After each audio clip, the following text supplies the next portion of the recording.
This is a demonstration of Wirecast.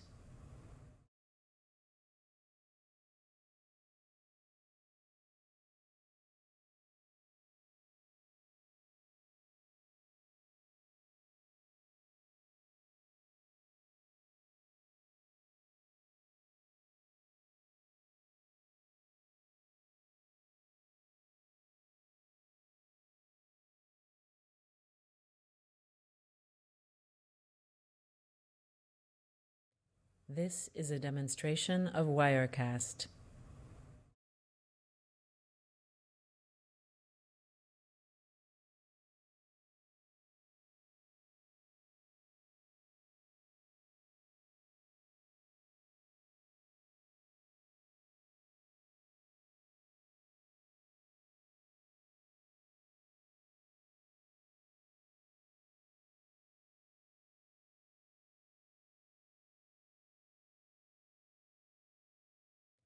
This is a demonstration of Wirecast.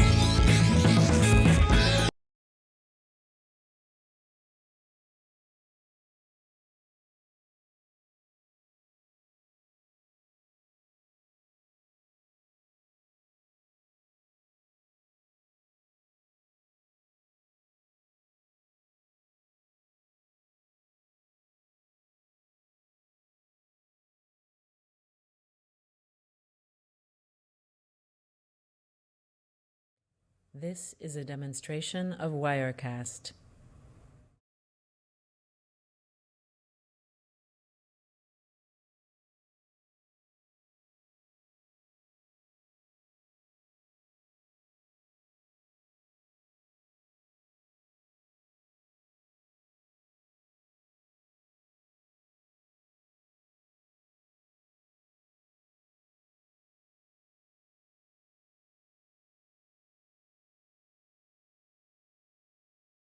This is a demonstration of Wirecast.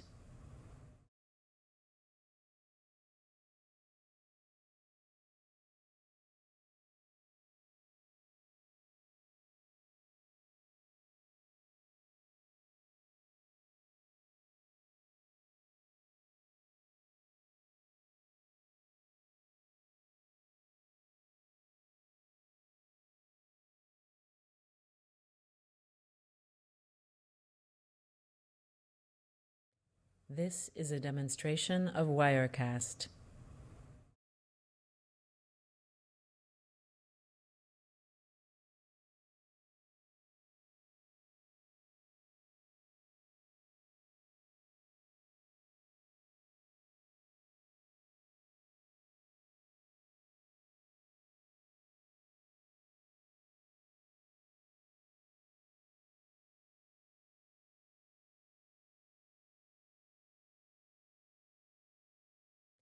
This is a demonstration of Wirecast.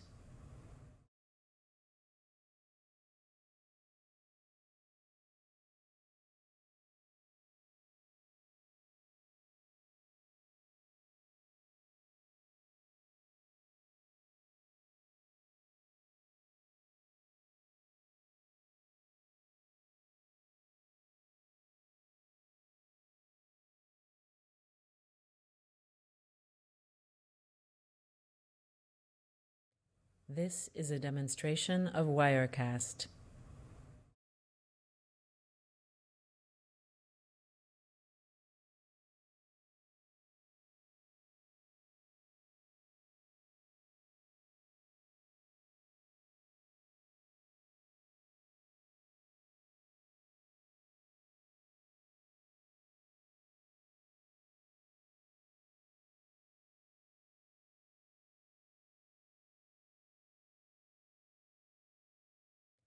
This is a demonstration of Wirecast.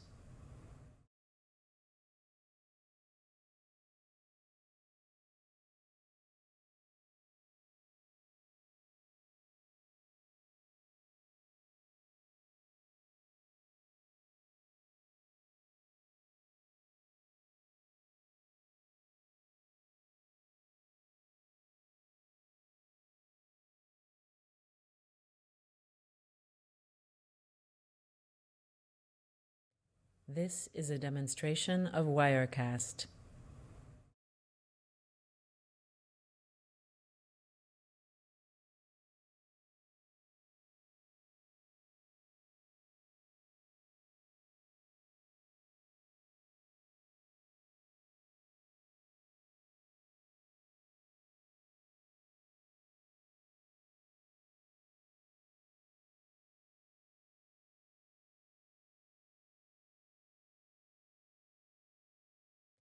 This is a demonstration of Wirecast.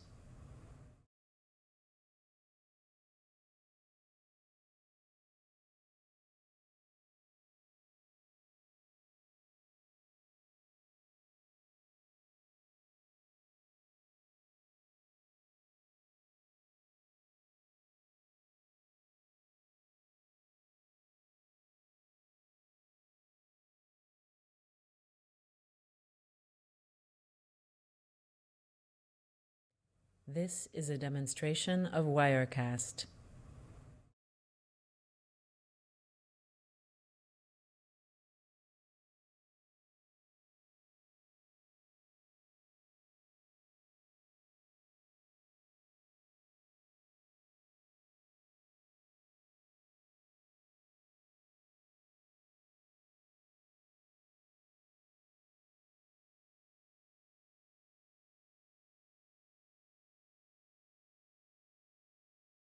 This is a demonstration of Wirecast.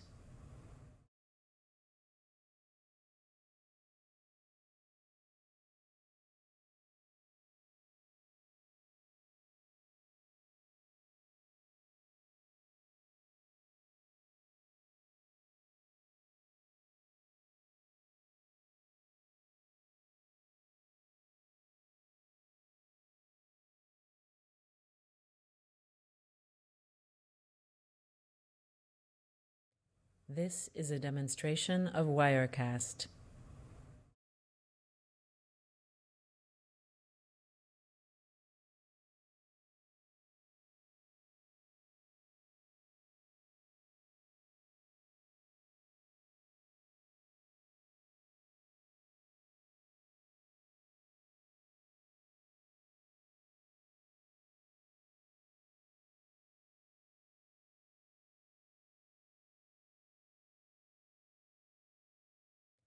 This is a demonstration of Wirecast.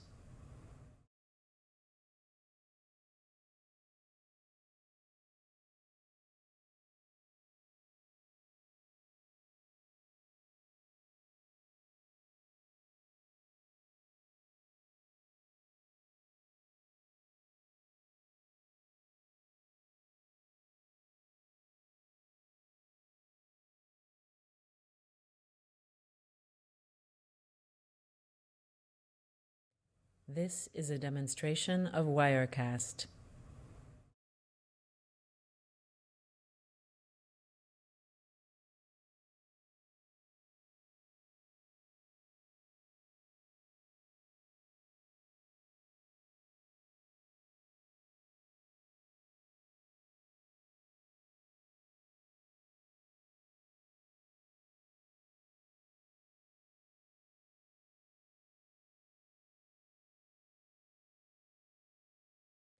This is a demonstration of Wirecast.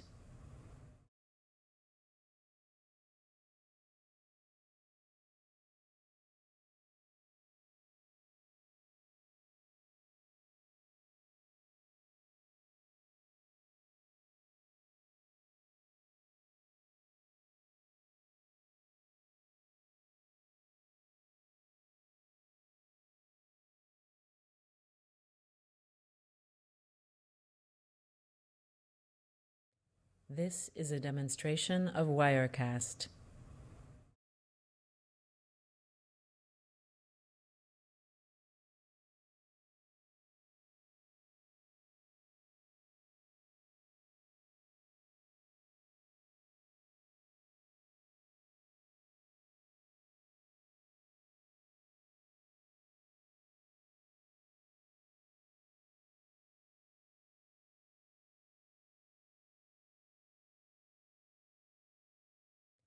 This is a demonstration of Wirecast.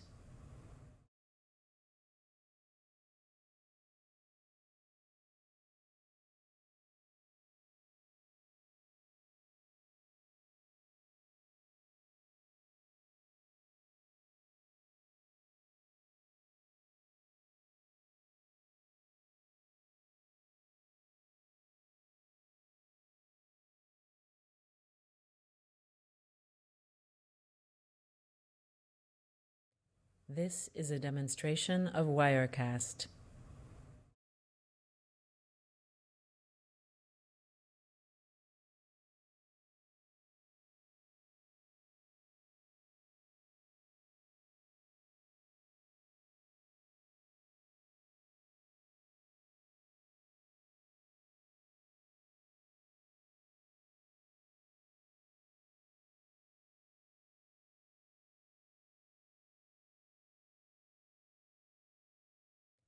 This is a demonstration of Wirecast.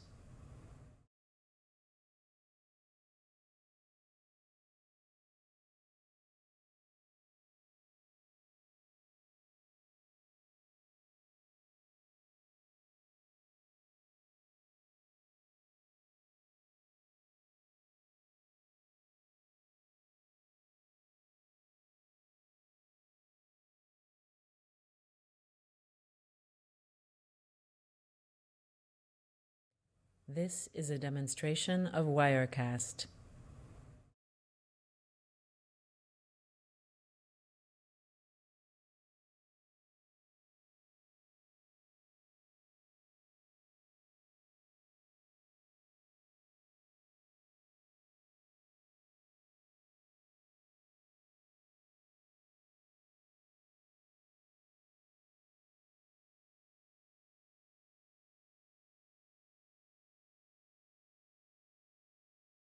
This is a demonstration of Wirecast.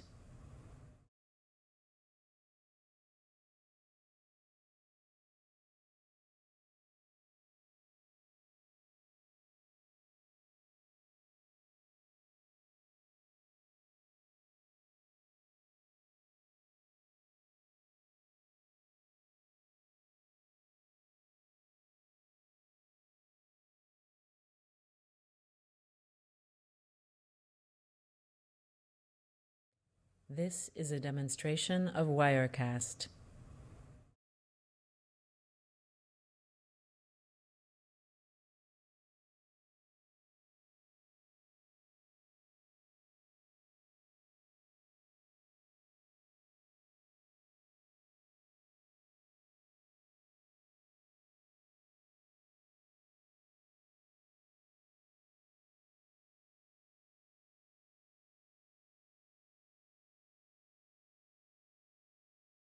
This is a demonstration of Wirecast.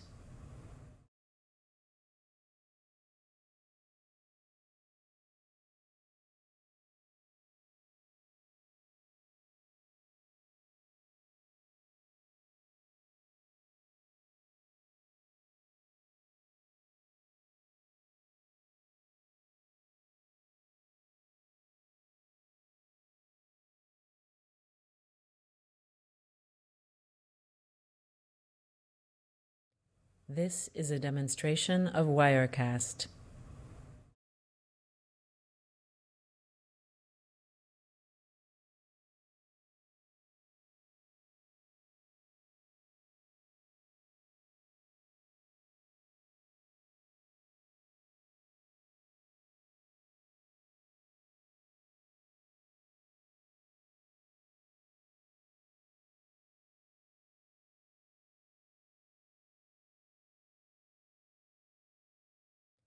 This is a demonstration of Wirecast.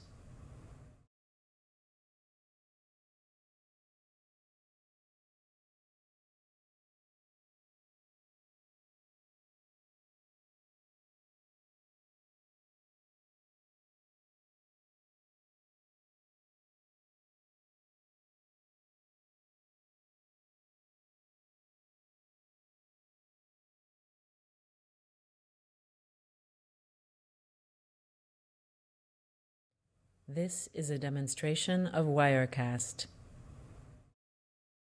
We were hanging around friends that I never liked. Could we leave a bit early? I hope that's alright. Slow dancing in the kitchen light.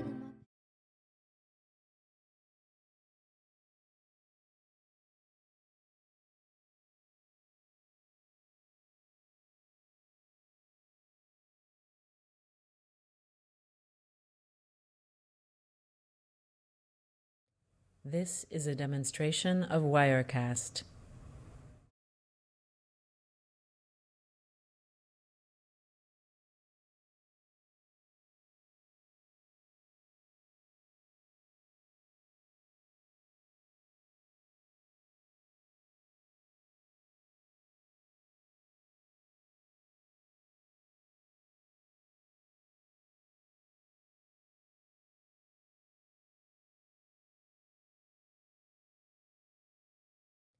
This is a demonstration of Wirecast.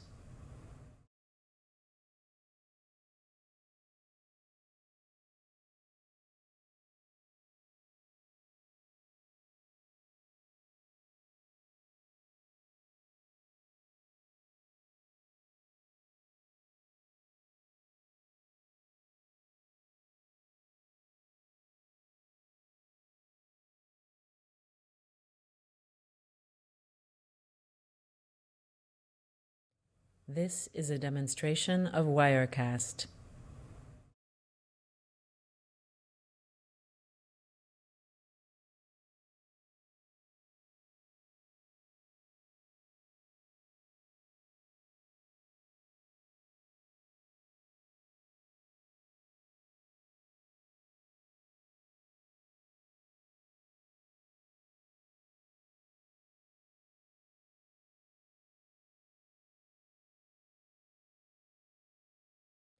This is a demonstration of Wirecast.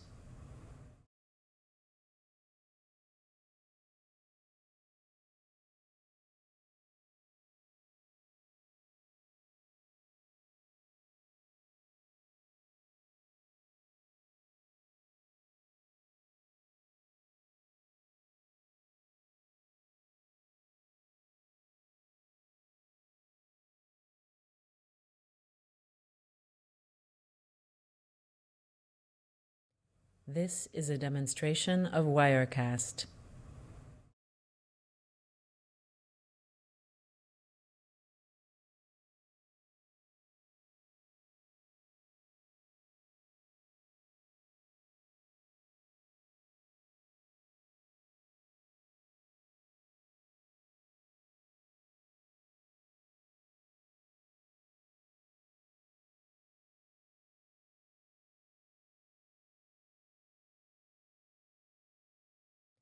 This is a demonstration of Wirecast.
Hi everyone, good morning. Today we welcome you to the second annual BCE Conference streamed from Emerson Los Angeles campus. We are so happy to have you all here. Today we will gather industry professionals, executives, and scholars to discuss the legacy of exclusion in the creative industry. Rather than dwelling on the negative, we will show you how to overcome these systemic obstacles and literally get you a seat at the table and be in the room where it happens. Right now, I will pass it on to the director of the program of the Business of Creative Enterprises program, Wes Jackson, who has over 25 years of experience as an entrepreneur and innovator in the music business. He helped launch the career of many recognized artists. His first venture, Seven Heads Entertainment, was a boutique of an independent record label and management company. Wes, in 2005, founded the Brooklyn Hip Hop Festival with the mission to create a world-class event to honor hip hop music and culture. And this festival has hosted a range of amazing talent, including Jay-Z, Kanye West, and Kendrick Lamar. And currently, he's a senior executive in residence and director of the Business of Creative Enterprises program at Emerson College. So without further ado, I'll pass it on to Wes. And thank you all for coming. And later on, I will give you details of the flow of the event. Wes? All right. Thank you, Valeria, and welcome everybody. Thanks for hanging in there with us as we had our technical delays that will always happen when you do these events. But first I want to say some thank yous, and my first thank you is to Valeria and our student team. When we started this BCE conference, last year, sort of in the height of the pandemic, we wanted to create something that would connect the curriculum and scholarship and bring it to connect it to the professional world. And there's no mistake, we're here at ELA where that is part of the mission. But really, it is a student-led production, and Valeria is our executive producer and our team. I'm very proud of the work that her and the team have done. And I also want to thank Paul Pegger, who needs to take a breath now, right? We appreciate you, who's kind of whipped this all into shape and really elevated, the production. I also want to thank our dean, Raul Rice, who's going to be talking in a minute, the dean of the School of Comm. I want to thank Allison and Mikhail here at ELA for welcoming us. As you all know, Emerson is, BCE is a Boston-based program, and most of our operations are out there. But when I first got this job and came out here and met Mikhail and the team, I really wanted the BC to have a stronger connection to the wonderful things happening here in LA in this building, and that's really part of what this program is about. I also want to thank the chair of the Marcom, chairperson of the Marcom Marketing Communications Department, Dr. Brent Smith, for all of his support, and also the good folks at Emerson Productions who have sat on planes for hours and helped us elevate this program as well. I just want to say really quickly, and trying to be quick, we started this idea, again, in the height of the pandemic, me coming from the professional world, as Valeria described, and being here with the scholars and great academics at Emerson, and they were going to conferences and thinking about big ideas and thinking about the future of the industries. And I thought to myself, where I came from, nobody talks like that, but we would want to. So we want this conference to be the bridge between the thinkers, the scholars, the young executives, and the practitioners, the people really, on the front line. So we welcome all of you, no matter where you came from. It's where you can get a little taste of what we're trying to do here at the BCE. And as Valeria said, the theme today is about disenfranchisement. We're going to talk about how groups, specifically BIPOC, LGBTQIA+, and women have been excluded from the creative industry. But now we're not going to dwell on that. How do we fix it and move forward to make sure that all of our voices are heard and we can push the industry forward? So we have a wonderful slate of speakers coming up. You'll see probably too much of me over the day. And with that, I want to introduce the Dean of the School of Communication, Emerson College, Dr. Raul Rice. Thank you, Wes, and good morning or good afternoon, depending on where you are. It's a pleasure to be here, and thank you again to everyone who is watching us today for being here, either in person or virtually, to participate in our second annual BCE conference. And I wanted to take a minute to recognize the amazing work that has been done by the student organizers, Valeria Ocando, as Wes mentioned, but also Jessica Saavedra, Chloe Williams, Kartik Ramaswamy, Nissim Herskovitz, and Eugenia Camacho. They have been hard at work since the summer, planning the conference and making sure that we had this incredible lineup of speakers today. To those guests, thank you for joining us here today virtually, sharing your insights, experience, and wisdom. Along the way, our student team has been guided by our BCE faculty and leaders, especially Wes Jackson, who is too modest, but he has done a lot to put this together. Brent Smith, chair of the Marketing Communication Department, Sanjay Poten, who is the conference's faculty coordinator.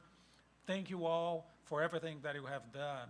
And I also want to give a big thank you to the Dean's Office staff, especially to Paul Pegger, who worked very hard behind the scenes on the organization and logistics of this event. Jonathan Satriali, Molly Loffman, Robin Elkins, Diego Salazar, Cynthia Antino from the Marketing Communication Department, who spent many hours promoting, planning, and doing so many tasks behind the scenes. We also owe gratitude to the skillful staff from Emerson Productions, especially Eric Fox, Dan Lewis, Pierre Hubinson, who made this hybrid live stream production possible. You might think that it's easy in this age of Zoom, but it's actually quite complicated, and this team has innovated an approach in true Emersonian fashion. Finally, I must thank Allison Simpson, Tim Chang, Mikhail Gershovitz, and all of our friends here at Emerson LA, who always welcome with this wonderful hospitality, and also the students who have been helping us in this past couple of days. Thank you so much for doing this. We are excited to be here to remind us that even though we are two campuses on two opposite coasts, we are one Emerson. It gives me great pride as dean of the school that we have been able to support and help make this conference come together. I'm also very proud of the topic of the conference itself, disenfranchisement, getting a seat at the table. The organizers could have picked a more timely, urgent, and important topic for this event. I'm looking forward to watching and listening to the presentations, discussions, and conversations that will happen here today, and also next Saturday at our Boston campus. And now I would like to call the Executive Director of ELA, Allison Sampson, to say a few words. Allison.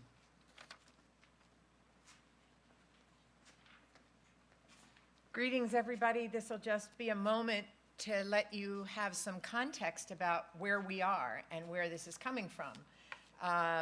We are at Emerson, Los Angeles. This building opened in 2014. The program is more than 30 years old. It's about a 100,000 square foot building. You're actually 2 floors up is a dormitory. So we have about 200 students living and probably sleeping above us. We don't have a dining hall here for a reason. It's because Emerson Los Angeles has enrollment only in their last semester or their second to last semester, and it's all about experiential learning. So every student here has an internship. We have 25 faculty. We run classes, 50 classes from 9 in the morning until 11 at night. Students have mentoring programs here. They're also working. Most of them don't come from Los Angeles, so they're trying to figure out this major city. They're in their 3rd week right now of this semester. And we have 3 cohorts a year. Most of the students in the summer are students from other schools, but in summer and fall, they're students from our school. So we run 3 semesters essentially, and about half of the students from Emerson who come here to ELA as this semester away program end up moving here. So we're very involved in workforce development, workforce readiness, making sure that they can transition from being students to being professionals and living here. That's why we don't have a dining hall. They're responsible for budgeting and their food plan. There's a community kitchen there. And we're here for them when they graduate. They come back, those 100 a semester that move here, and we give them, supplementary services in helping them land a job. I'm trying to think if there's anything else that I may have forgotten here. But in terms of entrepreneurial spirit, we have that here, and we're very interested in job creation. I'm very involved with the Los Angeles Chamber of Commerce, very involved with the issue of runaway film production to Canada, Mexico, Louisiana, and Atlanta to make sure there are media jobs for our students here and that they're well prepared for them. And we're thrilled to have Wes Jackson here, who I usually only get to work with on Zoom or by having to go to Boston, and to be a sponsor of this conference. And I hope, Wes, that this will be something every year that we do, and that next time we can fill the room with people without a virus. So thank you for being here today. And if anyone out there in the world would like a tour someday or to learn more about Emerson Los Angeles, just reach out to me. Thanks. Thank you so much, Allison, and thank you everyone again for being here. Right now, I'll introduce the flow of the event, and then we'll get started. So right now, we will talk with Doug Holloway, an Emerson trustee. I'll introduce him further. Later on, we'll have the General Counsel of Meta. And after that, we're gonna have 3 panels, one on cannabis industry, the other one with a WME agent, and then we will talk about the streaming world. So right now, without further ado, I will introduce Doug Holloway, class of 1976, and Emerson trustee. Douglas Holloway is president of Rhythm and A9 Records, where with Thelonious Monk III, he produced for Impulse Records the best-selling album, Thelonious Monk, Palo Alto. He is the business manager for the state of Thelonious Sphere Monk, and during his distinguished career as a television executive, he served as president of USA Networks, president of NBC Cable Investments, president of NBC's AETN, Shop NBC, Peacock Productions, Weather Plus, and National Geographic International, as well as president of distribution at ION Media Networks and national accounts manager for Time Inc. TV Cable Week magazine. He's one of the creators of the Sci-Fi Channel and Nat Geo Wild, and the instrumental in development the CBS cable channels. Holloway received the National Cable Television Association Vanguard Award for Marketing, a Lifetime Achievement Award from the National Association for Multi-Ethnicity in Communication, and was named one of Black. Then, 2 other things.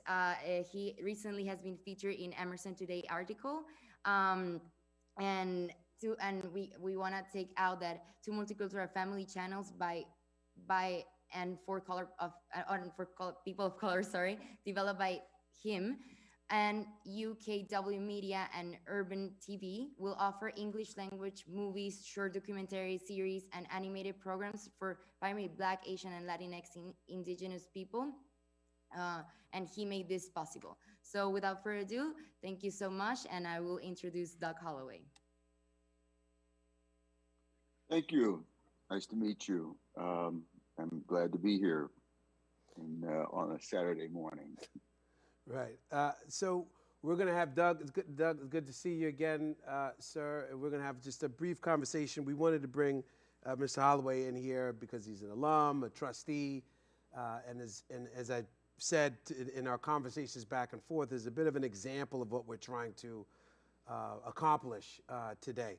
But before that, we ask you all, for those at home, if you find something interesting, go on Instagram and Twitter, BCE Conference on Instagram, and you can find us on BCE on Twitter and tag everything BCE Conference, and join the conversation.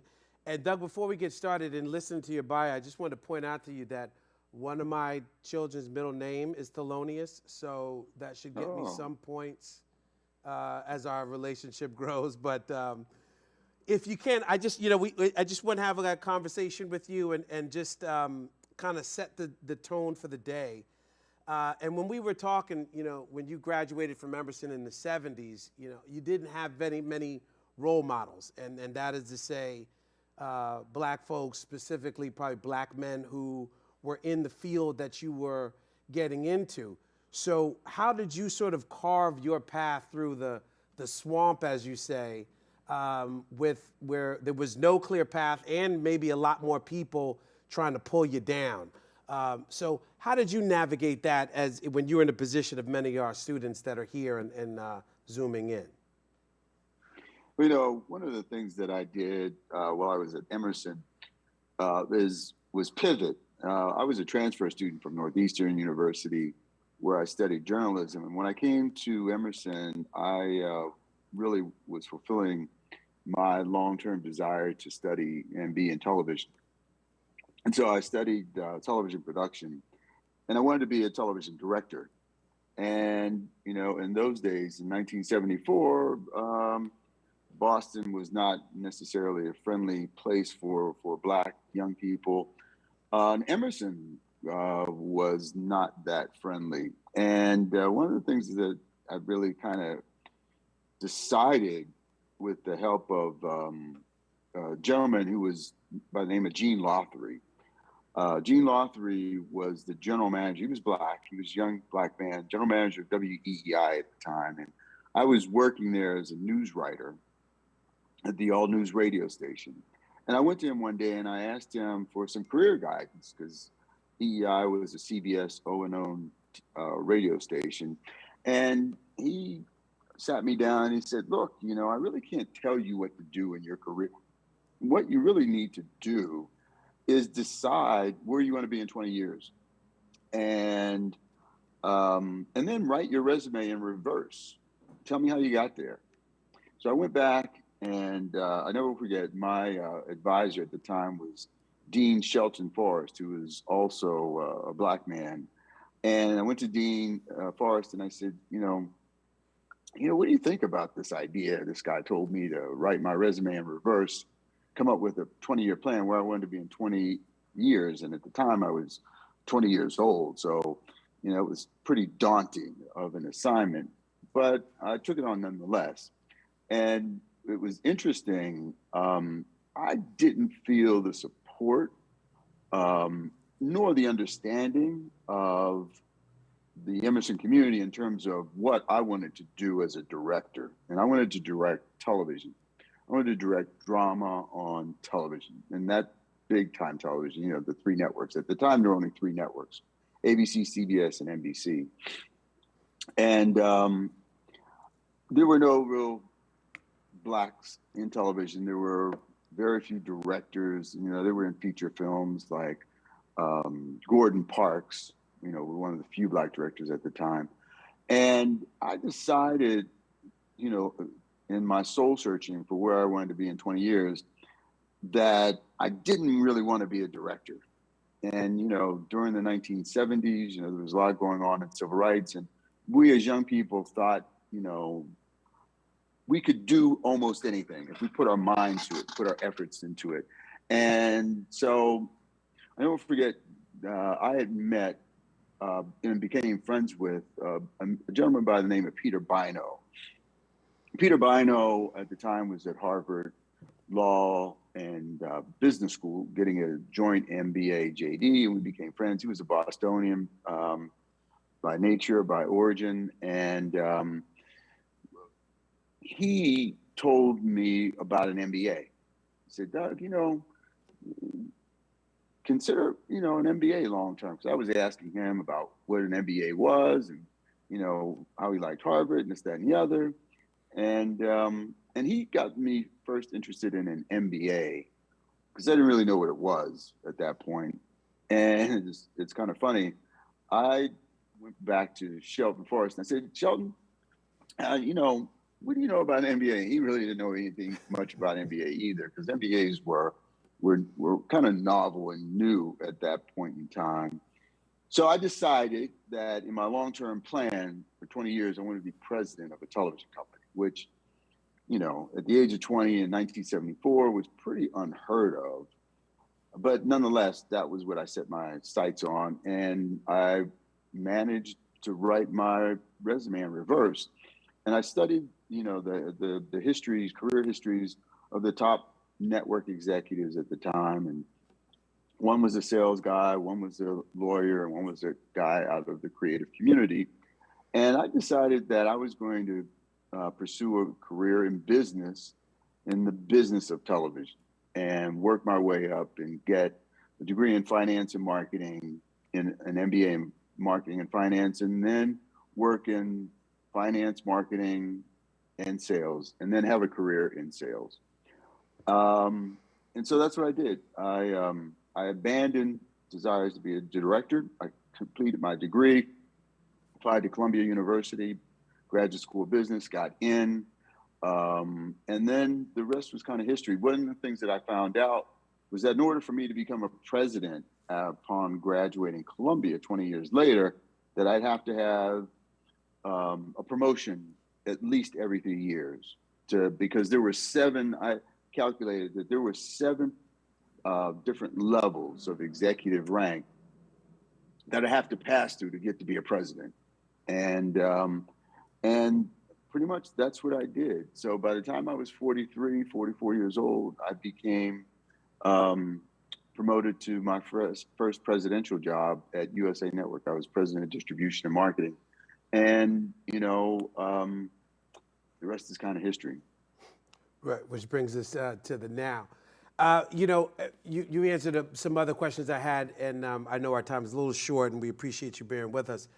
The other thing, in the BCE, we like to consider ourselves as what we call industry agnostic, right? That there are some skills or some universal laws that you can take with you, as you move a TV, film, theater, whatever the case may be. And again, one of the things that really excited me about getting you in here is you kind of been in multiple industries, multimedias. You see media evolve. How Wes is muted. How have you taken those skills and that, as you've gone from TV to broadcast to cable to music to film, some of those skills you learned in those early days at Emerson and, as you go to grad school, but how have you been able to move across industries and maintain, a significantly high level of success? I'll jump in. Tell me the most rewarding thing about your career. The most rewarding thing that's a deep question. I think the most rewarding thing about my career is what I've been able to give back. Being an Emerson trustee for a very long period of time my career, I was able to be successful not in just positions, but positions of leadership. So, I was one of the founding members of NAMIC, the National Association of Multicultural and Communications. And through that organization, we've done a lot to mentor and promote people of color's careers. I was on the boards of the Emma Bowen Foundation, the T. Howard Foundation, and the IRTS Foundation. And those are foundations that have internship programs for young multicultural people, and was able to affect the careers of, I think, a lot of people because of my, financial rewards in my career. I was able to endow a scholarship that I've raised over several $100,000 for multicultural students at Emerson. The Mary Burrell Scholarship. And now as vice chairman, trying to make some changes to Emerson's community on a positive note. We've been able to dedicate additional financial resources to help struggling students with financial aid. And so in addition to that, I think I've been very fortunate that I've got 2 sons, one 24, one 26, that are both in the entertainment business. My oldest son is a creative executive for Amazon Studios, and my younger son is in ad sales at the Hallmark Channel. So those things have been very rewarding, that I've been able to affect the careers and lives of other people far beyond what I ever thought I would be able to do. That's great. Can you hear me? I know we lost. And audio. now, I think I'm turning out some very good entertainment. I've got 3 OTT services that are currently on Roku. One is called UKW Media, which is targeted to multicultural urban families. It's free to consumers. The second service is called Urban TV, but it's spelled URBN-TV. And it's targeted to multicultural urban adults. And the third is called G-Pop, which is targeted to millennials, Gen Zs, and Gen Xers. And also it's a free service. And we're getting ready to expand beyond the walls of just the Roku platform onto other platforms. And I think, people that are exposed and experienced in viewing my services will find them very rewarding. That's great.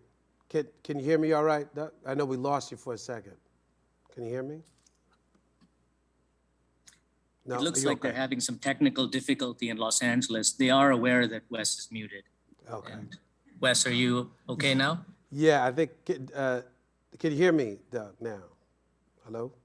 Hello? Well, perhaps I can jump in. I think Mr. Holloway, again, thank you very much for joining us. If maybe I can participate also, like from a student perspective, perhaps we could just get a little bit of your advice as they look to internships and to graduation and to breaking into this world. Pieces of career advice, I think would be helpful. Yeah, the one career advice that, I give young people, and I start with my sons, is that you got to be all in. You really have to be all in and dedicated to what it is that you want to do. And you got to have a plan. I don't think, folks in our situation can afford to be like a leaf in a stream, floating with the currents of your career as it just may happen.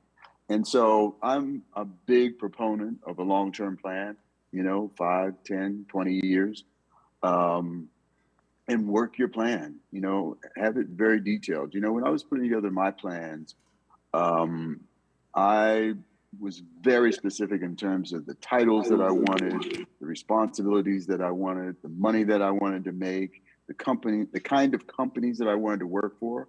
I've been very fortunate, that I've stayed away from toxic organizations or organizations whose values and mission I didn't believe in. I also had geographic designations that I wanted to really stick to.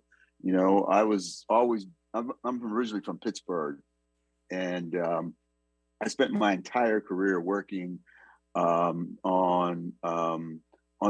major media companies that were primarily when 6th Avenue was kind of the television capital and Madison Avenue was the advertising capital. I spent my entire careers on 6th Avenue and Madison Avenue, with one short period that I worked for General Foods in White Plains, New York. But other than that, I was always in Manhattan.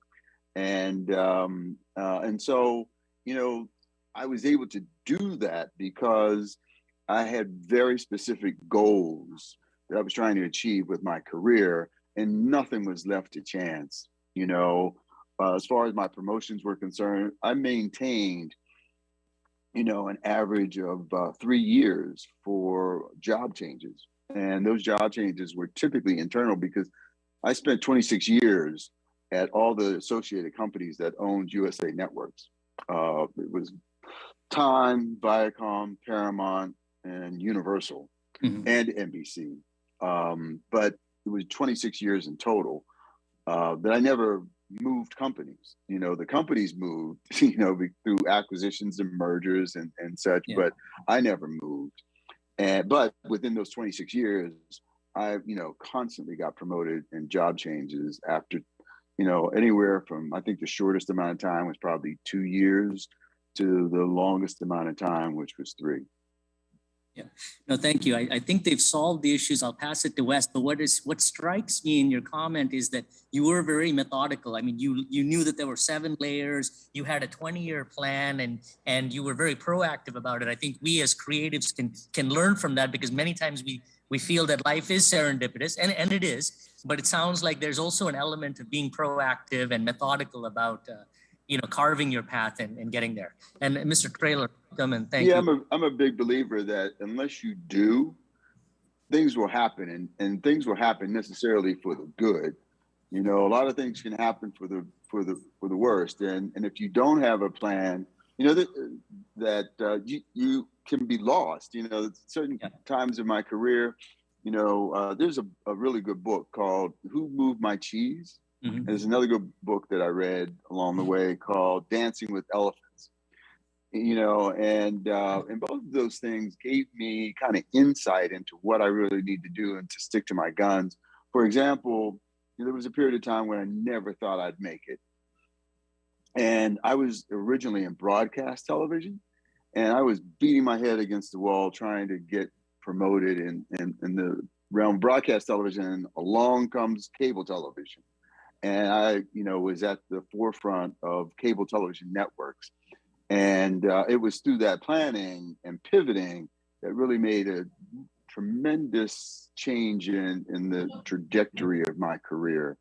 And, you know, had I not had those plans, probably not good things would have happened to me. Another point in time when I achieved the presidency, and, you know, now I was kind of fulfilled my career goals. And I remember I gave a speech to the graduating class of Black students at Fordham University Graduate School of Business. And I told, you know, the students, you know, my career trajectory story. And at the end of my speech, you know, I took some questions and answers. And one young woman asked me, she says, well, you know, I guess I was about 45, 46 years old at the time. And this woman asked me, she says, well, now you've achieved your career. What's next? Do you have another 20-year plan? And I said, oh, shit, I don't. At the time, I did not. And I am so glad that she reminded me that, you know, I was still at the, you know, I was, you know, at a high point in my career, but that I really did need another 20-year plan if I was going to survive the next 20 years, because typically in the television industry, you know, by the time you're 50, you're on your way out, if you're not out already in a senior role. And I knew that was kind of on the horizon.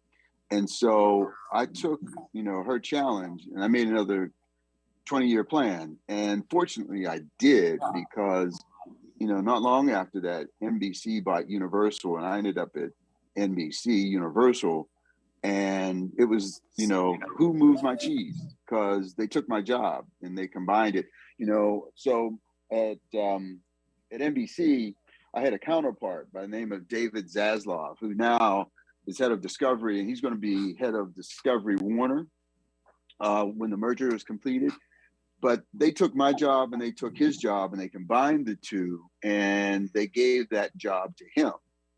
And then they made up a job and they made me report to him. And the job was a job that they really expected me to decline. And ultimately, they wanted me to leave NBC. But because I had a 20-year plan, I was able to see things in that position. They made me president of Cable Investments. And I was able to see things in that position that I would not have been able to see had I not had that foresight in terms of what I wanted to do long-term with my career, of the next phase. And basically it was kind of their way of like declining me, weeding me out of the organization. They didn't renew my contract, and they paid me as a, you know, kept me on as a at will employee, which, you know, executives that have the rank of president, that's pretty unheard of. But I took the job and I made the most of it. And after about 3 years of doing that job, I got promoted into another job, you know, just because I was hanging around the hoop, as they say. And it really worked out. And it was really interesting, because what it enabled me to do, I become, you know, an expert in cable and new technologies of television. And the job they promoted me into was pretty unheard of at the time for a cable television executive to go to broadcast television as an executive. And I got promoted into the job of being president of distribution, marketing, affiliate relations, and strategic partnerships for NBC Broadcast Network. And no television executive coming from cable had ever held a job like that. And so, you know, it was through kind of, you know, my happenstance foresight that I was in a position to do that. Yes, no, thank you. I'll turn it to Wes. I think they've solved it, but just to comment, I think one of the big takeaways is have a plan, but also, especially in today's fast changing world, things are moving. And so we all, no matter where we are in our stage, need to have a plan and pivot, roll with the punches, and as you say, kind of hang around the hoops. So thank you for that. I think we can all benefit from it. Wes, All right. you if you're good. All right. Ooh. Now we got the feedback. All right, is that a little better? Okay. All right, so Doug, I hope you can hear me now. You got me? Okay, sorry about those delays. So we did have, we're sort of wrapping up. We have a question from here in LA that we'll pass it off to get some involvement. So go ahead, what's your name, boss? Oh, my name's Yash. Yash, all right. I think you can, Doug should be able to see you. Go for it. Yeah, I wanted to ask if you had any experiences you wanted to talk about that taught you some of the most valuable lessons that you've kind of carried with you through your career about overcoming adversity, you know, besides 20 years and making a 20-year plan. Any kind of story you wanted to share?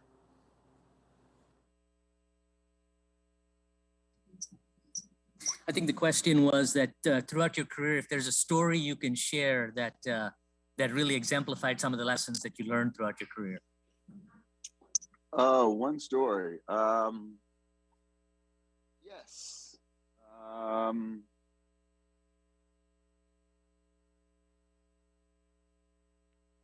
say, you know, the one story was, I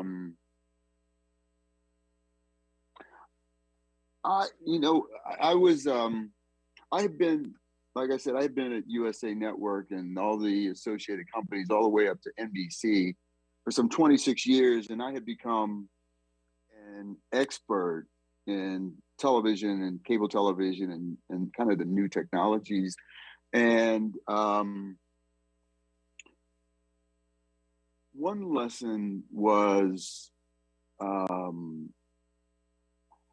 you know, you see and hear about a lot of executives having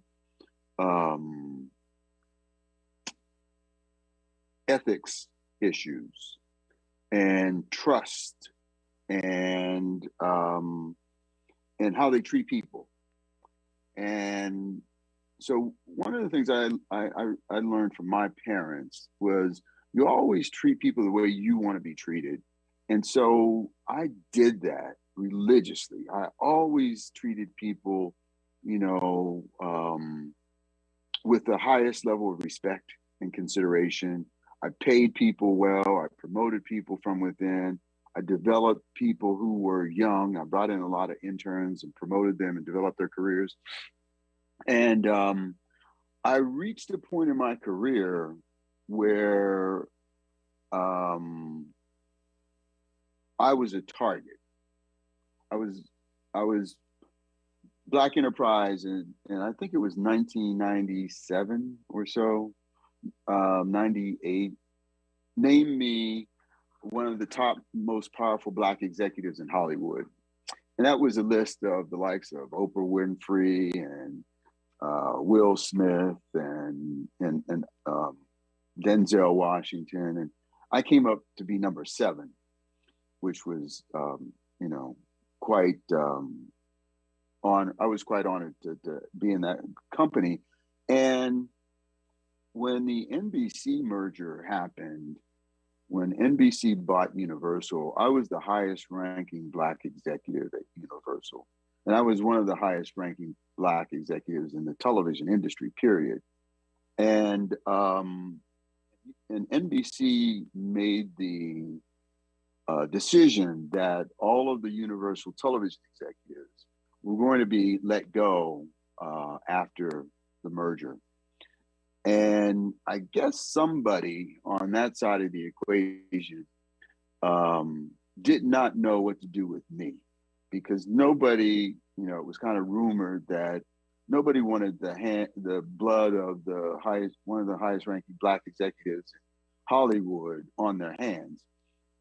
And I had a stellar record at the time. I had, you know, worked for Barry Diller.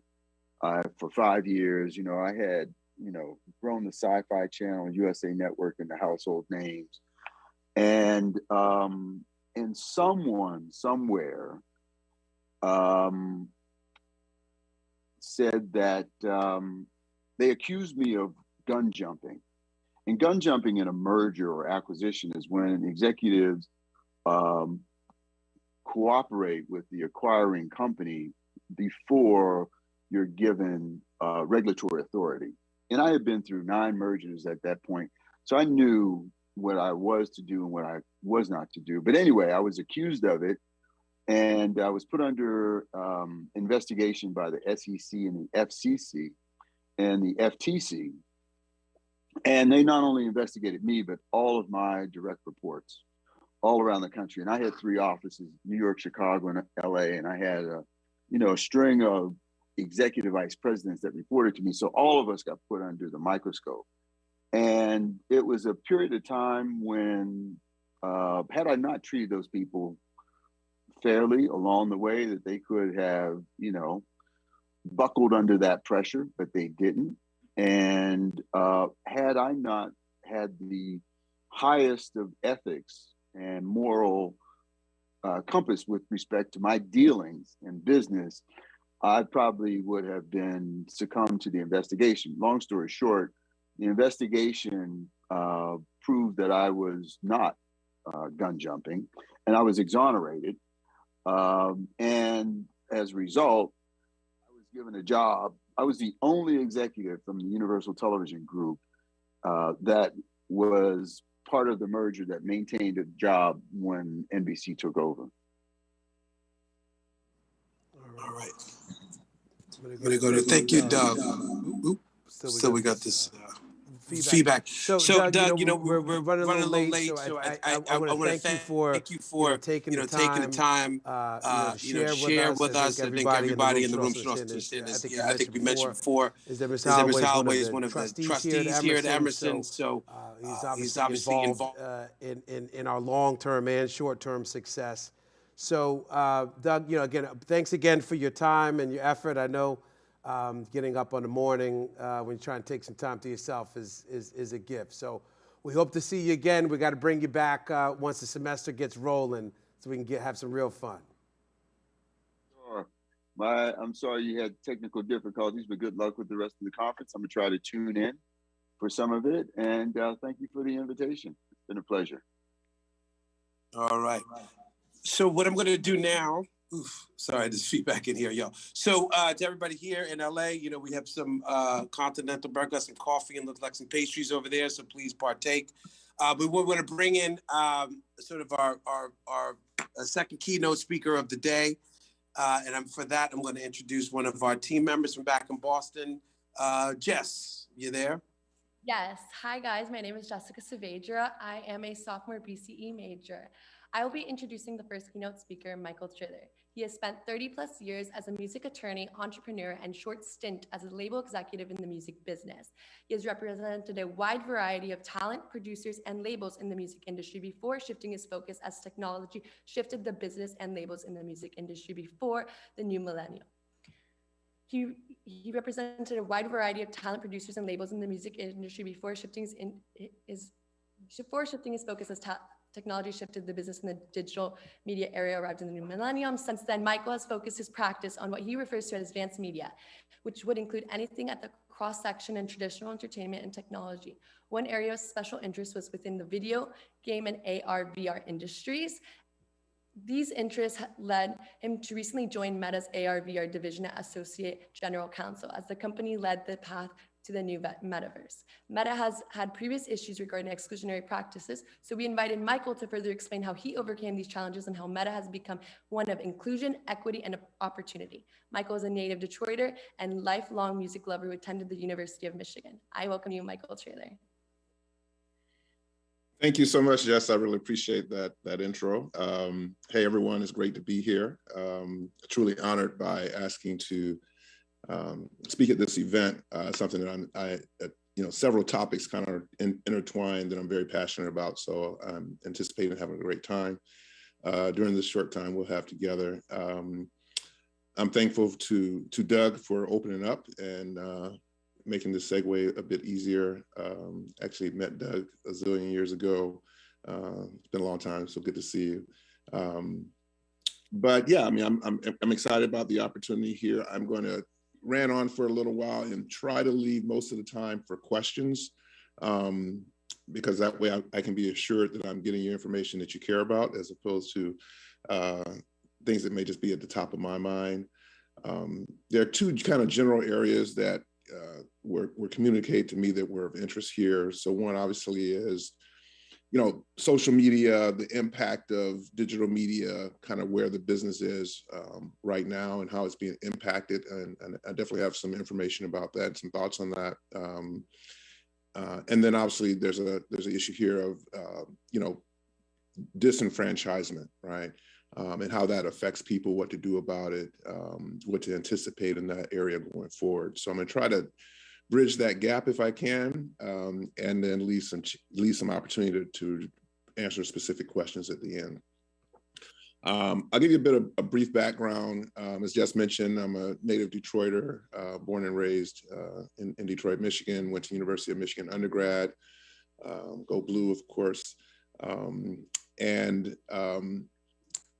I guess in college, well, in high school, my high school actually in Detroit, Cass Tech High School is called, you actually had to pick a major as a sophomore in high school. They had about a dozen curricula, and as a sophomore, you had to pick one. And that curricula was designed to get you to be thoughtful about your path to college. It was a college prep school, and really kind of get you really honing in on a career, at least an area of your career that you wanted to focus on. And when I was a kid, I always wanted to be a doctor, right? So the curricula I picked at Cass was ChemBio, chemistry biology.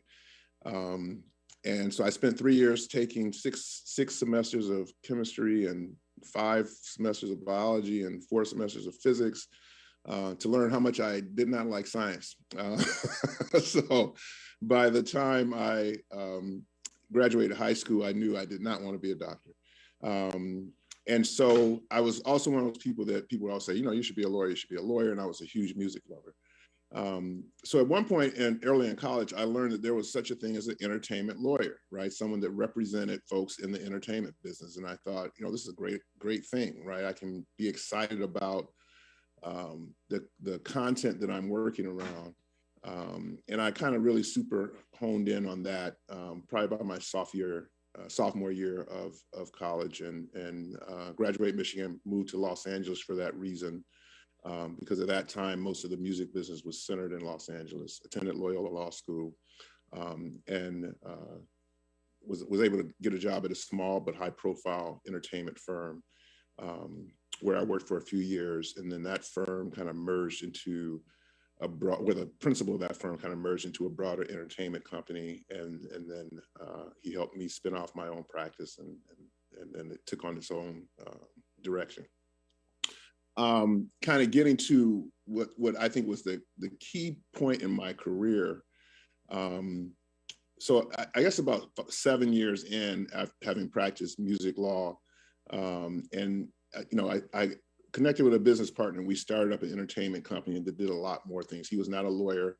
And we did everything from marketing consulting for entertainment companies to marketing consulting for non-entertainment companies that wanted to utilize entertainment projects and properties and things of that nature. Our pitch to companies like Nike and General Motors and Chrysler and things like that, where no one can speak to your target audience better than the entertainment industry. And we kind of presented ourselves as a bridge between any kind of consumer marketing and high profile, very successful entertainment companies. And that company spawned into quite a few things, one of which was a small production company where we actually signed talent and things of that nature. That led me, and I'll try to abridge the long story, so again, we can get to some questions.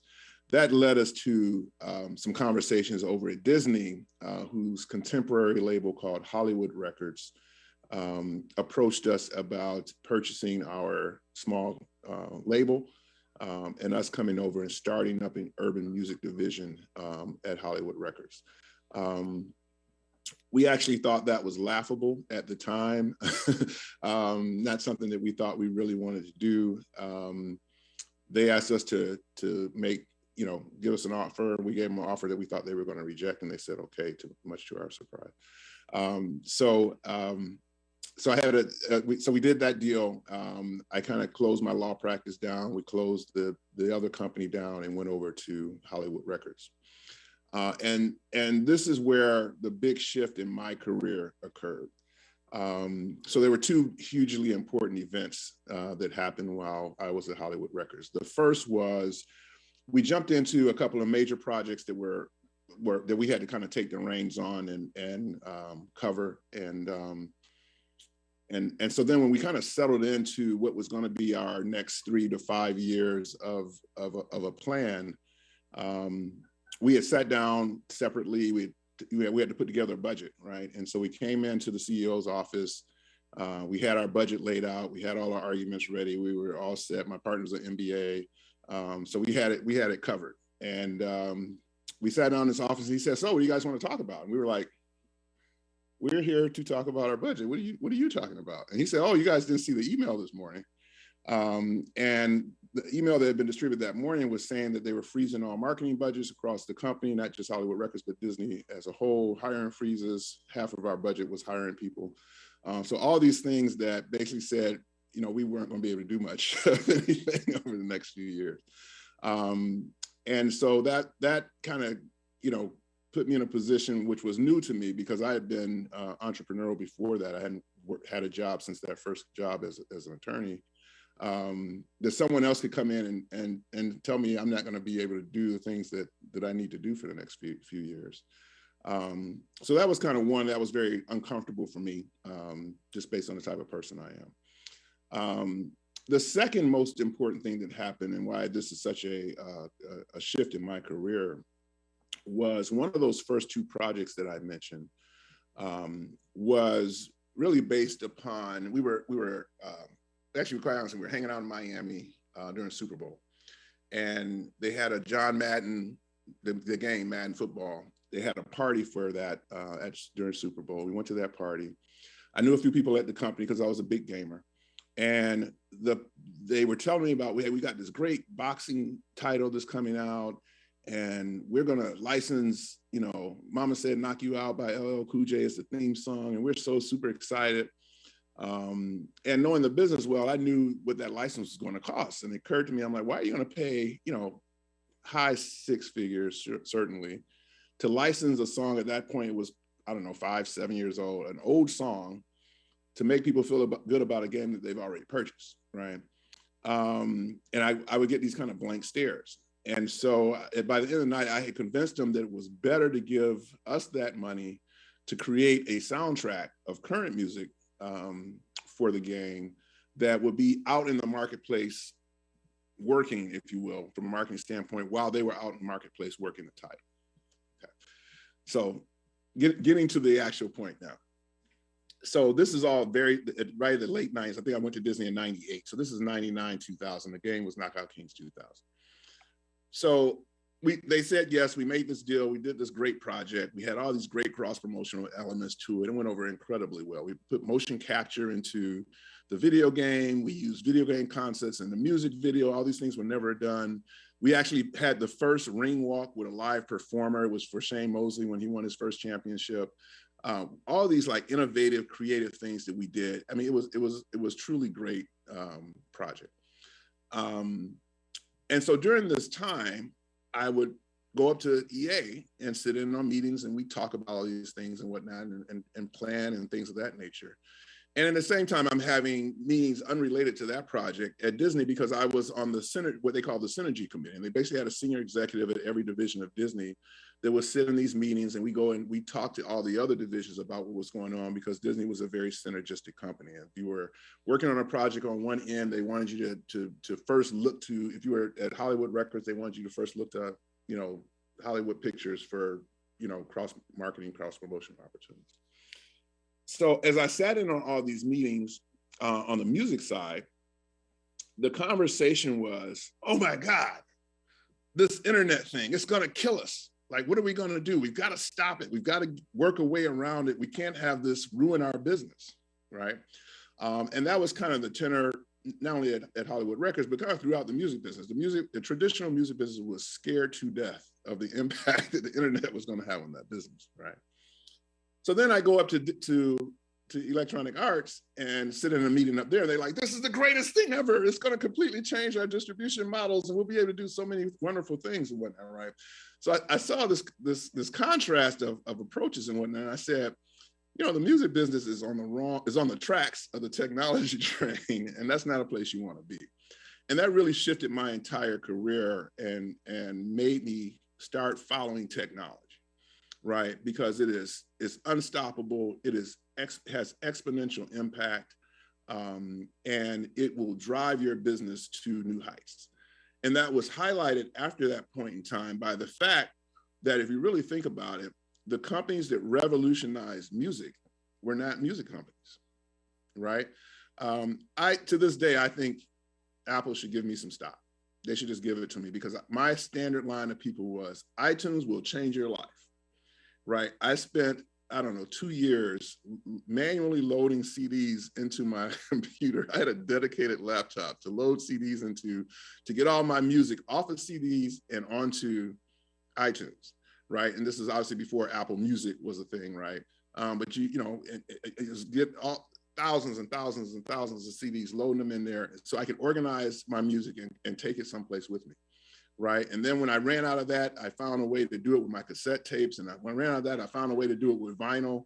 And so I would say all the time, like, iTunes will change your life. And it really did, if you think about it. But the most amazing thing behind it was, to this day, you think of all the different ways people now consume music as compared to how it was 30 years ago. The music companies had nothing to do with that. They were victimized by technology. No one said, you know, Universal Music or Warner Music, none of those companies were the one that came up with the technology. Sony did Sony Consumer Products came up with the Walkman back in the day. That was a big thing, right? But we had nothing to do with the current distribution of music.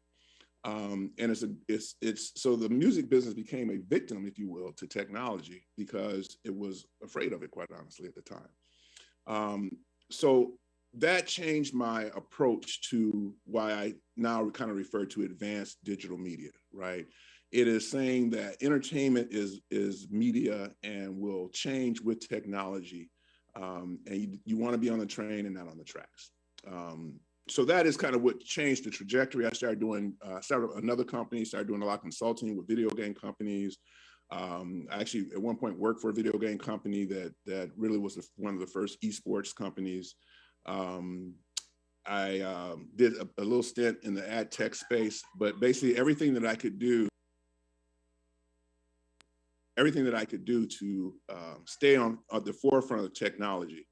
And so that's kind of what led to where I am now on the AR, VR side, working with Meta and the Reality Labs component of the business, and dealing with really the future of entertainment, which is, metaverse and things of that nature, which everyone's still trying to figure out. But it is an important part of any business now, right? We look at social media, right? And I have this line that I say all the time. I say, everyone's a media company now, right? And social media did that, right? Every person can start up a company, if you will, online, and have a bunch of people listen to them or watch them or follow them or like them and things of that nature. Everyone is a media company, and technology permitted that. The metaverse is going to create an entirely new playground for people to engage in and conduct commerce in and exploit entertainment properties in and things of that nature. So one thing that I advise people now is, especially, and I try to talk to a lot of young people, as Doug mentioned, it's very rewarding to be able to help other folks who are coming up and who can learn from the lessons and the mistakes that you've made, is, never leave technology in the dust, right? You always want to embrace technology, account for technology. When you're making those 5-year, 10-year, and 20-year plans, you have to leave some space for technology, because it has and will come in and completely shift the nature of what you're doing.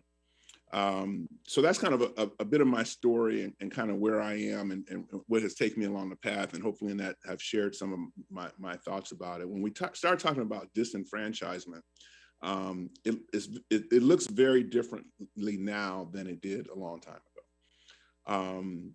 So there's a lot more opportunities to, entrepreneurship is a much bigger thing now than it was before. It's much more attractive. A lot of people, when I was in my 30s and late 20s and getting my entertainment career started, you had people that joined law firms and wanted to work their way up to law firms. You had people that joined companies and wanted to work their way up to companies. And then you had a handful of wild cards like me that wanted to be entrepreneurial, right? And now the numbers have shifted such that a lot more people are being entrepreneurial, and they can do that because of technology, right? It costs way less to make, and this is not just legal or business. This is creative, the whole nine. Like you can make you see everyone's seen, you can make a movie on your iPhone now, right? Used to have, a crew and a bunch of cameras and studio and editing bays and, hundreds of thousands of dollars. And now you can get on your iPhone and shoot a movie, edit it on your computer, and boom. So technology, again, will impact every aspect of the entertainment business. And the impact of technology is, to some extent, it is making it easier. It is making it more competitive. There are a lot more players in the field. And that does a few things. One is it redefines what success is, right? When Doug mentioned that there were 3 networks back in the 80s or even early 90s, there were 3 places that a successful film was going to come from, right? There was room for everyone to be successful, right? All 3 studios could have huge blockbusters easily in one summer. Wasn't a big deal, right? Now everyone's a media company, right? So to have like a huge successful blockbuster is a lot more difficult now because there's just so much more content being consumed by so many people in so many different ways. So it's tougher to aggregate that big of an audience. In fact, I had a meeting not that long ago with someone that's working on a film. And he started talking about, the goal was to make sure that opening weekend would cover all the expenses of the film. And I'm like, what do you mean opening weekend? What is that? Right? Because, there was a time when that was everything. You release it, you do all this marketing point in one opening weekend, everyone will go to the theaters and you try to make all your money back opening weekend and the rest would kind of be the gravy train. Well, now that doesn't happen. Theaters have been shut down because of COVID. I don't think that business will ever fully rebound to the extent it was. Younger generations are very comfortable, watching content on their phones and tablets and laptops and things of that nature. In fact, we all have gotten a lot more comfortable with consuming content different ways. It has become kind of a thing to find these little quirky films and projects and things of that nature. Everyone has their own favorite project. So it's hard to aggregate the success of entertainment properties. Same with music. There's a lot more different places you can go to get music. So those things are constantly changing. And what that does is kind of have to redefine what you mean by success, right? Having a big blockbuster film cannot be the only measure of success for a filmmaker, right? So that's kind of one thing that has changed. The popularity and the desirability of entrepreneurship is another main thing that's changed, right? One of the kind of taglines in the materials I received about today was talking about, your place at the table. How do you get your seat at the table? Well, it's not a table anymore, right? It's a conference room or it's a convention center, right? So I think that has a dual impact, right? If you are really focused on like corporate America and taking that path, it may intensify your disenfranchisement. But if you're in that kind of open playground, I think it minimizes, hopefully will inspire us that we can be more competitive, that we can be more successful, that there is a lower barrier to entry. And I think that is, again, there's some balance there, right? What I always tell people is this, like if and when you feel disenfranchised, reach out and help someone that feels more disenfranchised than you. And a little bit of that is the cynicism that I have that comes with this gray hair, which is, at some point, you're going to carry a level of disenfranchisement with you. It's just the society that we live in. The thing that is more rewarding then being invited to the table is helping someone else get to the table or having someone else step over the table. And I don't care if you're in your 20s or in your 70s, that is just the reality of it. And you'll be surprised at the impact that that has on you, even in your own career goals, even in your own long-term plans. The ability to help other people be successful is extremely valuable. Personally, and quite honestly, you'll find it is valuable with respect to your career. So those are some of the things that I try to share with people and the advice that I give. There's no formula to this, especially when you're talking about entertainment. I have people ask me all the time, like, what is the best way to, and I'm like, just stop, right? There's no formula for success in the entertainment industry. It relies on a bunch of different things. What I always tell people is you want to definitely be focused. Doug mentioned having a long-term plan. But there's a difference between having a dream and a plan, I always say, right? And so saying that, you want to become X, Y, and Z is one thing. And that's what I think was so valuable about what Doug said was, well, how are you going to get there, right? But what we lose sometimes in that future planning is the right here and right now. And I always tell people right here and right now, it is extremely important to network. I know it's an old school concept, but it's still extremely valuable. To network, to never stop learning, right? You need to understand your business better than everyone else in your business. That should at least be your goal, right? If you don't understand your business, it's you have to count on luck to be successful in your business, right? And then just to outwork everyone. And I say outwork everyone as a mindset, not a comparative analysis. It's not like, oh, that person stayed at work till 8, I'm gonna stay till 9, right? It's to say in your mind, I'm gonna outwork everyone and not worry about who everyone is. Just if you're gonna look up, I'm the guy, right? Outwork everyone from a mental conceptual standpoint, as opposed to like trying to compare how much time someone else is putting in. You want to have a comfort level that you're working, you're working that hard, right? And if you do those things and then pursue your career path, first of all, whatever path you make, whatever 20-year plan you make, there's a 99% chance that things are going to change and adjust to that, right? And so as you go through your career, you want to always make sure that you're doing those things because that will put you in the best position to shift when the business shifts, to take advantage of opportunities when they come about, and to be comfortable saying, you know what, I'm not going to do this anymore. I need to shift and go this way. If you think about when I mentioned that, the experience I had at Hollywood Records and Disney, that was a big deal. I had practiced law for 15 years, right? I closed my practice like that.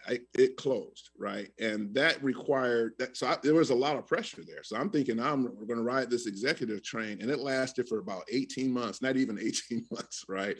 Before things shifted, right? And I couldn't panic. I couldn't worry about disenfranchisement. I had to have a plan, be able to shift with the business and spin into a different direction in order to kind of continue along a positive trajectory. Right. So there's a value to that here and now. There's a value to that long range plan as well.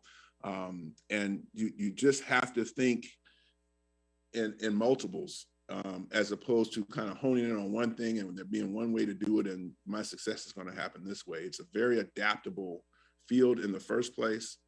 When we talk about the entertainment field, anyone can have success in entertainment, irrespective of what your credentials are. So you can't say, it's not, I went to this school and I did that and I did that. There'll be a high school dropout that crushes you because they were more creative or they had a different opportunity and things of that nature. And I'm not saying that to discourage people from getting credentials, but you have to understand there's not a way this happens, right? You just have to be in a position where you want to be where you can take advantage of shifts in the business and make sure you understand the business and never stop learning. So I'm going to stop there because, again, I do want to make sure I get a chance to answer specific questions, and happy to do that for as much time as I have, Jess. Thanks. Excuse me. We're switching. Thanks, Michael. Hope you can hear me. Can you hear me? Okay, good. We're slowly figuring out these audio issues. So we do have a question. We got about 15 minutes for questions, and I'm going to bring up one of our students, Karthik, who has collected some questions, but I just wanted to, before we get to those, I just had a thought you were saying that every enterprise is essentially a media company now. And I have some of my students, we were talking about the sort of Spotify, Neil Young thing all this week. And I asked them, is Spotify a tech company or a media company? And it was interesting that most of them, I think, did say that it was a media company. But do you think there's some, I guess my question is some duplicity in there? Is that you want to be a tech company when you want to not take responsibility for what's on your platform, and then you want to be a media company when you want to lock up a popular podcast? Because you were also talking about ethics. I mean, I guess my question is, what's the ethical conundrum, if there is any, when everybody is a media company? And I want to be clear, like not only every company, every person is a media company. That's kind of what my tagline is. I mean, look, as soon as you start putting out, what is a media company? You are distributing media. As soon as you do that, you become a media company, right? So you may have started as a tech company.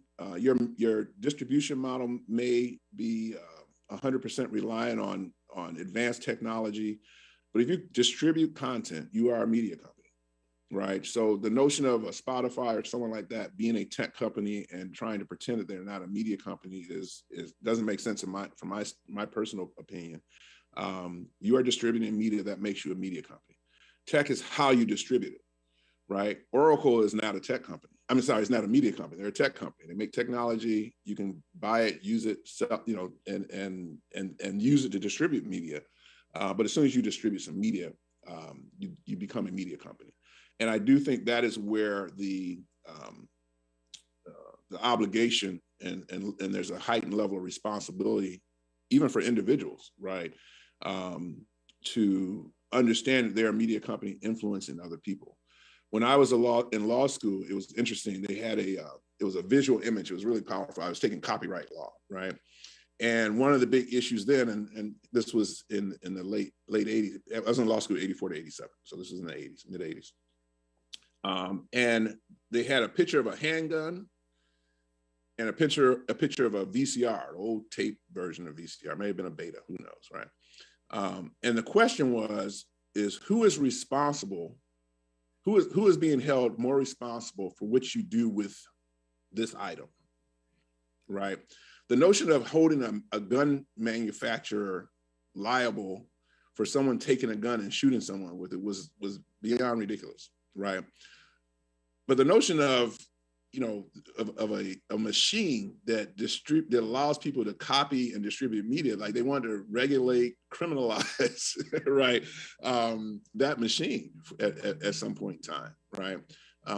And so anytime you start distributing media, you're going to be under more scrutiny, you're going to impact more people. And I think there is a level of responsibility that comes along with that. Okay, thanks, Michael.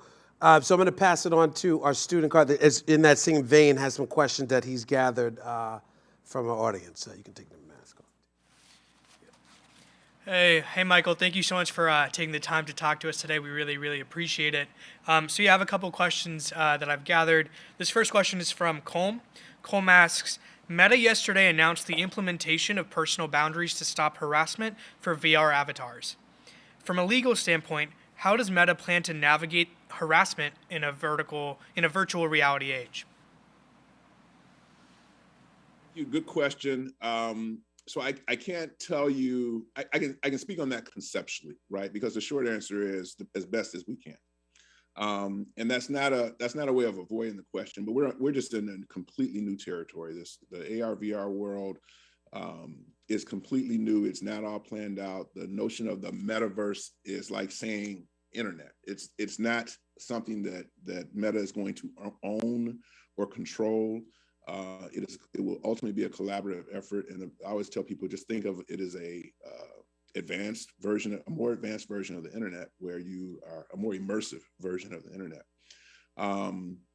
And look, it's the old kind of internet security and hacker issue, right? You just can't anticipate everything that several billion people are going to do online or in the metaverse. Like there's no way. So you can try to anticipate certain things and build in protections, but it's a constant cat and mouse game.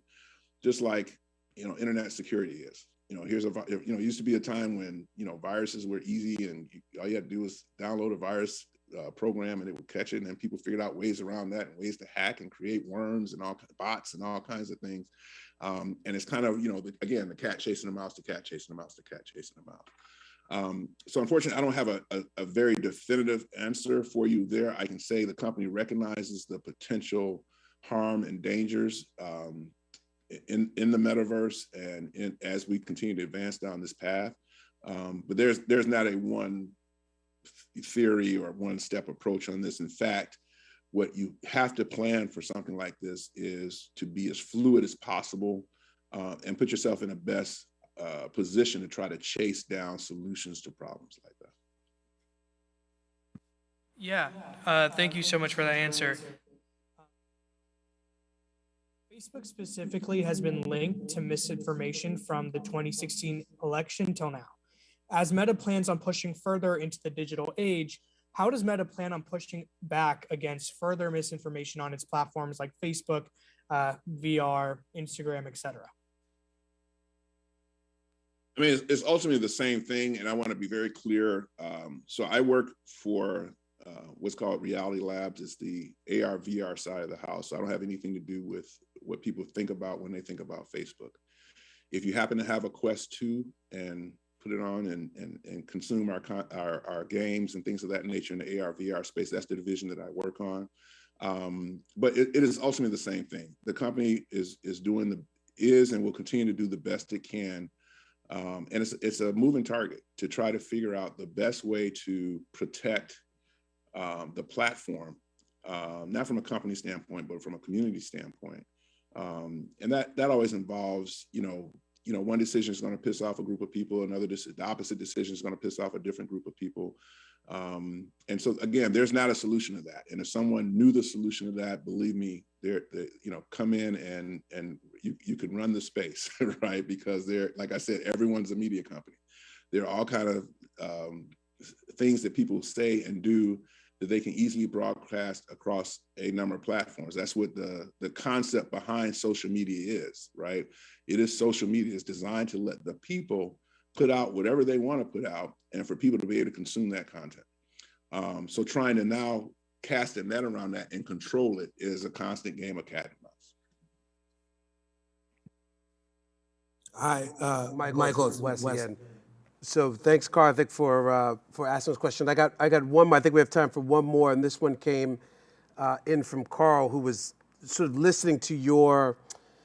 It seems like he's a bit of a music industry vet as well, and was interesting about how technology companies really dominate the music space, and this idea that where you are now with AR, VR, and Meta could be the next revolution, as it will. So the question is, as a veteran of the music industry who weathered the storm of file sharing and the technology takeover, how do you see Meta and the position you have now to be equally revolutionary, and where would that revolution take the space that we're in? Hopefully that makes sense. I think it does. I'm going to try to answer that, and hopefully I understand the question properly. I do want to very quickly, something just occurred to me. So the prior two questions were basically asking about Facebook or Meta in particular, and how it's going to control, monitor. It's kind of like saying, how's the ocean going to control a shark, right? Best you can. From that standpoint, like it is that robust and broad of a problem or an issue. And this question is not unlike that from the standpoint of, I think that a company, you basically have three major players, right? You have content companies, right? You have, record labels, you have film companies. What they do is own content. They sign artists, they acquire catalogs, they make movies, they create TV shows, and at the end of all those things, you always see a copyright notice, which means someone owns it, right?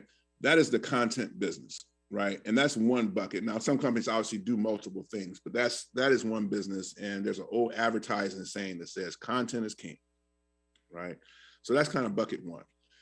Bucket two is, or really bucket three is distribution, right? And that says whatever that content is, whatever the most important, successful, desirable content of that, we're going to get that content out and make it available to as many people as possible. That is a separate business model. And typically distribution, you know, I don't want to say they don't care. The content is not their problem. Right. So if you go back quite a few years, you had these, what they call independent record distribution companies. And what they would do is you could come to them. This is how Eazy-E and NWA got so big and companies like that. They found these guys that said, we will distribute your music for you. And you can bring in whatever you want. I'm not listening to it. I'm not trying to evaluate how good it is. I'm not trying to decide if you're a star or not. I'm going to make your music available. And if people buy it, great. I'll collect money and send you most of it, right? As opposed to like a record label, a content company had to say, oh, we want to sign this artist and not that artist and have this artist record these songs and their image needs to look like this, or film is this genre and this director and this producer. Those are decisions content companies make. Distribution companies say, bring it and I'm going to set it all up. And when people want it, I'm going to deliver it. And the more I deliver, the more money I make. And I don't care particularly what the content is. Now, there are obviously some, you know, ethical controls that people do, and, you know, where they want to control some of that content. But at the end of the day, you know, any media is being distributed now, right? And it can be far left, it can be far right, it can be, you know, for children, it can be for adults, it can, you know, it gets distributed by distribution companies, right? And then technology companies, their goal is to make that process more fluid and more economical, and build scale in that distribution process, right? And those are the three particular silos. Now, obviously, you have companies that do all three, that do, you know, 2 of the 3, 1.5 of the 3, things of that nature. But you have to start off by putting the entertainment business, if you will, into those 3 categories from a business standpoint.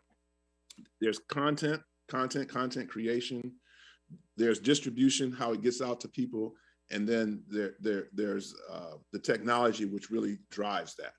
And so looking at the business that way, I think helps answer a lot of these questions and concerns. And kind of what you began with, Wes, was, you know, is a certain company a distribution company or is it a media company? I mean, again, they can have multiple functions, but those are the steps in the process.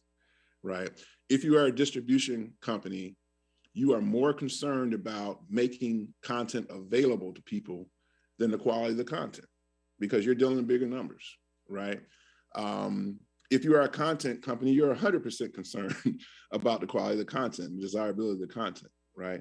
And if you're a technology company, you want to make sure that you're building that bridge wide enough and high enough and that it's fast enough and that it's efficient and that it's very inexpensive. And I don't think those concepts will ever change. The technologies will change. The nature of the content will change. People's acceptability of the content will change. Societal norms and you know, limitations on what you can and can't do and all those things will constantly change. But those 3 buckets will never change. Well, you're sort of making me think about, well, first of all, thank you for an NWA reference. Max, you know this. I teach a hip hop class over the winter, so at least one student who should get that reference, at least, right? But I think it's interesting because we talked about that, the role of the distribution company and how it's fundamentally different. Now you got me thinking that's a very interesting way to look at the sort of ecosphere, especially as a former record label cat myself who dealt with distribution options, and I'm looking forward to how your philosophy into this sort of new wild west that we're going into may make me feel a little bit more comfortable than I did this morning. So thank you very much. So Mike, I don't know if you have any last thoughts, you know, before we get out of here, but, you know, we really appreciate you taking the time, and I'll just let you get the final word if you have any. Yeah, I do. Just I was going to give you a quick story. Like, you know, I was in Los Angeles. You know, most of you know, if you go far enough south down the beach, you'll hit an area, kind of Hawthorne, Torrance area, where there are these oil refineries or oil distributors, quite honestly, oil and gas distributors, right? And I remember I used to work out down that way, and they had, huge, I don't know if it was an actual refinery, but that's where companies went to get their gasoline, right? Huge area, all these big tanks and everything like that. They were a distributor, because you would see a Chevron truck come up and fill up. You'd see, every gas, Arco truck come and fill up. That is what distribution is about. It is really passing that content out and around, right? There are a lot of questions here that are predictive, that are seeking, kind of a predictive analysis of where the industry is headed. And that is one of the most difficult things to do. And a lot of that is because of technology, right?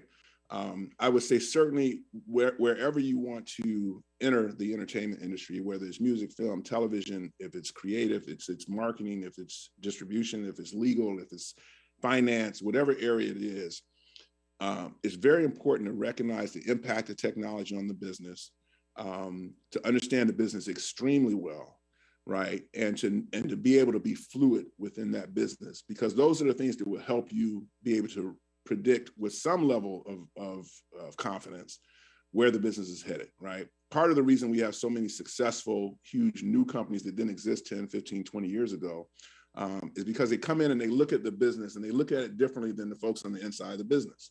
As I mentioned, everyone in the music business was thinking like, the internet, that's horrible. Right? The one person that looked at it differently, right, started iTunes, right? Because they looked at they're like, oh, this is horrible. Like, you have to go to a store, and you can't. And if I want to take my music with me, I can only take like we used to have a little bag of CDs and carry like 10 CDs around with us, or a 10 CD changer. I can take all my music with me everywhere I go and organize it. That's great. And that, and now it's just like, oh, all the music is out there, and I can just grab it and pull it down and pay a monthly fee. Right.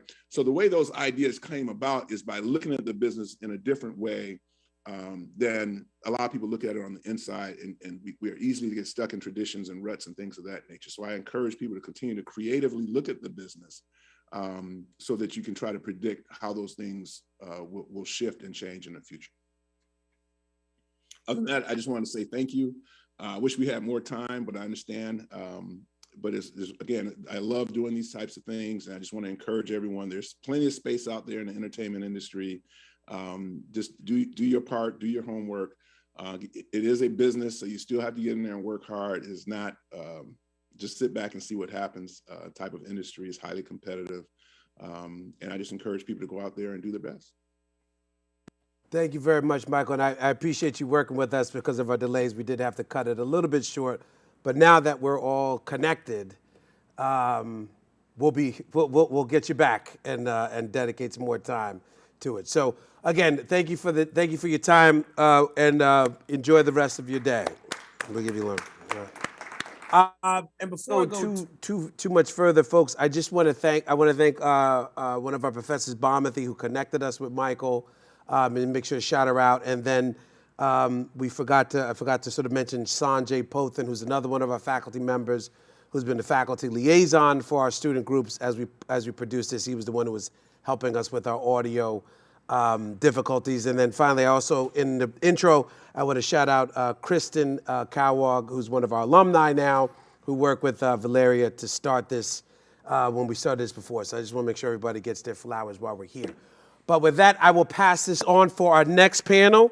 As we begin to delve into the cannabis industry. And for that, I'm going to send it back to Boston and one of our team members, Nissim.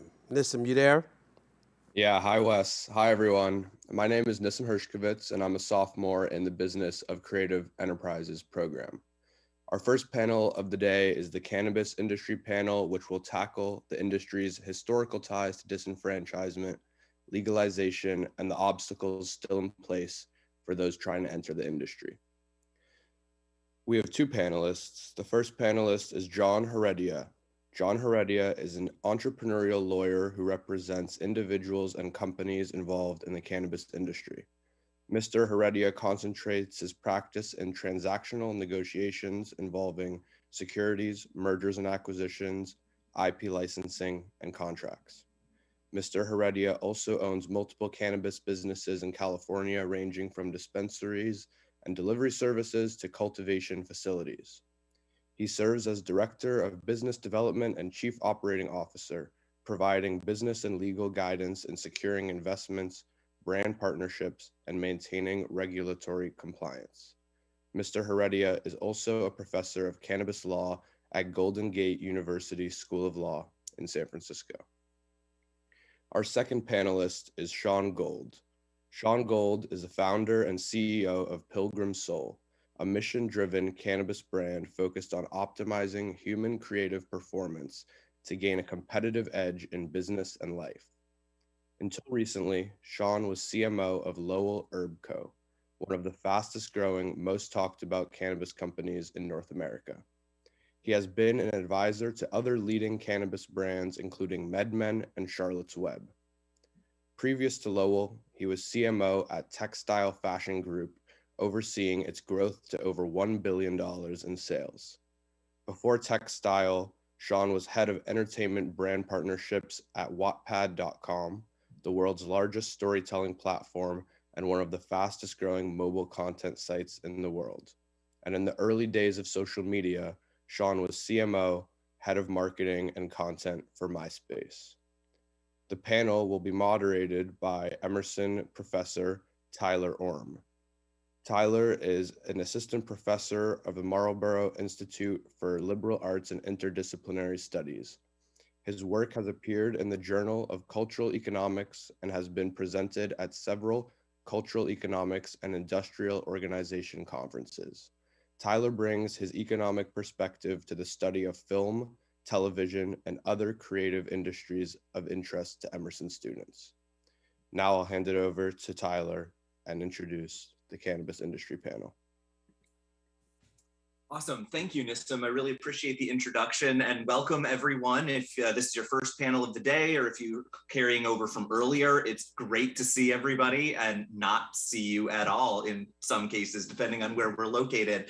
Our plan for today, more or less, is I want to give each John and Sean about 10, 15 minutes to really talk about their involvement in the cannabis industry, challenges that they've faced, and really kind of lay a groundwork for us. And then once we've done that, we'll hopefully have maybe about 20 minutes to get some conversation going among the three of us, make sure that we really kind of, are interacting with each other and not just telling each of our own stories. And then hopefully we'll have about 15 minutes at the end for Q&A. So I actually just want to start off. John, do you want to get us started? Kind of give us your ideas of where we're at with this industry and how things are changing. Absolutely. Hello, everyone. And it's a pleasure to be here. Thank you for the introduction, Nissim. That's definitely a lot of things going on in the space, right? So from an educator to a business owner to a lawyer, I do a lot, but, just getting to the very basics of it all, I am a trained attorney, but I'm also a hip hop head, and I am a cannabis smoker, stoner, connoisseur, and businessman dating back to even before it was legal. So a lot of the operators now, they've been involved in the traditional market, and it's all about being able to switch over to the above board market. And the challenges, that we face now above board is not the same kind of challenges that we face in the traditional market. I mean, we're talking about the taxation. It's a prohibitive taxation scheme. We're talking about, this being a communications focused university as well, the advertisement that we cannot do in the space. It's a continual challenge. And also just the compliance, which is like, even we can't eat, we're like, just like everything has to be a pharmaceutical grade, basically. So I've been involved in the space as a consultant in Prop 215 days. I'm based in San Francisco. I'm here in LA now, but the 215 days transitioning to the 64 adult use days, California was definitely one of the early states, Massachusetts now, and the entire Eastern Seaboard is going legal. So the great thing about California is that we've pretty much been the guinea pig as far as the legalization along with the states before us. So we're continually going through the process. And I really hope that the states now like New York, New Jersey will learn from our mistakes. One big reason why I am in the space is, I am a Filipino American from San Francisco. I've been involved in the space prior to, legalization. So I've had many friends who've been arrested and who've been, who've had their lives destroyed beyond arrest and conviction with cannabis.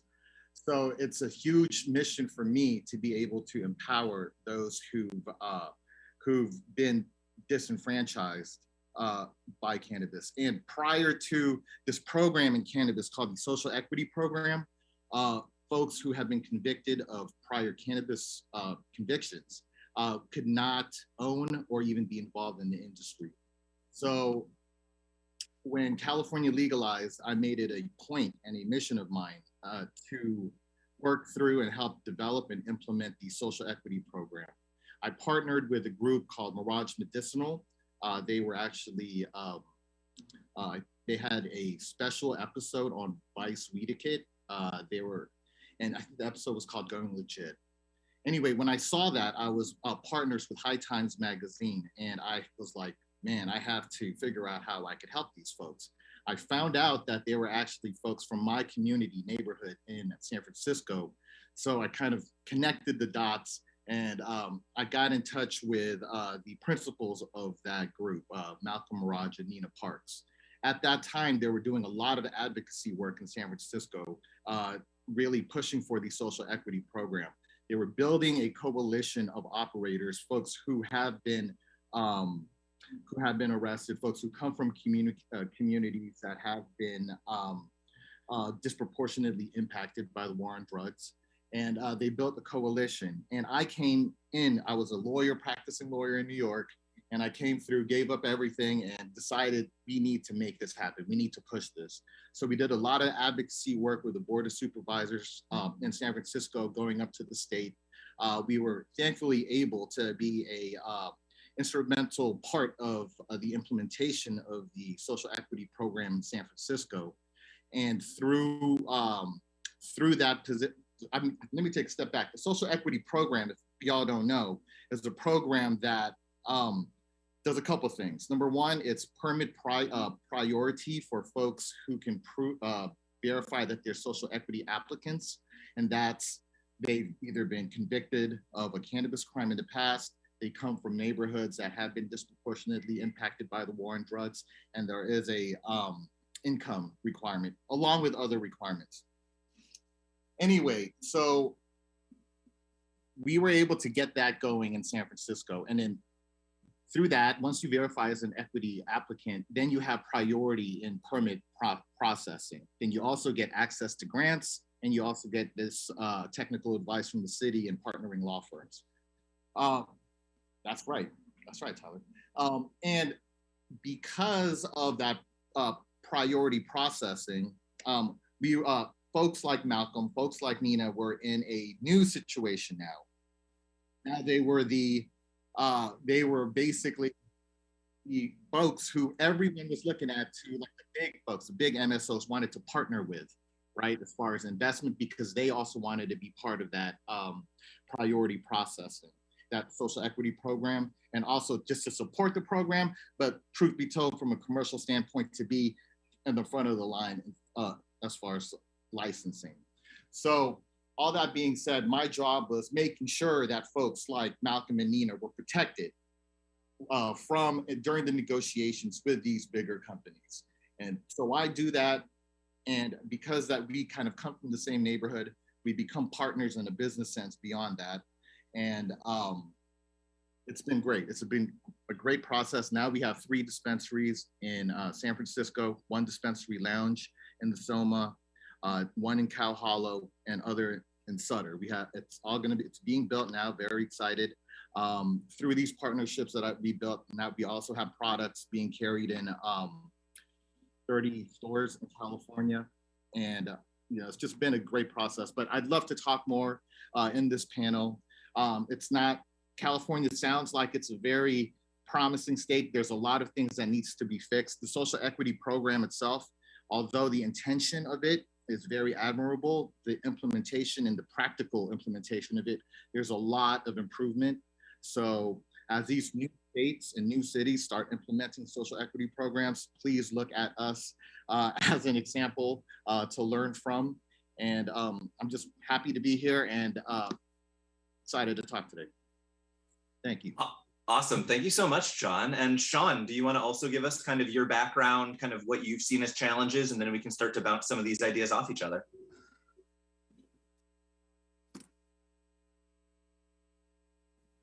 Okay, now I'm back.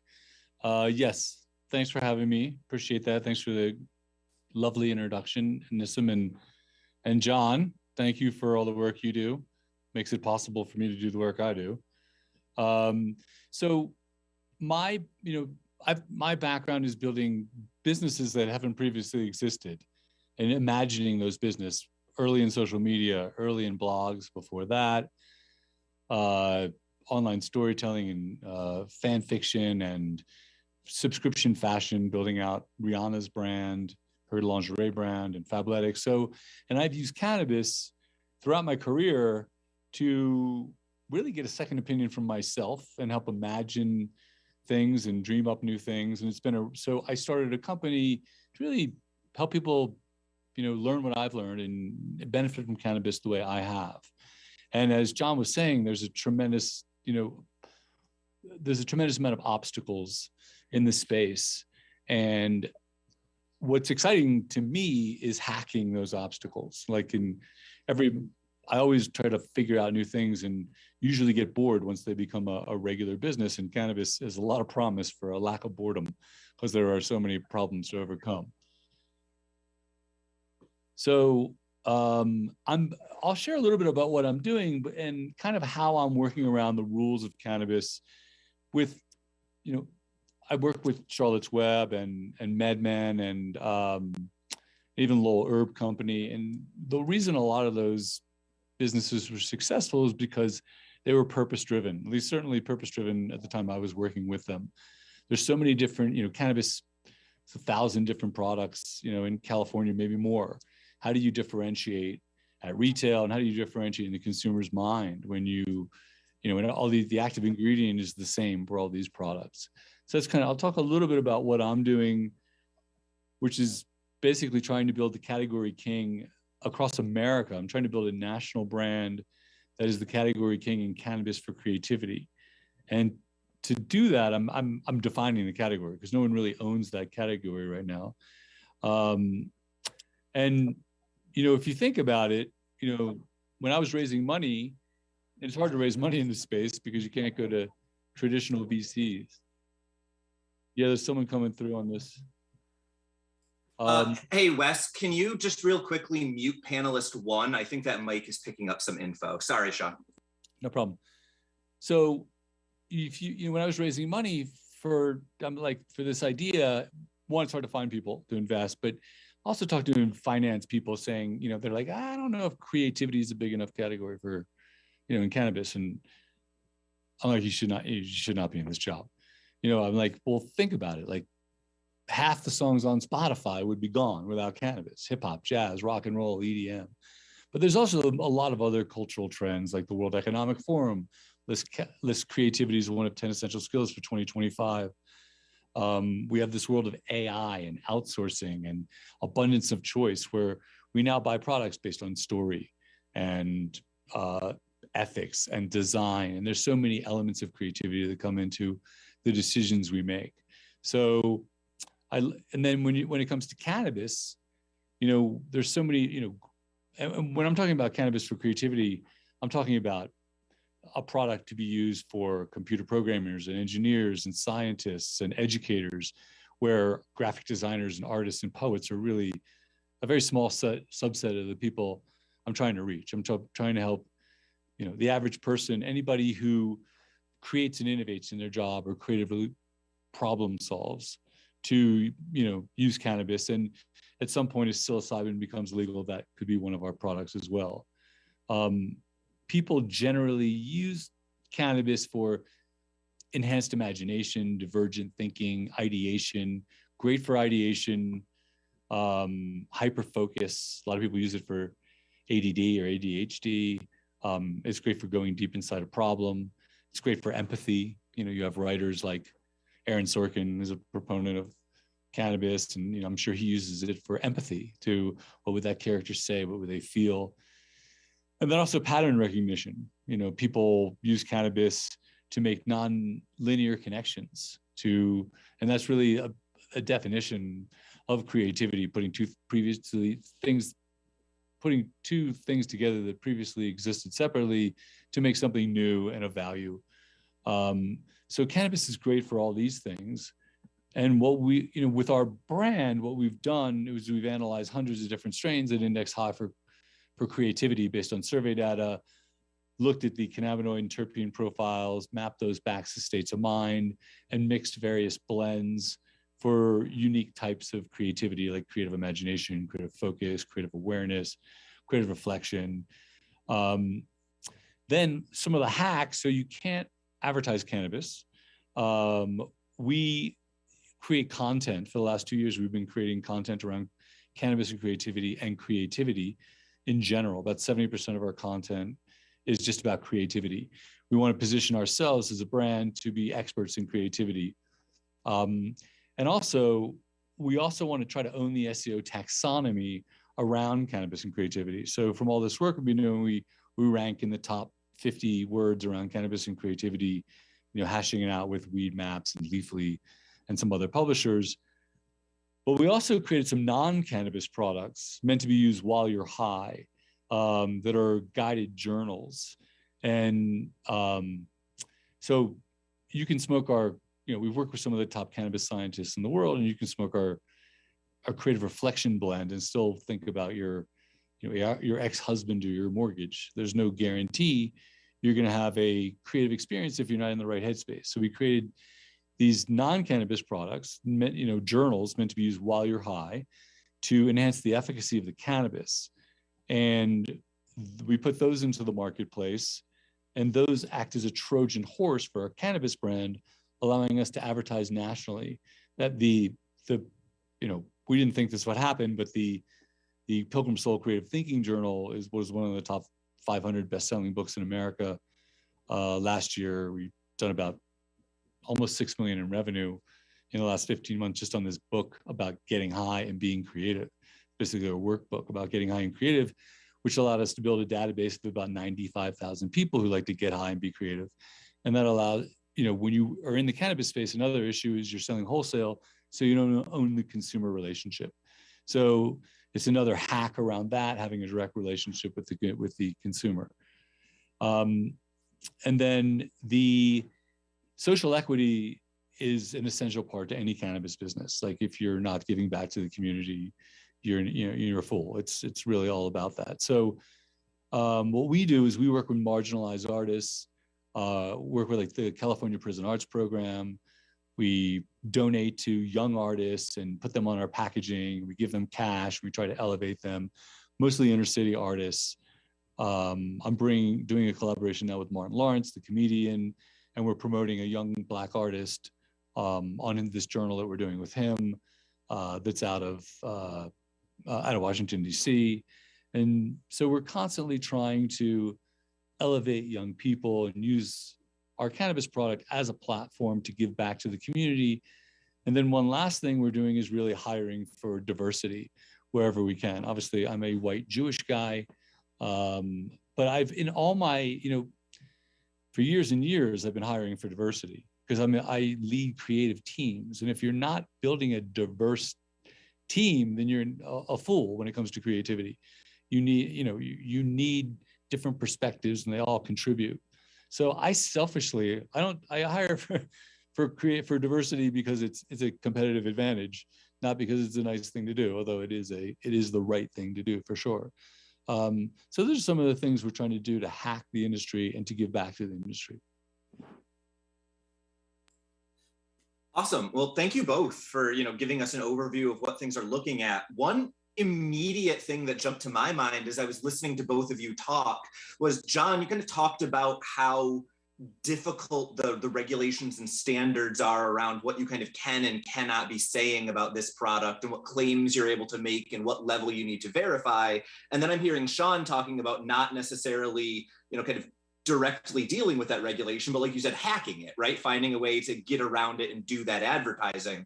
So I'm kind of curious, John, have you tried similar things to that? Have you seen similar approaches? And Sean, how much are you kind of directly interacting with this regulatory scheme? This was something that I saw the two of you kind of looking at in very different places.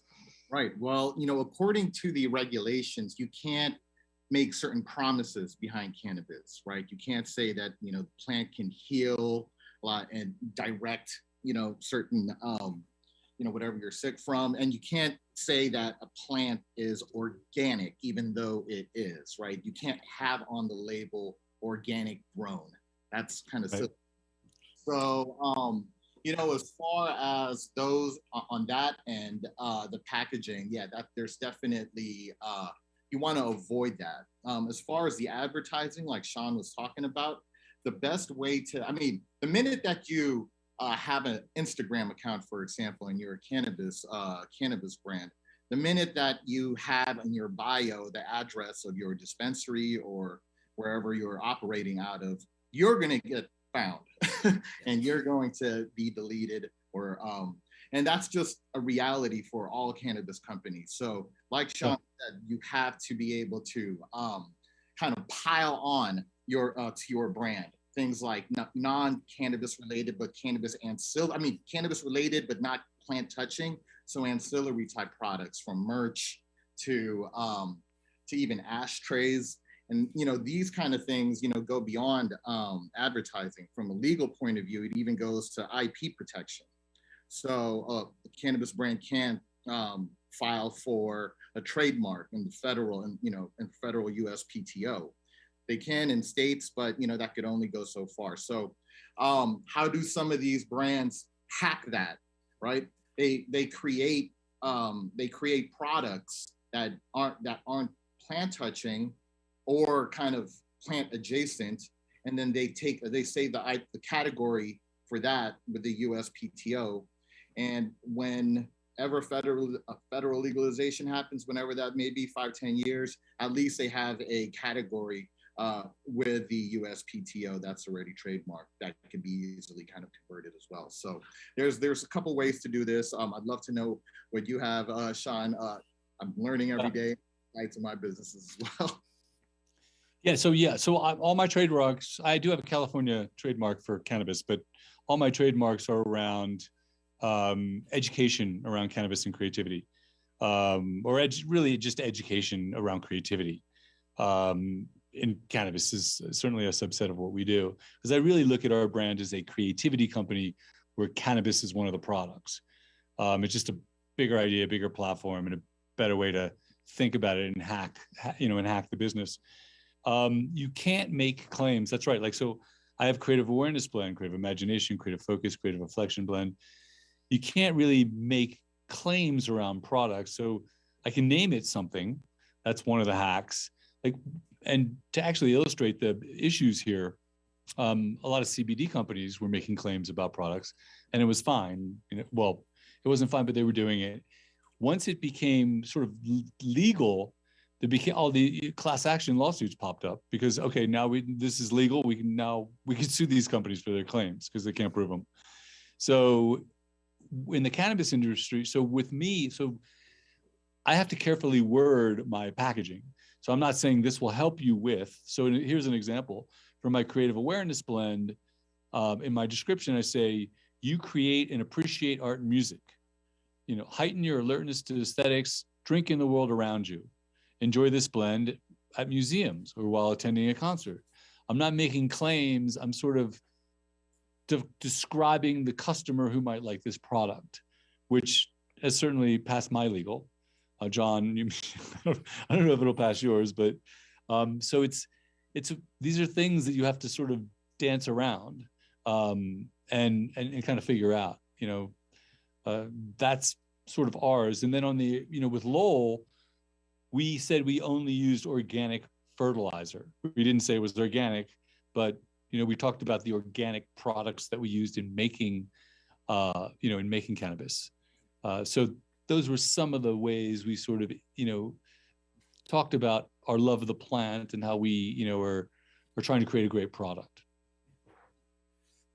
Awesome. Now I'm looking at a few questions that some of the students have sent in, and a lot of them look like they are, something that you guys have already addressed to one degree or another, which is this question around the disproportionate impact of, policing in the cannabis sector prior to legalization, and how you're now trying to, kind of promote some social justice questions. The question I had around this was actually, I know the story that I'm seeing a lot in newspapers and, elsewhere is that as this industry is now starting to expand out of California, that a lot of these big cannabis focused companies in California that already have some economies of scale are really starting to become large, and the industry is more heavily concentrated than it ever was.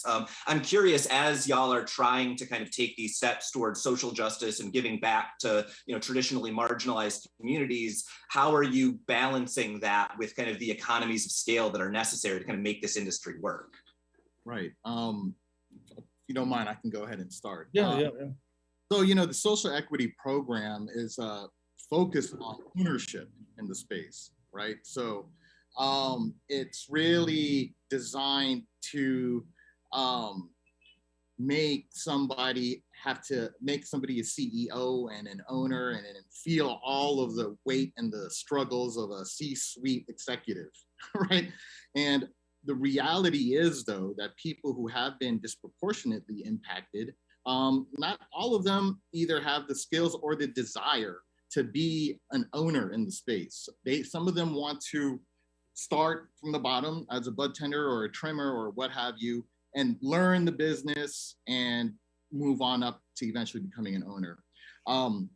I believe that if we can kind of look outside of the kind of prism of social equity and just ownership, and then expand the program to require businesses to hire verified social equity applicants, I think that would kind of even or level the playing field instead of just being so top focused. I think that's just one idea. Yeah, as John was saying, you can't, you have these programs where, you may be able to get a license because you are, I forget what the 3 requirements, and certainly Los Angeles, where you have to live in a certain area. Like, I forgot what they are, but they were, 3 ways you were marginalized. But because of those 3 things, you still can't get financing. You still can't, society is still against you in every other aspect. Thanks for the license, but I can't operate the business because the banks won't give me money or whatever the case may be. So we're getting smarter, and some of the larger companies are trying to partner, and then they have to be careful with their partnerships because they have to make sure they're not taking advantage of the minority and using them as a front. So there's a lot of nuance going on there, which John is probably a lot more familiar with. At Lowell Herb Company, we tried to heighten this issue. We took out a billboard across from the LA County Jail that said, "Recently pardoned, we're hiring." And we were trying to hire people with who were convicted of nonviolent cannabis crimes. And it's still difficult even to hire people. There's just, there's a lot of issues around it. We ended up hiring 2 people from that billboard. And I guess the important thing is to promote those people, promote those stories, tell those stories, and normalize, the experience for cannabis companies to contribute to. There's a lot of expungement groups that are trying to, that are helping people get rid of the records, and it really takes kind of everyone contributing to this cause. There's, I'm not as deep into the issue probably as John is. But just knowing it, if I think the CEO Curative was asked what is at South by Southwest what his social justice, initiative was, and he had no answer, and that's just kind of ridiculous. This was a couple of years back. I'm sure they have a great answer now, but it's ridiculous for any especially large entity, not to have a significant social justice program. It's just the right thing to do. And, it's not only the right thing to do, but it's a great documentary that Fab Five Freddy did, The Grass is Greener, really about it's on Netflix, and it's about the history of the music industry as it relates to sort of marginalization of Black people, and Mexicans are another group that has been completely decimated by cannabis regulation. So just to kind of dovetail to Sean's point, so yes, once you're verified as a social equity applicant, that's well and good, right? But it's about being successful as a social equity applicant entrepreneur. That's really important. We're talking about generational wealth here, not just access, right? So, once you're actually verified, there's so many things that have to go on. You have to secure the investment, and then you need to be able to understand, operations. And we're not talking about, just buying from a dealer and then selling to a customer. You're talking about on the compliance end, you have to understand distribution. And, there are a lot of big MSOs who, they just want these social equity applicants around so they could hold their place in line, and then kind of push them to the back when the actual operations happen. And that's kind of structured in a way through these things called management contracts. That's probably for a law class, but there's ways that these MSOs can exploit these social equity applicants. So we have to be able to be very prescient and make sure that that equity applicants are protected in these kind of deals. And another thing about social equity applicants, it's very sexy to own a dispensary. And a lot of these social equity applicants have come across my pipeline. That's kind of what they want to do. Here in San Francisco and in LA, it's a very saturated market, right? So if a social equity applicant insists on being a dispenser, having a dispensary or a delivery service, anything in retail, there's a chance that once they're in operations, they're in a saturated market already and they're not primed for success. So I believe that there should be a huge, there should be an awareness campaign within the communities of all of the different jobs, of all the different expertise in the cannabis supply chain, right? From manufacturing to cultivation to even on the distribution side. So if folks in communities understand that there are opportunities beyond being in a dispensary, that's probably something that we could push forward as well.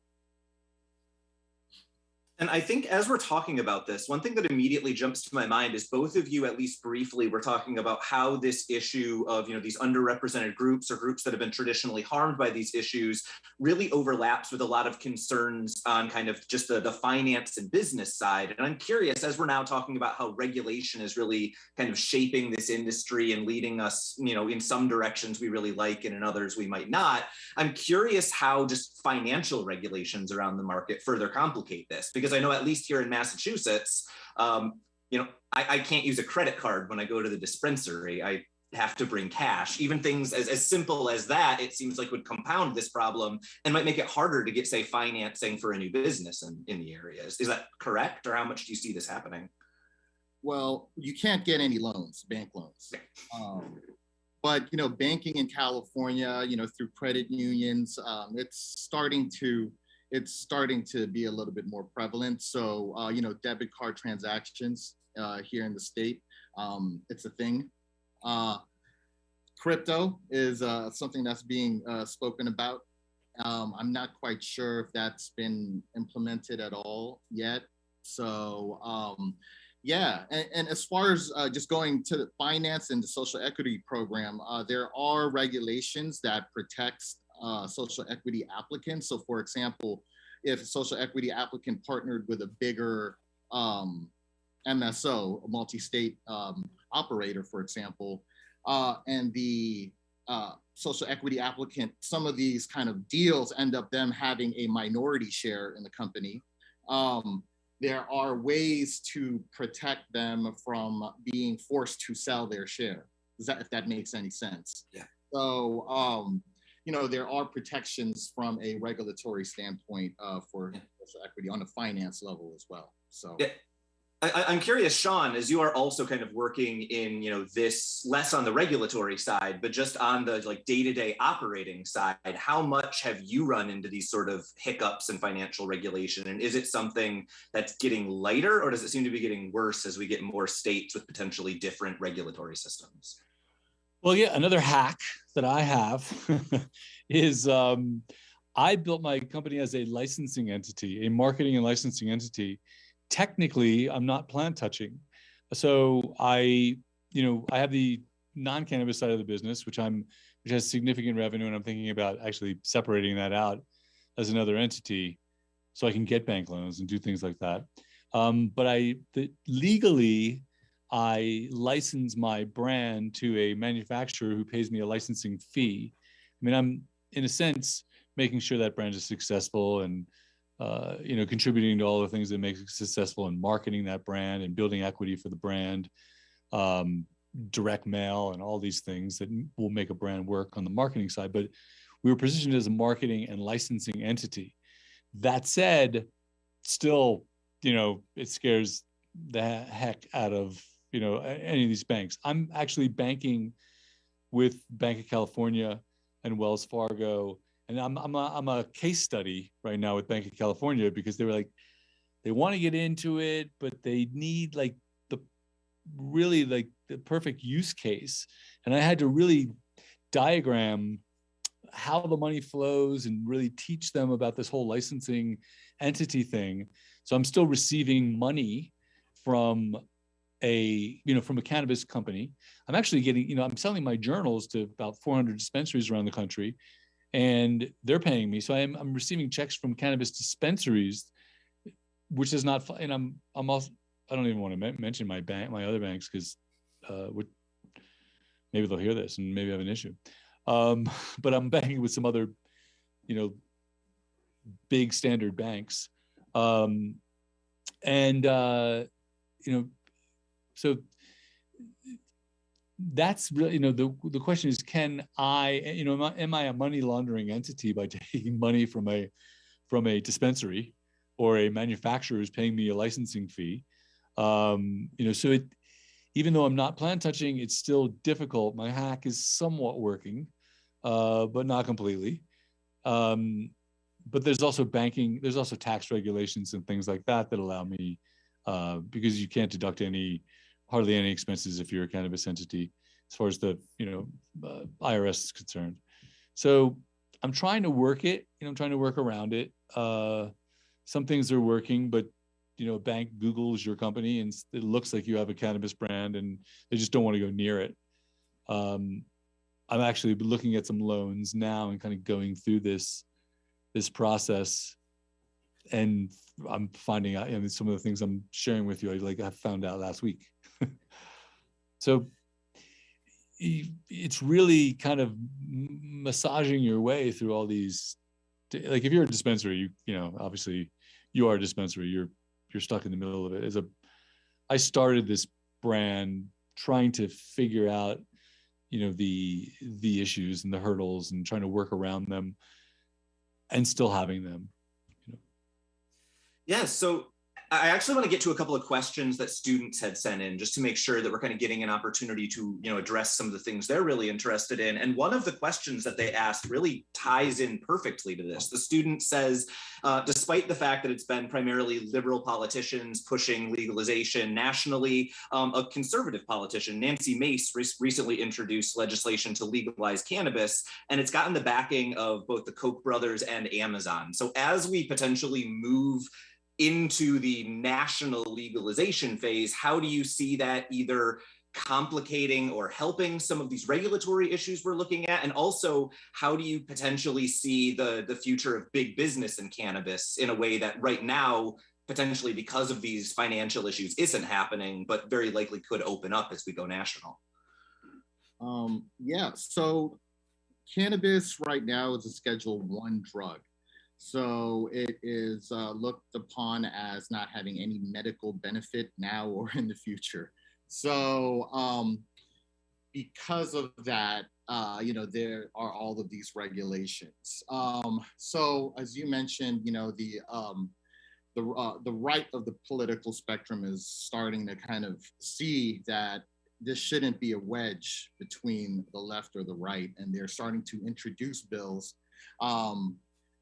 that came after the Safe Bank Act, actually. So it's a good thing. It's a good thing that that folks on the right side of the spectrum are coming to play. Now, going to the issue of legalization.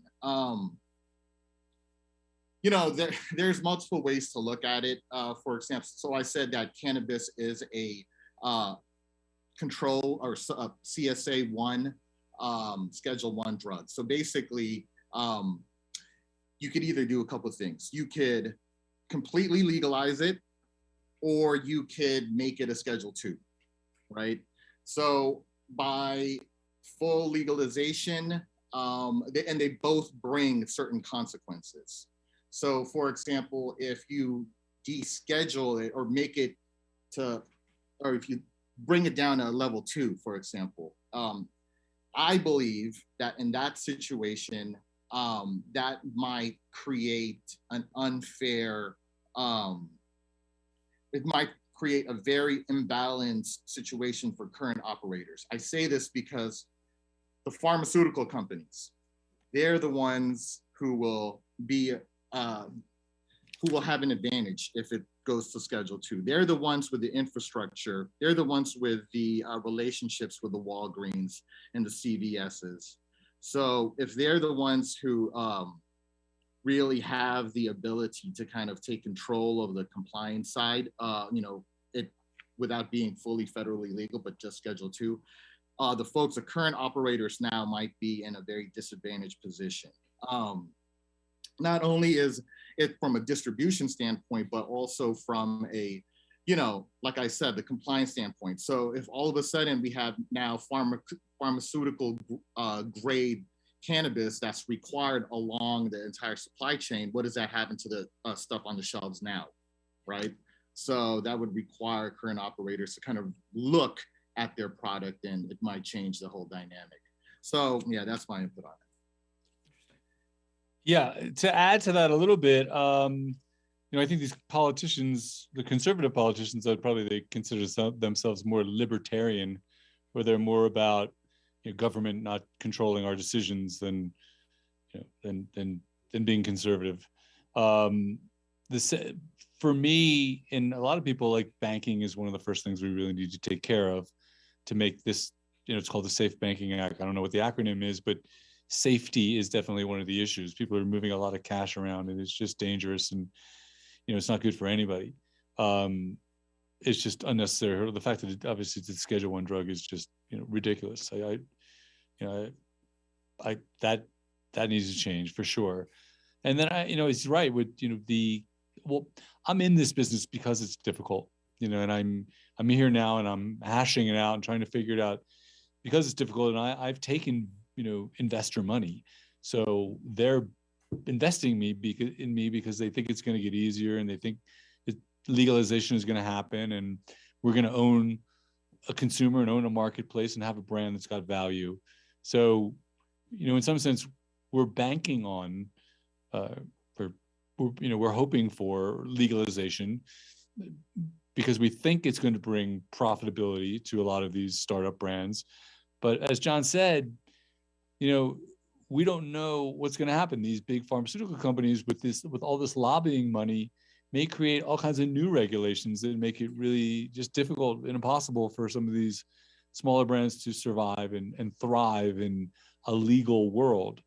FDA comes in, and creates all kinds of new rules, which they 100% will, if it does become legal, and the ability and the money will flow. So we'll probably be able to get more venture into some of these brands to maybe invest in solving these brand new problems that arise because of legalization. But it's all this iterative, the whole thing is just this iterative business process where you're just constantly problem solving. I don't know, but you have to be able to thrive in like even in the early internet days, you have to be like thrive in a business where you don't know what the answers are. Thrive in ambiguity. If you can't thrive in ambiguity, then you just shouldn't be in this business. Well, I think we probably have time for one more student question, and then hopefully we'll get a chance for each of you to do a minute or two of wrap up to kind of give your final thoughts. But the last question we have from the students says that basically cannabis, we've seen some studies that are showing potential health benefits. We also are starting to see similar studies around psilocybin, which you mentioned earlier, Sean. And so the question is, we've seen Oregon now legalize this along, or not legalize, but decriminalize along with a number of other substances. And so if we start to see psilocybin move in the same direction that cannabis is, how do you see that potentially having ripple effects? I know, Sean, you mentioned for your business, or John, maybe for the entire regulatory scheme around these sorts of products. I'm curious what you see the future of that being if psilocybin goes the same direction as cannabis. Yeah, so you're right. So mushroom, psilocybin, it's decriminalized. So, you know, even if you or somebody gets caught with possession, it's not, you're still gonna feel some legal consequence, either through a citation or something like that. And there are no kind of commercial programs yet. There are some kind of exemptions, like a religious exemption. There's a church in Oakland, for example. I think they got shut down, unfortunately, because they were doing beyond their exemption status. But as far as the trend, yes, it is definitely looking towards psilocybin and MMDA and a lot of these kind of psychedelics. And you know, I'm not quite sure if it's a little premature because we haven't even gone through cannabis legalization yet. But yeah, no, it's definitely, I think that's just kind of the nature of emerging industries, right? So it's, and the fact that mushrooms and acid and or LSD and ketamine even, they have always been part of a movement, a bigger movement, you know, kind of side by side with cannabis. So it's just now in the legalization kind of parallel now, right? Yeah. I see it happening. The kind of issues that I have are just common sense issues, right? It's kind of like, how do you actually manage the dosage, right? So, you know, a lot of folks now are doing the micro dosing, and, you know, we have chocolates now. So that's really the biggest issue. It can be done. Another thing is kind of like, you know, a lot of the folks in the cannabis space, they were really about being, you know, organic about their product, right? And ketamine is not organic, LSD is not. So, you know, these are that we're going to have to confront as a culture and a society. Other than that, you know, it's going to happen whether we like it or not. So, you know, there's a lot of legal folks right now who are structuring businesses around this. We're getting ahead. There are already mushroom farms in Santa Barbara all the way up to Seattle. So folks are doing this, and things are packaged very professionally now. So it's just from a regulatory standpoint, I think it's going to take a little bit more time.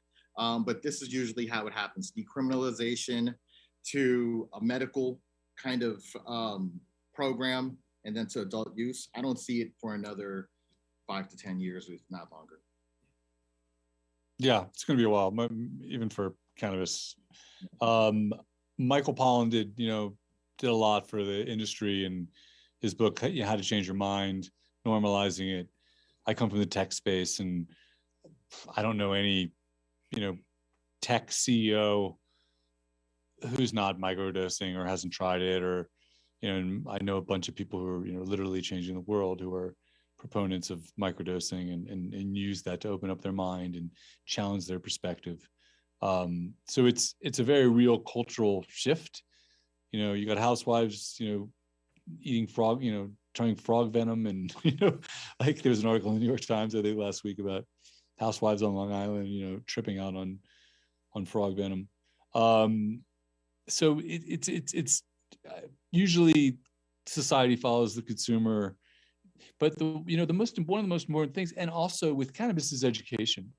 And I do a lot of that with my product. I'm always like low and slow. You can always do more. You can't do less. One of my biggest issues with this product, you meet a lot of people like, do you use cannabis? Well, I did in high school and used to get paranoid, or you have the big issue with edibles where, oh, those gummies are great, I'll have two. And people are just almost any hospital visit related to cannabis has to do with someone eating too much cannabis.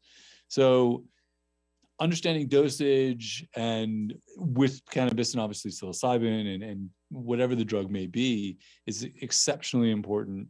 So people have a positive experience, and don't have an extremely negative experience.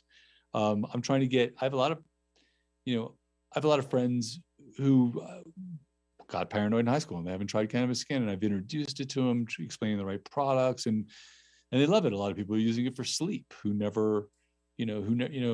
you would think would be the last people in the world who would use cannabis. Like, I was on this board meeting for my kid's school, and they're like, what do you do? I'm in cannabis. Oh, really? And this guy in a suit, kind of an older guy, who's like, I use cannabis for sleep. I take it every night. Like, I didn't expect him to say that, but it's just, it's proliferating society. And I think with all these things, education is going to be, one of the most important things that helps push it forward. Well, we've only got about 2 minutes left. So I think I just want to give each of you an opportunity, if you've got just like 1 minute for a last thought or something you want to leave the students with before we break for lunch. Sure. Yeah, I'd like to just end with, I welcome any young folks to come into the space. I mean, cannabis is an emerging industry. So every day, from a legal, but also from an operator standpoint, we are creating the law. We are creating the paradigm of how people treat cannabis as a product and as an experience. So, just being in the space, I asked, it's creating the law. Basically, it's not like fashion. It's not like music. We're with structures that are already established. Because we are in this industry, it is an exciting space. And we need folks who come from your backgrounds, from the communications to entertainment to fashion, to give your insight into this space. Because a lot of the operators, we have folks like Sean now who come from outside of cannabis, but a lot of the operators are really traditional operators who are kind of learning on the fly all the other parts of the business that's required in order to have a successful business, like marketing and sales from a corporate standpoint. So I just implore anyone who's interested in the space, we can change the world if you come here. All right. So thank you again. If you guys want to reach out to me, I will put my information. Contact me anytime. Right there. Happy to talk with everyone. Thank you for having me. Yeah, my parting thoughts are really about purpose. The best way to succeed in really any business, but particularly the cannabis business, is to be purpose-driven and add something to our culture and society. And one of the best ways to think about finding your purpose is kind of think of it as like a Venn diagram of two overlapping circles. And one circle would be, cultural issues, cultural movements, cultural problems you need to solve. The other issue would be, your brand's best self or your company's best self, what cannabis does well or what you really love. And where they intersect is like your big ideal. For me, it's about creative performance. I love, I've used cannabis for creativity. It's contributed to my life. I see creativity and cannabis is great for that. And I see creativity as a cultural movement. So that's my big ideal, creative performance and helping society that way. But whatever it is, we all want to do something that is meaningful and contributes. And when even if you're, may not be starting your own company, but when you look at companies or you're interviewing with companies or investigating the kind of company you want to work with, look what their purpose is and what their big ideal is and see if it's something you want to be part of. Because if they don't really have one, they're probably not going to be successful in the end. So it's a great way to suss things out. It's the foundation really for any company your purpose, why you exist. It makes all the decisions in your business so much easier. Your marketing, employee retention, all your messaging is all driven around your purpose. Well, I just want to say thank you so much, John and Sean. I think this has been a really interesting conversation. We've been able to get into some great stuff, and I'm going to pass it over to whoever on the BCE team is in charge of the next step. Thank you. you. I'm on LinkedIn, Sean Gold. Just look me up and invite me. Thank you. Thank you, Sean, and thank you, John, and thank you, Tyler, for this amazing panel. All of the students the audience are very excited about everything that we heard today. And the event keeps going. So, well, right now we're gonna take a short break. It's gonna be a 15-minute break. I will pass it on to Jess to explain a little bit more, but we will be doing a giveaway. I will put in the chat in the YouTube live audience chat the sign up for the Google form, so you can participate and gain BCE swag. And then please come back at 12:50 PST for more. We will have 2 more panels. One is an agent and panel with a WME agent, which is called the Tip of the Spear, and then we will have a streaming world panel. Yes, so take a break for 15 minutes, go use the bathroom, get yourself some food, just let all this discussion sit in and absorb, because it was so awesome to hear. And come back, join us, because when you guys come back, we will be doing our giveaways. So as Valeria said, you have a chance of winning a one-on-one conversation with Ryan Hobbs and John Heredia. So that's really awesome. So if you go take a break, come back and join us then at 12:50 PST. Yeah. And we also will have a student panel where you guys get to meet the faces behind the conference and find out more on insight on what their perspectives as well. But yes. Thank you.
my future, and then I think about like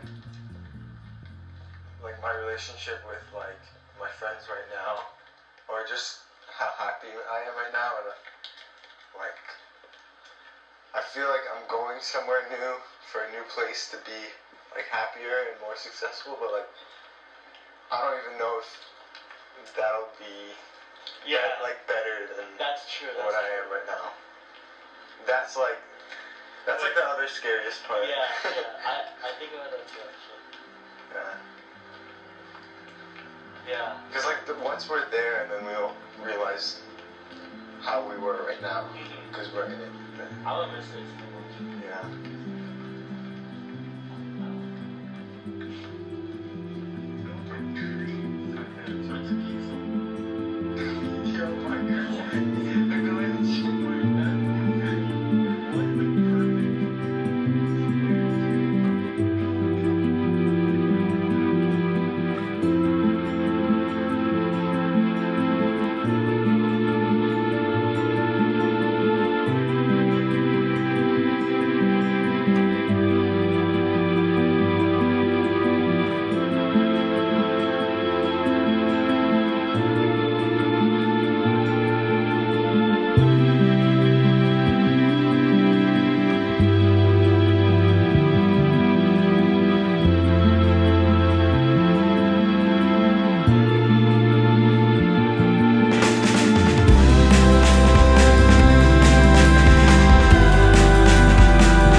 My mom told me the other day, if it looks like love and feels like hate, you leave. But all I've ever known is you, and I've got time to think it through, I'll stay. My dad says that it's anxious thoughts, it's written in the way I talk, he sees it in the way I walk away. I don't know, whatever I don't know, 'cause I am only 18 and young. And the boy down the street with the frogs on the leaves makes me feel grown up. And I spend nearly all my time wondering what they all might like from me. These feet wanted to move away, 100 days simply turned to 3. And Diana says, slow down,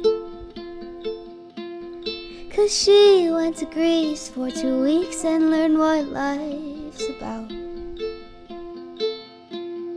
And if no one even likes my songs, I'll have her to sing along enough.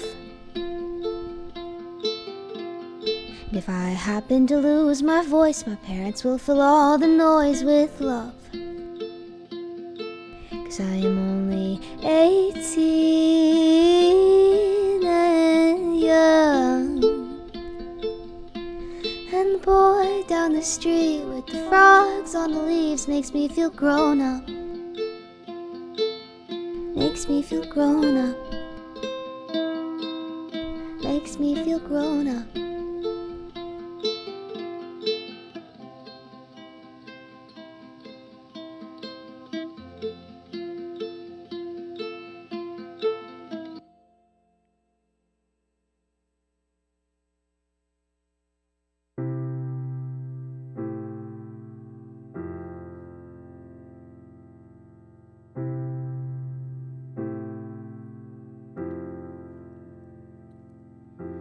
Hands are on my waist, you're pulling me close.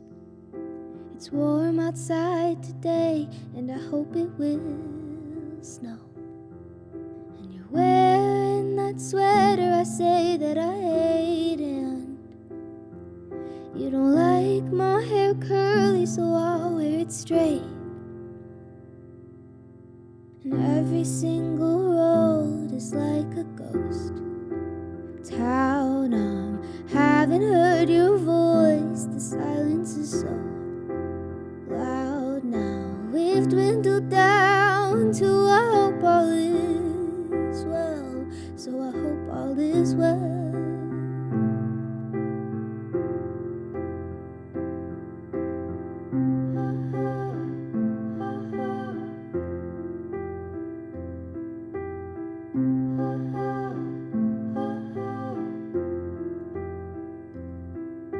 And 4 years ago on my stained carpet,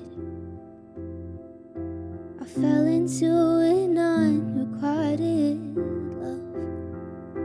So I got it all replaced, burned it in the fireplace. The hardest thing I had to let go of till I met you. Till I met you.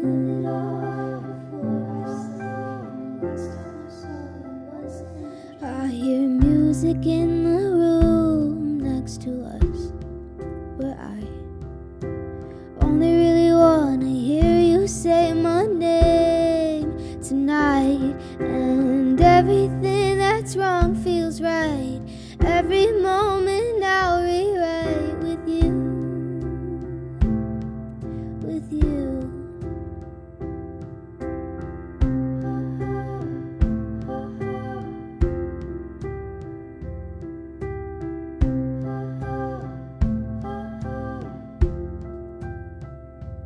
Cause we're slow dancing in the kitchen light, and my parents are gone, so you'll spend the night. We were hanging around friends that I never liked. Could we leave a bit early? I hope that's alright. Slow dancing in the kitchen light, and my parents are gone, so you'll spend the night. We were hanging around friends that I never liked. Could we leave a bit early? I hope that's alright.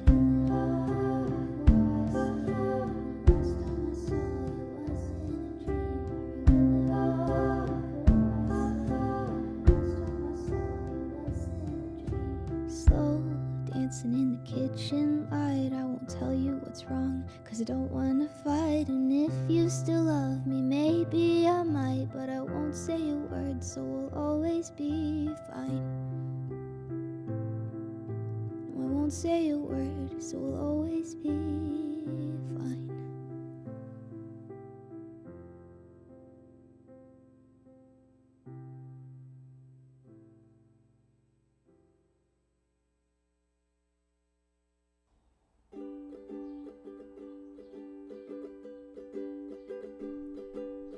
I listen to indie bands that don't get a lot of views, cause I'll do anything and everything to impress you. Cause really like the way you smile after I say your name. I like to tell you everything that makes me passionate, cause you make all the little things feel oh so extravagant. And I really hope that deep down you feel the same. I thought maybe your mind would change when you realize the way I make you feel on summer days. But I guess I'm just a summer day to you.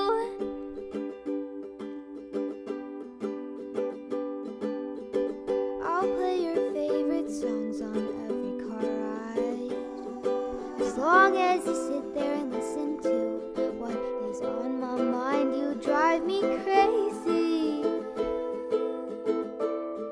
but you don't drive me away.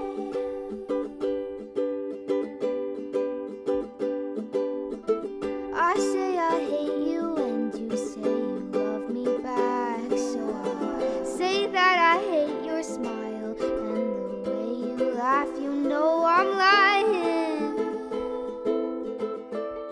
I'll never mean it in that way,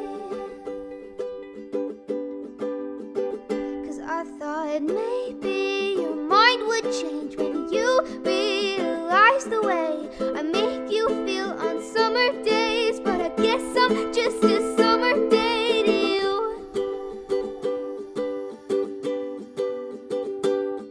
My everything, it felt like yours, but there's nothing left to do. No words to say, you're miles away, but at least I'm just a summer day to you. Oh, at least I'm just a summer day to you.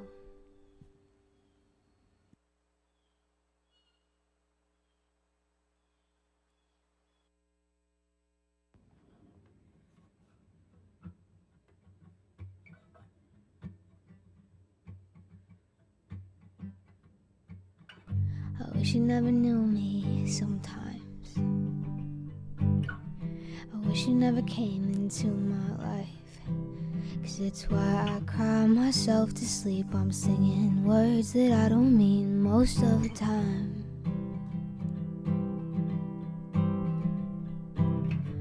I wish I didn't feel this much, but the way you look into my eyes, oh darling, I'm in love. But it's why I cry myself to sleep. I'm singing words that I don't mean most of the time. But I just get so in my head, and you don't understand that I know the way you leave better than the person that I am. And I can't love like this if you're not in it. No, I'm a temporary fix until you're finished. I wish I knew where to draw the line. I wish the world could give more signs. It's why I wish I was the rain. You wash away the things I say, so I don't mind. Oh. One night I drove around in silence. I cried so much I had to pull off the road. There's nothing out in the horizon. There's just some things you'd have to die to know. You'd have to die to know. But I just get so in my head, and you don't understand that I know the way you leave better than the person that I am. And I can't love like this if you're not in it. I'm a temporary fix until you're finished. You told me, hold me tighter when the song plays, and you say one day we're both on the same train. Try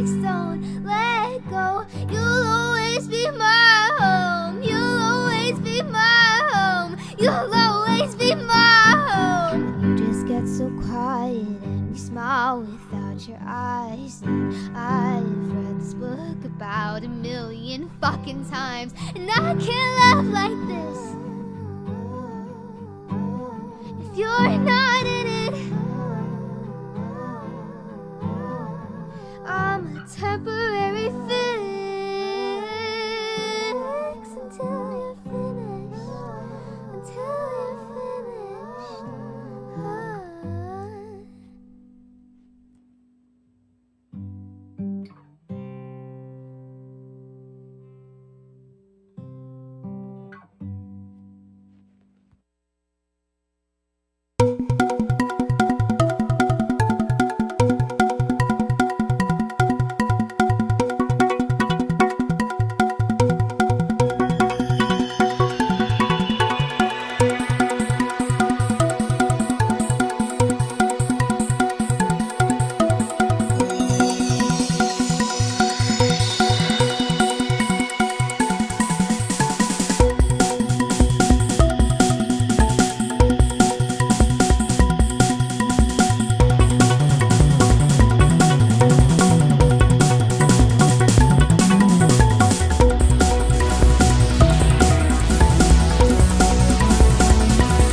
All right, welcome back, everybody.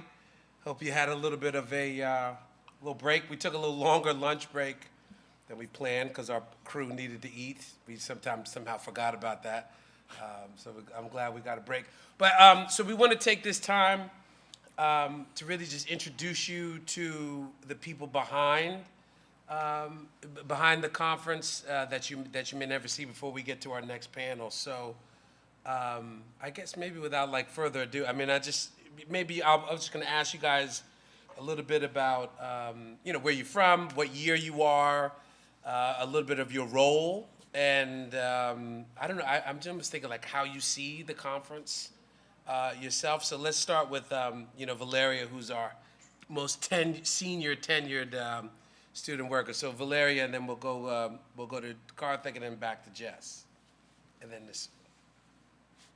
Okay, so hi everyone again. I hope you've been liking the conference so far. It's been going great and we are very happy to be here and to organize this. Well, I am Valeria Ocando. I am from Caracas, Venezuela. I'm a senior BCE major, so Business of Creative Enterprises.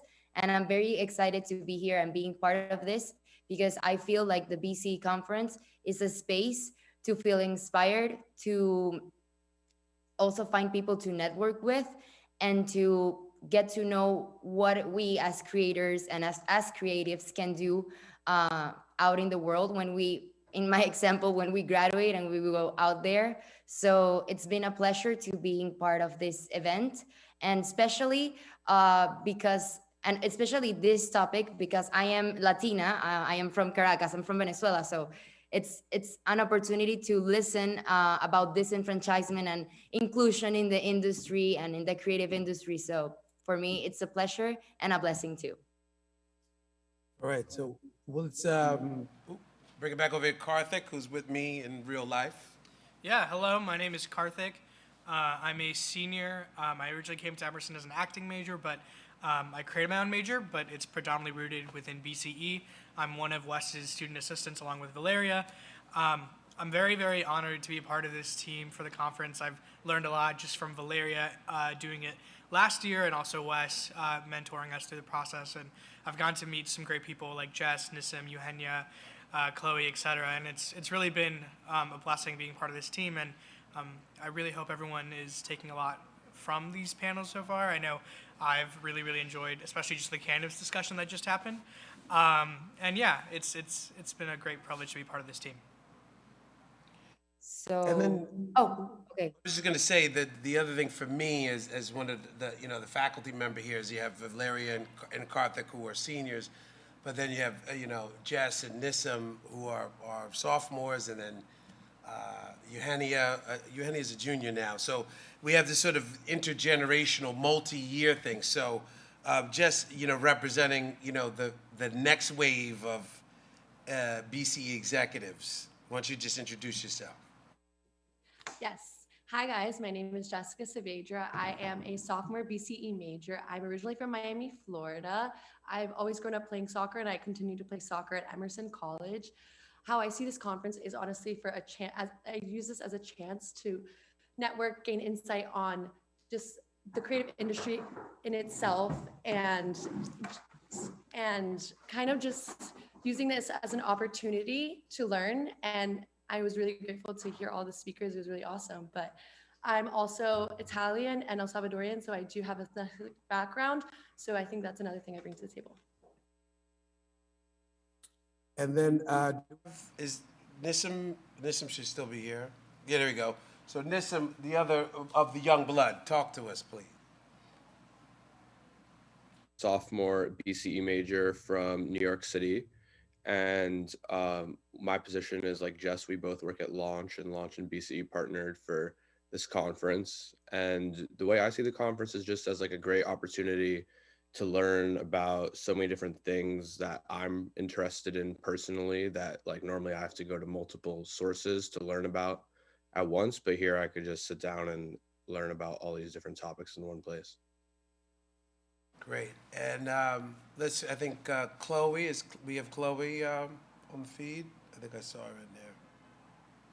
There she Hi, is. hi.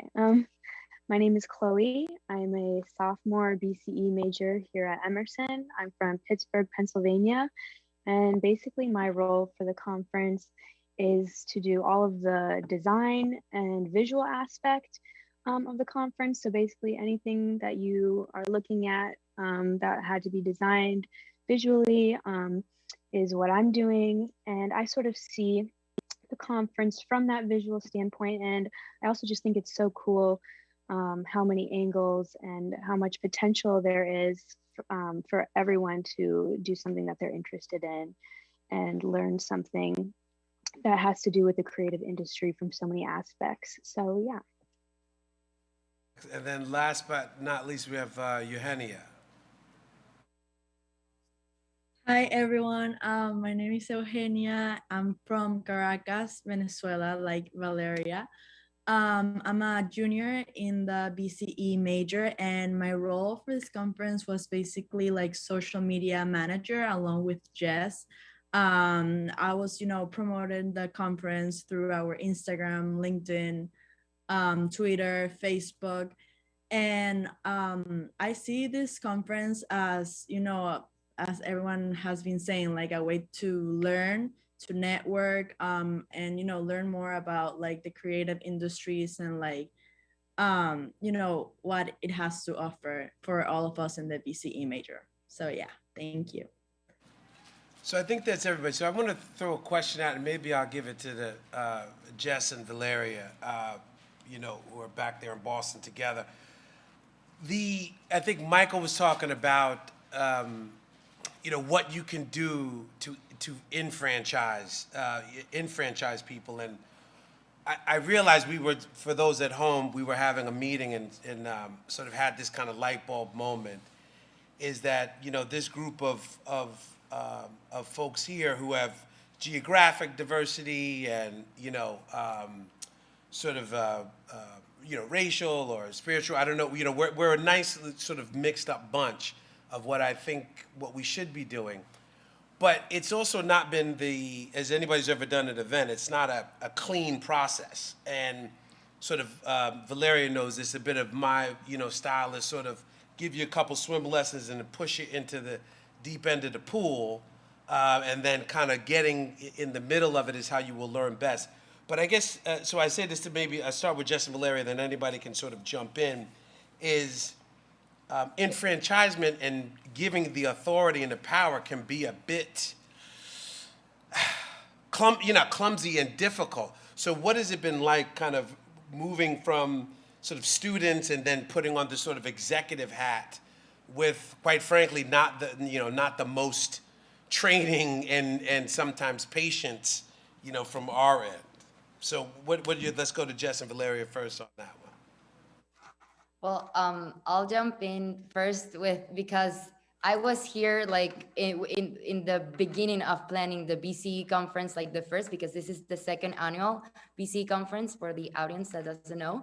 And being part of like the executive team and like basically executive producing the event is a huge responsibility, and it's a path where you're constantly learning. And of course, I wasn't born knowing this, but I can say that one important thing and one lesson of like enfranchisement, etc., is like Wes is our boss in this, and like is the boss of this team, but he has given us the opportunity to stand out and to like basically learn from him, but from ourselves and from the team to like work together and do this conference. And I would say like one lesson that I can take out of like managing a team, and like, because I was basically the lead of the team, is that you have to trust your team, like delegate. And I can speak from the team that I'm very happy to work with Chloe, Nissim, Eugenia, and Karthik and Jess that I have next to me. And they have shown like throughout this process that, yeah, they also like didn't know how to like manage an event like at first, but then like we all learned together. And I think that that's the big lesson here, like be willing to learn with like from yourself and with the team. And yeah, that's my answer to this. I'm gonna pass it on to Jess. Yeah, going off of what Larry said, this job is honestly really cool, especially because we are put in a position where, yes, Wes and Sanjay are our bosses, but they really look to us to lead the team and lead essentially this conference. Like, it really has been like us kind of doing it and them adding like their advice and suggestions, and like being a student and being just a sophomore and having this task on and this responsibility has really taught me so many things that I never thought I would, like, so many, just has shed light on like time management, working with a team, relying on just kind of like having confidence in yourself that you can actually do this, and like, oh my God, I don't have to ask like the professor if it's okay. It's like kind of just like taking the time and like taking full responsibility. So that was a really awesome factor of why I love being a program assistant and kind of being so hands-on with this conference. And I think it's like very effective. Yeah. Let me ask you, I'm going to ask a kind of another question and kind of throw it out to everybody. I'm going to start with you, Karthik, as a senior about to get out of here. Do you think about these type of things, like when you want to become a showrunner, that somebody may look at you or see your name and then sort of try to, I don't know, buttonhole you? Like, how much of this issue of disenfranchisement, as you're about to become a scholar to an executive, do you actively think about, or is it something that, you just sort of as like a cost of doing business? I'm just interested in you. How do you view the issues of what we're talking about? Yeah, I mean, I think for me, like, it's hard not to think about that as a person of color. Like, I think no matter where I go in the world, the first thing people are going to see about me is my skin color. And I think that is just something that, is in some ways unfortunate, just, based on like a lot of institutional issues that are within a lot of industries and stuff like that.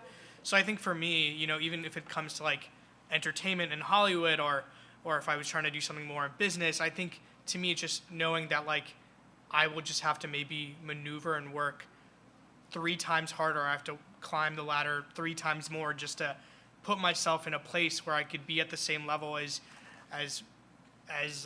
my counterparts who are not people of color, like white people or something like that. You know what I mean? So it is. I think that's the only thing that I really think about when I think about going into the workforce and, now graduating. I am already comparing myself to my competitors and thinking about how could I stand out. And I think, at least with this conference, what's been really amazing is just seeing that we're tackling issues about race, sexuality, systemic issues, and incarceration, stuff like that, things that like have been put on minority groups for so long, and learning how could we empower ourselves to be on the same playing field as everyone else. Yeah, I think, there goes Cecil. We're going to be with this Cecil minute, man. A couple more minutes and we have the tip of the spear. But I want to sort of throw it back to Chloe, who I think, if Valeria remembers, we were just looking for like a graphic designer. And I think we maybe put out a general call, and Chloe sort of answered this. And I had taught Chloe, I think for 1 semester, and I didn't realize that you had this skill. But I guess, Chloe, Chloe, did you feel, let me put words in your mouth. I almost feel like you've been empowered. Like, I don't know if you were doing the design, and I hope that we gave you a vehicle to kind of show your talent. But again, I'm thinking about how many designers I've worked with in my career and how so few have been women. It doesn't really add up. So again, it's almost the same question, but a kind of in a gender kind of spin. How much are you actively thinking about this? And you're obviously a little further away from the professional world than Karthik, but anyway, Chloe, I just want to get you to weigh in if you can. Yeah, it's absolutely something that I think about. And this was a really awesome opportunity, especially because it's sort of the first time I really got to, make things that like mattered. And like when it was really good, you could like actually put it out in the real world, and real people would see it and interact with it, which was really awesome. But yeah, in terms of like going past school, and I'm a sophomore, but of course I'm still thinking about graduating. It is something that I've noticed, and just even going into offices that I might want to work in the future, shadowing people that I know in the industry, because I do have a few connections, it definitely is noticeable that there are a lot fewer women in designers. But I guess that just inspires you to work harder, and kind of put yourself out there. And it just shows the importance of not letting people step over you and making sure that you do have a voice, and really, getting in there, getting your voice in there, getting a seat at the table. And the themes of this conference are super important. So yeah. I always think about this, like designers and like studio engineers are just like a weird thing. Like you can't tell me that women are not interested in this. It just seems to be like clearly somebody's keeping them out. It's not fair. But anyway, I'm gonna try to get to everybody in a little bit of time. So I'm gonna go to Nissim, who is a New York City kid, like myself, and has been working with us and did a lot to kind of help certainly our talent play get rolling with his background and sort of how he was raised. But then Nissim, you also have your own sort of entrepreneurial venture that you've launched as well. So I just want to kind of talk to you about, just kind of really taking that hustle and making it real with us, and then also not with us. Yeah, sure. So, and the first person that I met when I came to Emerson, because we had to come into quarantine and everyone was in their dorm room on online orientation, and everyone was saying their favorite like music artists, and I wasn't really relating to what anyone was saying because it was mostly like some alternative artists that are very popular at Emerson, and I listened to more hip hop. And then I think I said Juice WRLD was my favorite artist. And then so this kid, Harry, who's now my business partner, messaged me back and was like, oh, that's so cool. Like, blah, blah, blah. Like, here's my number. We actually met up. Well, I don't know if hopefully I don't get in trouble for last year, but we broke quarantine rules and met up in the bathroom to talk. And we discussed like our love of music and how we both also had this same passion for business. We're both BCE majors. So we started managing a few artists in Emerson, our friends, and with a goal of doing concerts, but then we couldn't do concerts because of COVID. And then recently we got to throw our first concert in November, which we sold out, which was like 190 people. That was great. And now we have our next concert coming up actually in 2 weeks in Cambridge, which we also just sold out yesterday, which is 350 people. So a big step up. And then also at the same time right now, one of the artists that we're managing is getting a lot of interest from record labels. So I'm actually going on Wednesday with Harry. We're flying to LA with him and we're going to meet with one of them. It's scheduling, I'm telling you. Yeah, me and Karthik in here like, what? What's going on there? But I think, and this is a nice transition as I kind of toss it to Eugenia before we run out of time, is there is this sort of sense, and just for everybody listening, this level of hustle with these students of they have the idea, and more times than not have come, to me or to Paul or to Sanjay, really leading the conversation in a way that's really exciting. And all I can think about is when I was your age, how that was not what I was doing, not that focused. But Eugenia, you kind of rolled up on us, and or at least on me, and said, hey, I want to, basically like your social media needs help, because it was maybe just my old self in there trying to tweet or whatever, or Instagram posts, and really kind of also same way that Nissim is kind of seized the horse by the reins. But Eugenia, what was your thinking when you joined the team? And and was it a case of I'm going to enfranchise myself, if that makes any sense? Yeah, so for me, I saw it as an opportunity, to create, especially with Chloe. I think that at the beginning, like last semester, it was really great to work with her with like her graphic designs and everything, because she has the skills to like, do the graphics, and I had like kind of the ideas of like what we could post, because this was before the conference. So like right now with the conference, like the Instagram has been like, and all social media platforms have been like about the conference and promoting the conference. But last semester, it was a good opportunity for me to see like, okay, like why can I post on the Instagram about like BCE, like what ideas, what news of like the creative industry. So for me, it was a way and like an opportunity to see like where my creativity could go, my imagination could go, and having Chloe alongside with me working on that, doing the graphics was like very awesome. And I think I did a pretty good job. Also, Chloe did an amazing job. And right now with the conference, like, you know, we have been working really hard with Jess as well. You know, we have been, you know, we did like an amazing team to like manage everything. So yeah. Can I, you made me think of something when you mentioned Jess, and this came up in our meeting, and Megan was here earlier. We have a lot of like student athletes in the BCE. I don't know what the percentage is compared to otherwise, but Jess is kind of like maybe just as a representative student athlete. What's the connection there? Is this sort of, you know, is this that you know, as an athlete you have to have the discipline, you know, or you know you have to have this sort of the vision. And as I think about in franchising, right, athletes have to take the opportunities when they present themselves. So that's just me thinking out loud. But I'm wondering, you know, is there a connection, or is it just, you know, happenstance that we have so many athletes, and particularly women's soccer players? I don't know if there's a way to slice that pie that thin. But what do you think, Jess? So 100% there is a connection. I think being an athlete is more than just playing a sport, but it's kind of just taking like the tenacity and grit and hard work and hustle, like kind of how you mentioned before, like Nissim with his like the hustle, the concept of hustle, and like taking what you learn on essentially the soccer field and incorporating that into your everyday life, and kind of just like allowing that to be your motivating factor and like that burning flame that fuels you up, because you will always fall in life. And I feel like through sports, like I've learned that myself, like you get hurt, you fall, but it's the way you get back up and the way you recover and the way you work your butt off that gets you that gets you to be noticed, that gets you to be seen.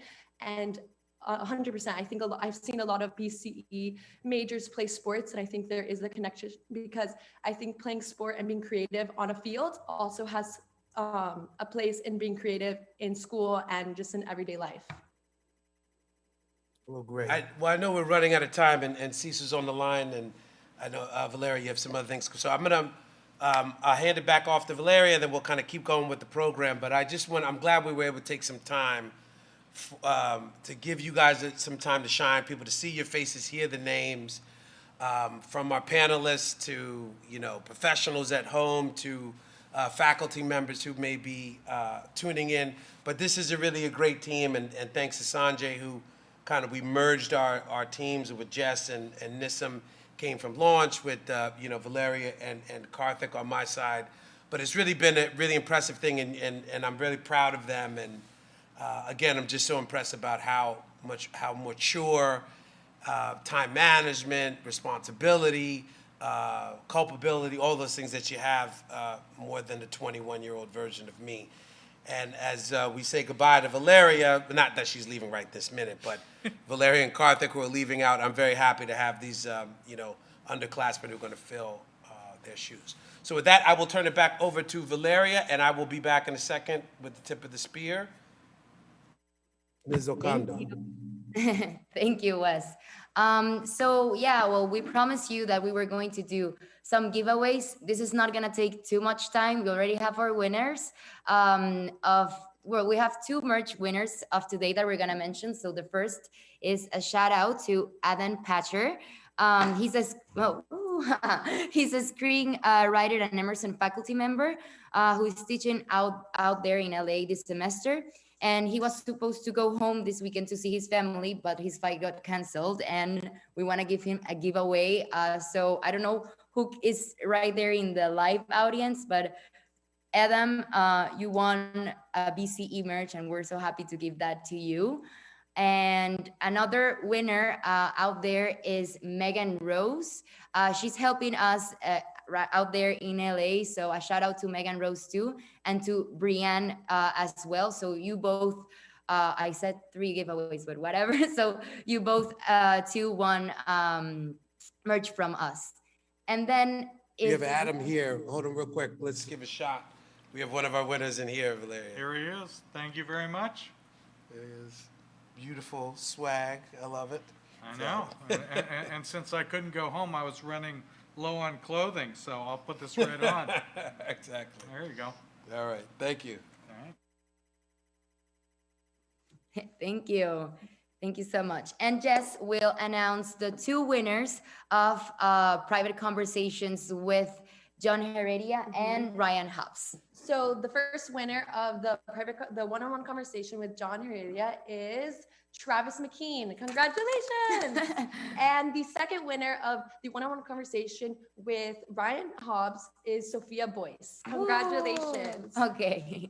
Well, right now we will pass it on to Chloe that will introduce the tip of the spear panel with Wes Jackson as the moderator and Cecil as the panelist.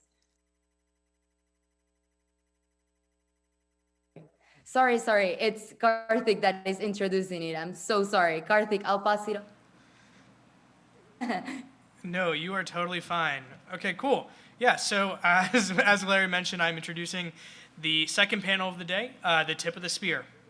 Often in the shadows, agents are the front lines representing talent, developing relationships, and brokering deals.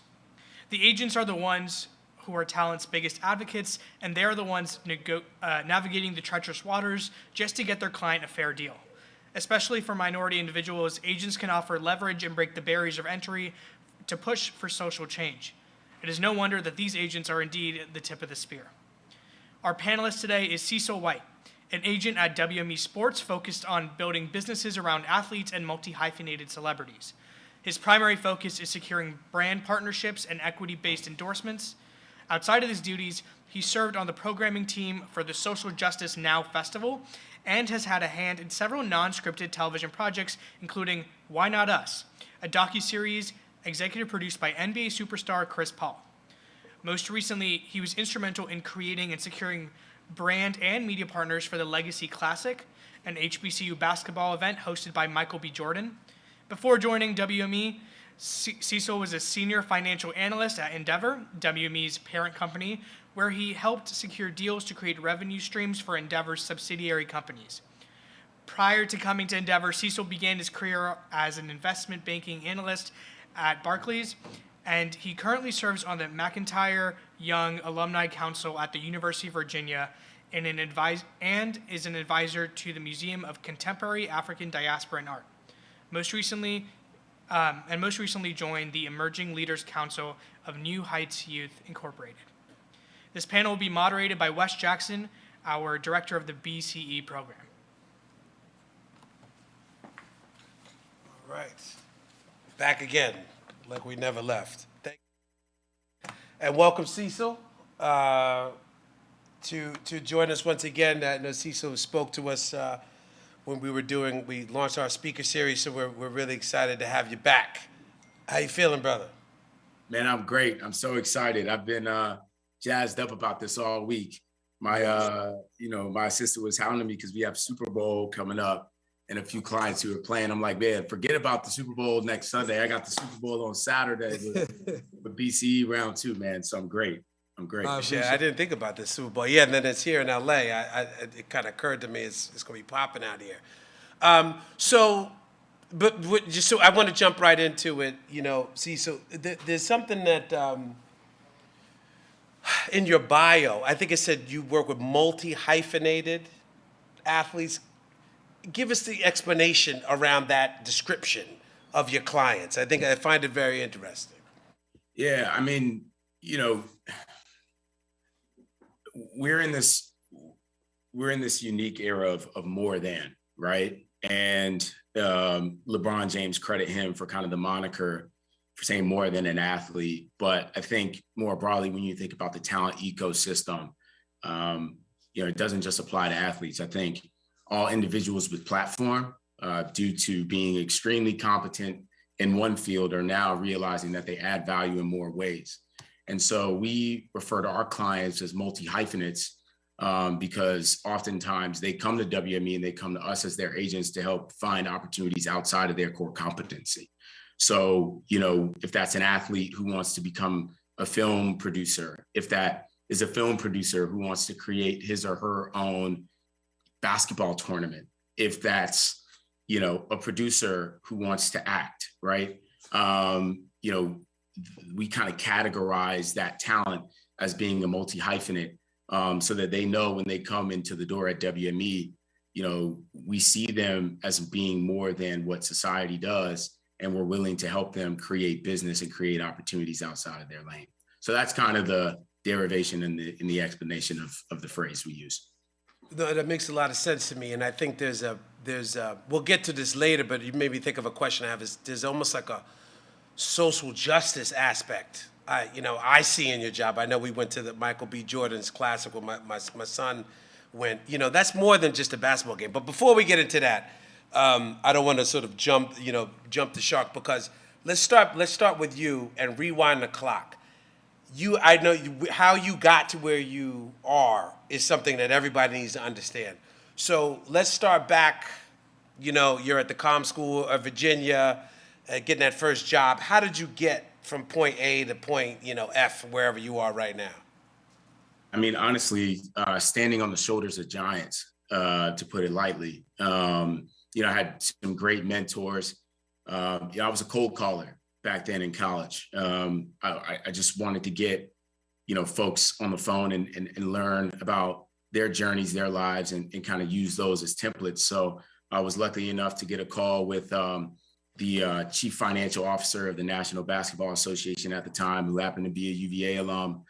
Told her I wanted to break into sports. I must have sent her like 30 cold emails, by the way, before she agreed to a call with me. But when I finally got her on the call, I just said, listen, a job like yours would be amazing one day. I just want to know how I can do it and how I can break into the industry. And she said something that changed my life. She said, basically, if you get the foundational skills to operate in business, you can work in sports, you can work in entertainment, you can work in any industry that you want. And so her recommendation was that, instead of trying to do the traditional path, starting in the mailroom of an agency, going to work, for an artist, what have you, she said, go to a large company and learn how business works, learn how businesses make money, learn how individuals can monetize, learn about equity and value creation, and then use those transferable skills into the world of sports. And so that's what I did. Started my career in investment banking at Barclays, and then pivoted to Endeavor in their financial strategy group, and then kind of used all that skills, all those experiences to pivot to the talent representation industry where I now work. So I don't know, last time you spoke, you gave us a lot of gems, and then we had to kind of tuck it away in the safe because we didn't want to give any, too much proprietary information. But give us a sense of what are your responsibilities to your clients, and maybe, not to be too cliche, but what's like the day-to-day as you try to empowering and enfranchise, your roster? Yeah, man, it all starts with passion points and objectives, right? So, starting my day, no 2 days are the same, right? But, every day I'm carrying out the dreams and trying to secure opportunities that will fulfill the goals of my clients. And so, if we are signing new NBA talent that are going into the draft, right? It's finding, their sneaker and apparel partner. It's finding their beverage partner, finding the corporations that are going to partner with our talent for traditional brand partnerships, for our more mature clients, for like the Michael B's of the world, for the Dwayne Johnsons of the world, for those folks who have already established platforms and are looking to build business. It's helping them bring those businesses to life, finding operating partners in companies and industries that they're looking to break into to kind of make 1 + 1 = 3 and help them create new businesses in those lanes. We're spending a lot of time now with COVID, figuring out, the new normal, right? So how are our clients going to be monetizing their platforms in a world where getting more than 500 to 1,000 people in a room is a real challenge? We're meeting a lot with new virtual platforms to understand how our talent can plug in.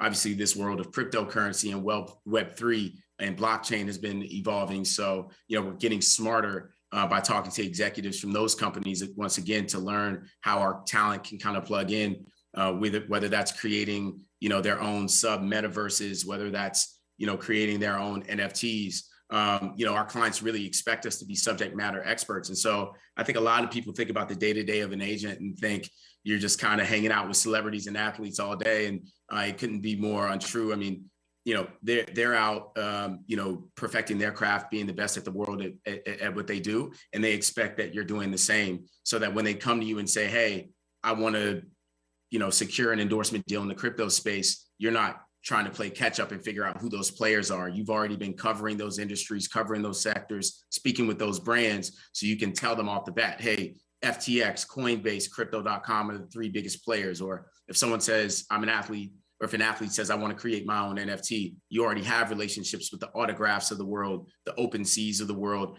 to help them incubate those ideas in real time. So, I would say probably 70% of the job is really being a marketplace expert in terms of talent relationships and talent deals, figuring out where the opportunities are. And then the other 30% of the time is really cultivating those relationships with clients to figure out what their objectives are and how you can plug in. Can you give us a little rundown of some folks on your roster, just so we can get a sense of, the people you're working with? Certainly. So we'll start with football, maybe. Why don't we do that, since Super Bowl is right around the corner? So, most notably Odell Beckham Jr., who's going to be playing, hopefully, and winning, hopefully his first Super Bowl next Sunday. Kawhi Leonard from the Los Angeles Clippers, Michael B. Jordan, Terrence J., Shea Mitchell, down to folks like Opal Tometi, who's the co-founder of Black Lives Matter. A ton of different college athletes now with the name, image, likeness rules changing. So I work with Shador and Shiloh Sanders, who are Deion Sanders kids down at Jackson State playing football. Work with Chet Holmgren on the basketball team at Gonzaga. Deja Kelly on the basketball team, women's basketball team at UNC Chapel Hill. And then, of course, our bread and butter clients like the Venus Williamses of the world, the Cam Newtons of the world, the Colin Kaepernicks of the world. Also plug into their teams, and I'm helping them build business as well. So is it safe? So you are not, I just want to make sure I'm understanding it right. So let's say we have, Odell. Are you the one sort of, say, negotiating the deals with the Rams, or are you doing his non-football business? And he has a kind of more on the nose agent on the team. So each of these clients, right, has 4 or 5 people who are on their team who each have a lane and who are each driving a different part of business. Gone are the days in the 80s and the 90s where, the same person who was well equipped to, negotiate your team contract is the same person who's well equipped to run your production company. The 2 things couldn't be more dissimilar, and you can't be a subject matter expert in all areas. And so we construct teams for each of our clients that are, situated such that everybody has an objective. So with each one of my clients, my job is to create new companies with them, which is what we call non-traditional equity endorsements, right? Brand partnerships, which are traditional marketing and endorsement opportunities for them, and then content development. So if they want to create a YouTube channel, if they want to executive produce a project, if they are creating their own production company, all things that are like off field, off court fall within my realm. And then I also bolt on to teams for non-athletes as well. So I work with Corday on the music side, doing his brand partnerships. I'm helping with Michael B. Jordan's brand partnerships. And obviously we created the Legacy Classic, which was, a talent ventures project where he actually owns equity in that basketball tournament that we created. So that's kind of my focus area on the team. And yes, Odell has a totally separate contract agent that does his deal with the Rams, and he has everything that's off of the field with WME. Gotcha. So clearly this is the dream job if I could go back in time and actually be a little bit smarter. But I'm going to say something. So I'm thinking about, first of all, that's to some would be a strange roster, right? Odell to Michael B. Jordan to Corday. except it makes total sense to me, right? Because they are sort of similar. So I'm almost going to sort of pivot and ask you this question, which I kind of stumbled upon with Michael B. Jordan and the classic you did in Newark. And I know, so, you know, obviously a lot about your background and how you were raised and your principles, but that's not about basketball and it's not about movies. I'm gonna go, again, I would say it's a social justice play, right? It's almost like an empowerment, enfranchisement play. How much do you look at it and balance, right, your commitment to the community and the commitment to increasing, you know, Michael B. Jordan's, you know, valuation, you know, as it were? How do you look, how much do you weigh it in there, and then how much do they mix in your mind? They're inextricable. You know, I have a mantra. First of all, I choose to work with everybody that I work with on our roster. There's no kind of influence from like Ari Emanuel or Mark Shapiro or Ari Greenberg, who's, you know, who runs WME. It's not like someone comes from on high and says, these are your clients to deliver. You know, we like to think of ourselves as the model of America, right? We represent all types of talent with all types of focus. And coming in as an agent, if you're able to find a way to add value to an athlete, to a celebrity, to an influencer, to whatever, with your core competency, our agency is very welcoming and flat in that respect. And so for me, you know, my mantra is really called, you know, community commerce, right? How can you take passions for giving back to the community and creating social change and make them profitable, not just for the individuals who are, you know, creating whatever that event, whatever that property, whatever that company is, but for the community as well, and letting them participate in that upside. And so, you know, for the classic, I mean, that started with, you know, the murder of George Floyd, unfortunately, you know, and, you know, Michael B., you know, calling us and saying, hey, listen, you know, folks see me as a movie star. They know what I'm doing with Change Hollywood, right? So Mike has been very adamant about bringing more people of color in front and beyond and behind the camera of his film projects. He said, but I want to do more with historically Black colleges. And he's also a huge sports fan. So he played basketball in high school and he's from Newark, New Jersey. And so he said, wouldn't it be cool if we did some sort of basketball tournament for historically Black colleges in my hometown of Newark? That may have happened, I want to say that conversation may have happened 15, 20 days after George Floyd was murdered. So, you know, just over maybe a year and a half later, we were sitting in Newark watching the whole thing come to life. You know, it was a doubleheader basketball tournament. Both of them were broadcasted live on Turner. We had over $2 million in brand sponsorships to help bring it to life.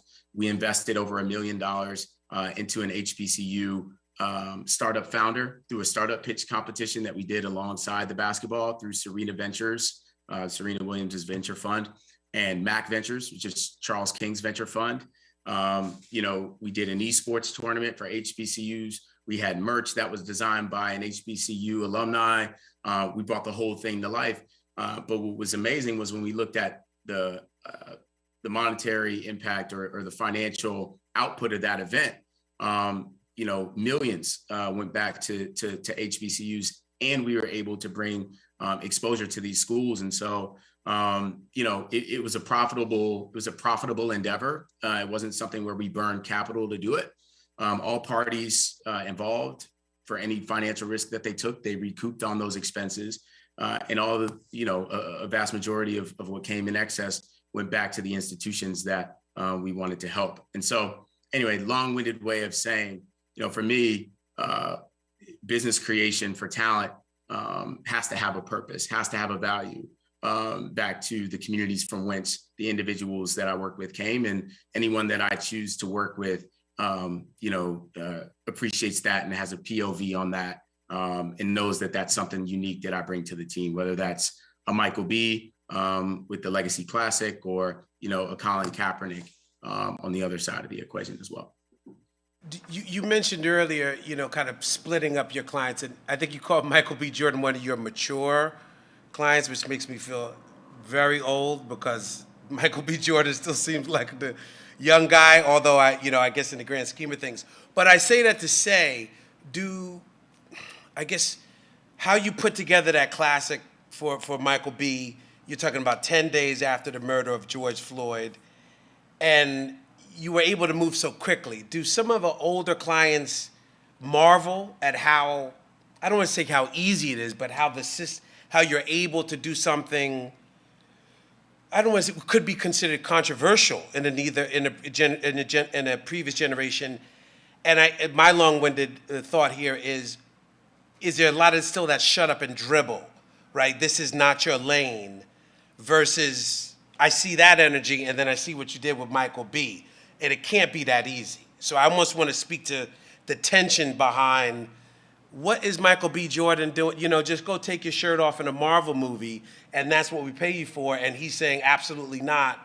I'm doing Have Mercy, you know, and all these wonderful films. So what's that tension like, you know, as you doing the deals, as it were?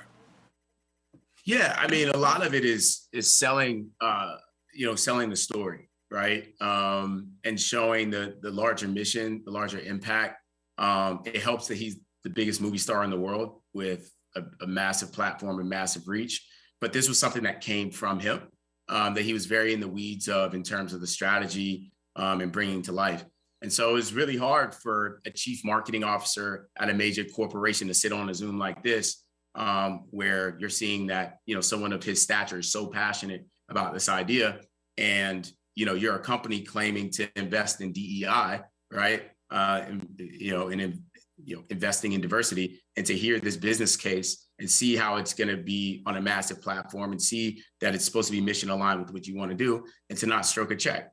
And the same way for the networks, right?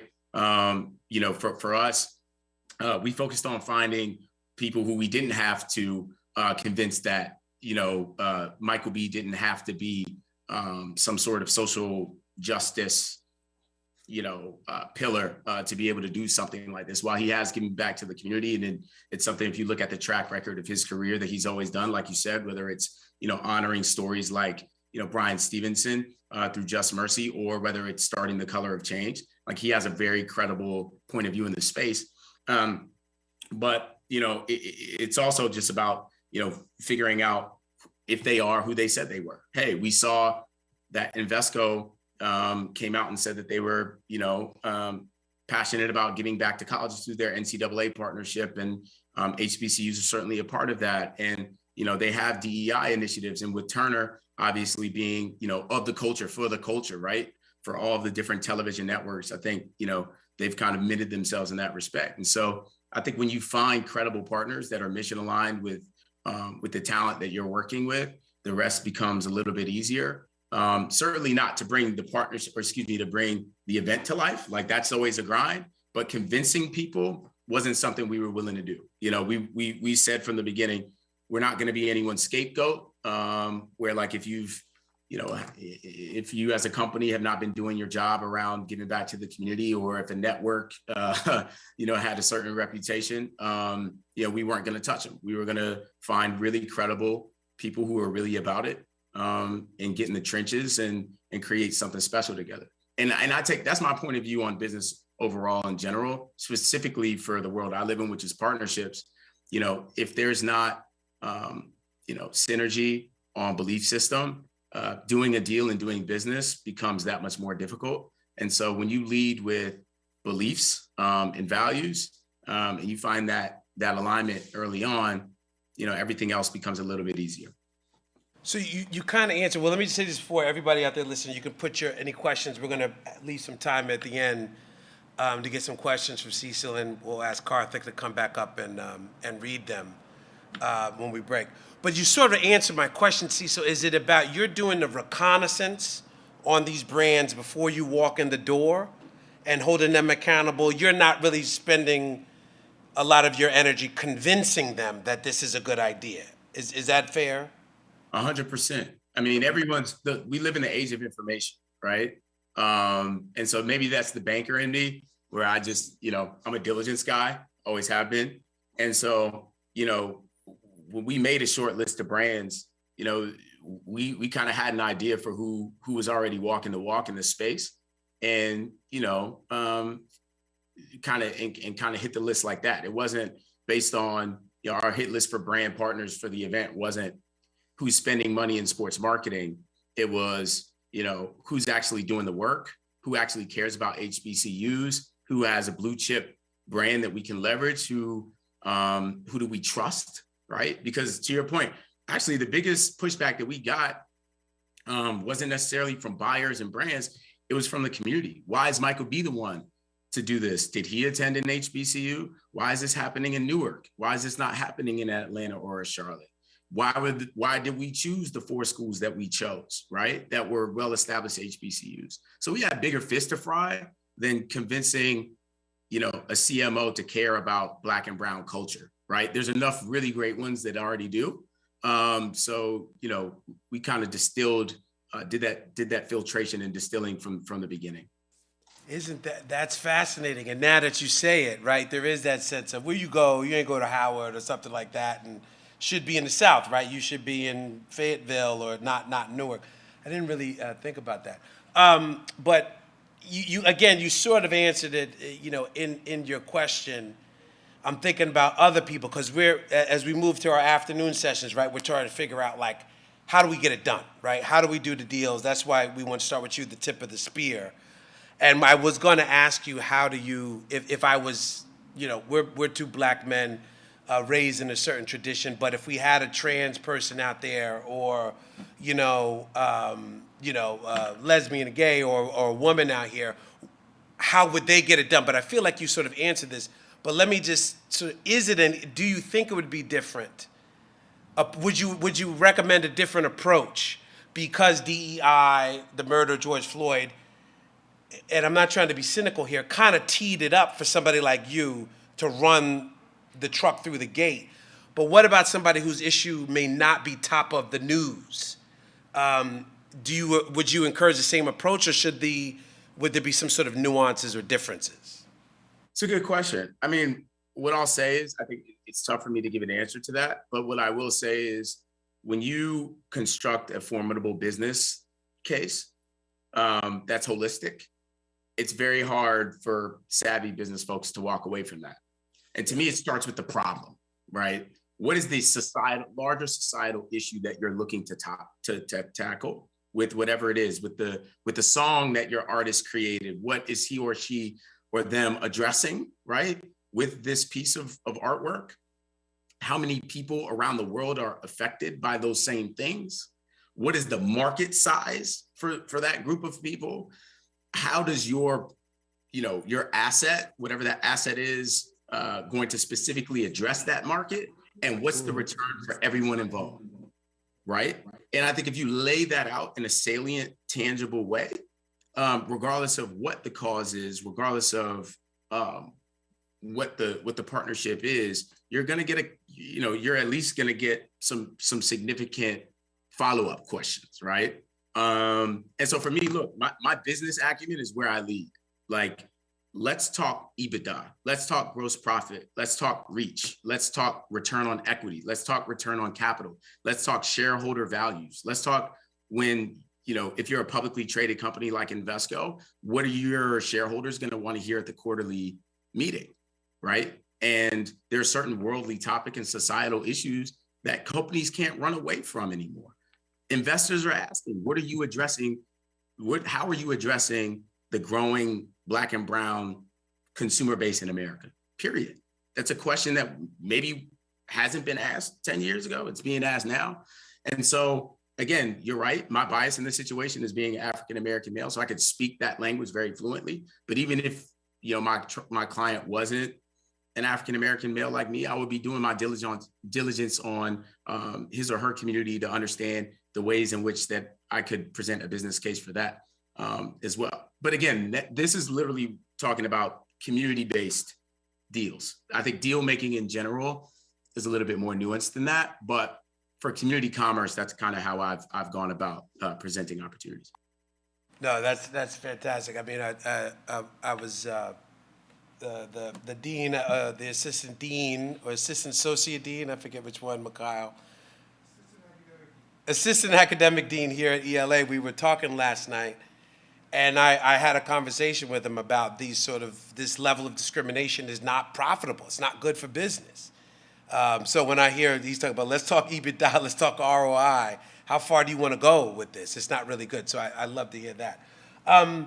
We have I'm going to just sort of pivot a little bit because next week we're doing a panel on crypto and how that's been an empowering function. And I know Karthik is probably typing up a question of his own that he will plant as the advocate. But you sort of touched on this. So are you, the crypto, the NFTs, the sort of digital space, so you're pretty, I guess, is it, bearish aggressive with this in recommending, there's people getting paid out. Was it Odell that got paid out in Bitcoin from the Rams? So what's your position on that? Are you like, you want to be aggressive with these new sort of empowering digital currencies or wait and see? I'm just curious where your head is at. I think we're cautiously optimistic. I mean, one thing in business that if you look back hundreds of years, folks who fight innovation typically lose, right?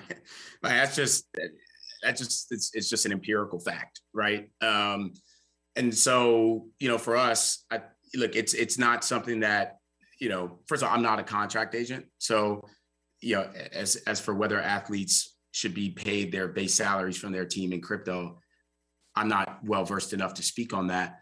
But I do think that decentralization, the trends of Web3, blockchain, metaverse more broadly, not just the trend, but like the just sheer mass audience of people that they're reaching and the way that business has been operated for hundreds of years changing. Like it's tough to sit on the sidelines and negate all the movement that you're seeing in those worlds. So for us, I mean, we've tried our best to identify who the credible venture-backed, strong businesses in the space are, and made sure that our folks take calculated risk. It's no different than your client asking, should they get a deal that's majority weighted in guaranteed cash versus equity, or guaranteed cash versus revenue share and royalty. Like, how much risk can you feasibly take as a professional, right? And that should dictate, your appetite in the space, in my opinion, right? For a guy like Odell, who makes 8 figures a year from Nike alone, he could probably stomach that risk a little bit, a couple $100,000, maybe $1 million from the Rams. Like, if he can take that risk, why not? Would I recommend a rookie do that? Absolutely not, right?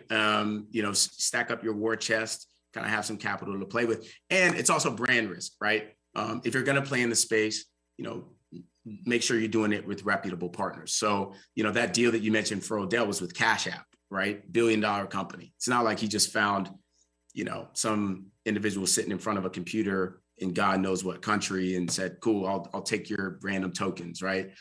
He chose a very reputable coin, brought it to life with a very reputable platform. And so forget about the financial ramifications, from a brand strategy standpoint, I'd say it was a sound play. Yeah, no, that makes tremendous sense. And again, I hear your banker background coming in here, right? It's about risk, right? It's to Shiloh Sanders, maybe get some cash, right? Get a couple bags of cash before you go into sort of crypto.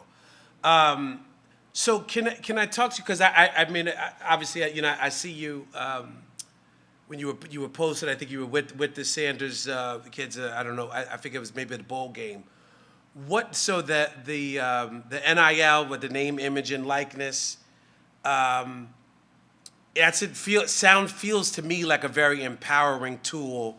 But you, again, being at the tip of the spear, dealing with the Shiloh Sanders, what's their vibe? Like, what's your client's vibe? Are they just like gung-ho? Are they a little uncurious? I would love to get a firsthand account from somebody who's really there. It's amazing. It's been the most fascinating development of my career, and I've seen a lot. Just to hear the perspective of 19 and 20-year-old kids that are wise beyond their years. Like, these kids are so smart. And to think that since pretty much the inception of the NCAA, these individuals have been kept out of conversations where they could have made generational money for however long they were in college is laughable. I mean, I think there's this misconception that college athletes aren't ready to make money, and it's total bullshit. Like, these folks are more intelligent than some of the people who are operating the brands that want to partner with them.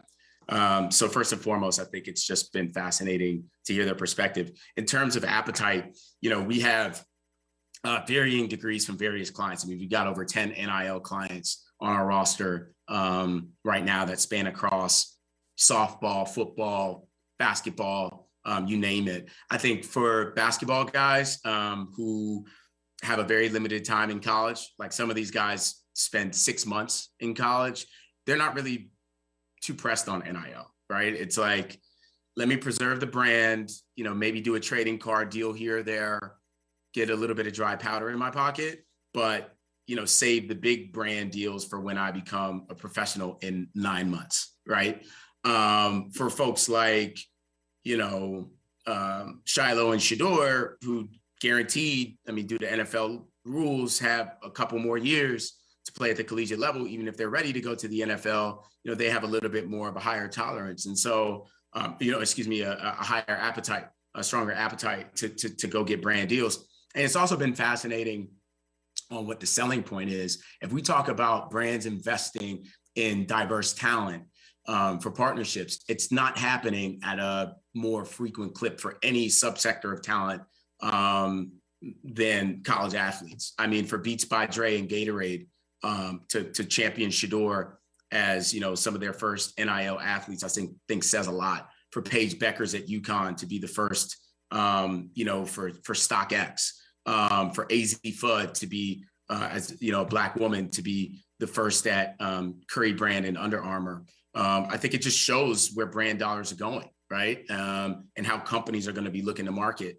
And look, I'm biased as a Black man. I think it's amazing. But I think it's for anyone, it's really hard to not be really excited for the next generation of athletes in general to be able to, be in rooms and to monetize on the value that they're helping create for these billion-dollar institutions the moment that they're generating that value, which is the day that they step on campus and put on that jersey. Yeah, well said. You got me thinking about Jackson State and what Coach Prime is doing down there. And I don't know if this is just be you, real Cecil talking, not necessarily professional. Is this it? Is this the turning point, right? Where the seed is? I feel like the seed has been planted. We both went to UVA, PWIs, and saw that athlete culture. I feel like this is going to be the shift, right? And that maybe the SWAC deal is going to start to rival, can start to creep up on a Power 5 deal. What do you think? Am I being too rosy and I don't necessarily know where all the breads? I'm just curious. What do you think? Talking to the wrong one, because I'm like, I was raised on HBCU campuses. My mom was the president of an HBCU. Like, it should be, and it should be the catalyst. And what I will say is, like, the momentum that's around Jackson State is unlike anything in college sports, irrespective of the sport.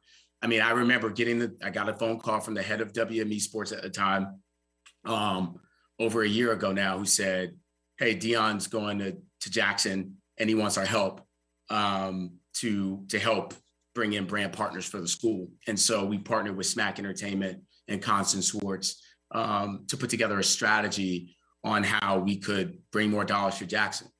And I'll never forget, we had a call on a Monday with the head of diversity, multicultural marketing and diversity at one of the largest financial services companies in the world. I won't say their name on this Zoom for their credibility. I don't give a fuck, but because I kind of want to do business with them later. But we had Coach Prime on the phone and they said, "Yeah, not for us." And we were like, "Wait, I'm sorry, what? Like, you guys are, plenty of ATMs in the South, guys. Like, what's going on?" So yeah, Jackson, Mississippi is not a priority market for us. And, we're not willing to jump in. No problem. That happens on a Monday.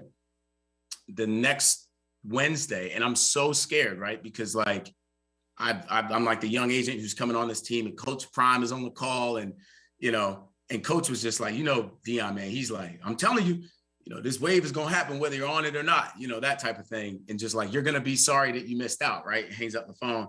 I'm like, man, this dude's never going to trust me to get on the call with the brand again. 2 days later, that Wednesday, we get on the phone with Doug McMillan, who's the CEO of Walmart. And we give the same pitch. And Doug said, how much do you need? And at that moment, I to your point, I said, this is different. This one's going to be different. And he wrote a 7-figure check. They wrote a 7-figure check over the course of 3 years. The team used that money to buy a brand new practice field. At the time, Coach and them were driving 30 minutes out to a high school practice facility because their gyms, like their field was dilapidated. They couldn't even practice on it, right? And so we took that money and built a brand new practice facility. The team had a really rough kind of preseason. It was like a fake COVID spring ball season. Came back the next season and won the SWAC championship this past season. And so that moment then snowballed into getting Travis Hunter, who's the #1 recruit, to decommit from FSU. And then when he came, another brother who was a 4-star recruit joined the team. And so what we're seeing now is this like cataclysmic shift of talent now. It started with money. It started with resources. Over 50,000 people attended on average the home games at Jackson State this past season. The Celebration Bowl that Jackson State participated in had over 2 million viewers. I believe it was on ESPN, if not Fox or ESPN. So if you're a 19-year-old kid and you're trying to decide where to go to college, you're seeing all this movement and you're like, why the hell do I need to go to Clemson or FSU? I'm still going to play nationally televised games. I'm still going to have a packed crowd to come see me. I'm being coached by one of the greatest players of all time. And I'm more important than all of that, I'm going to be embraced as an African-American, and I'm going to be able to walk into a classroom with people who look like me. It's a no-brainer. So anyway, long-winded response, man, but I think this is the beginning of something that I don't even think America in the sports industry is ready for. Cecil, I would add to that, and then, you got to put yourself in that sort of recipe, and then I'm going to have that cat potentially as my agent negotiating 7-8-figure things with Walmart.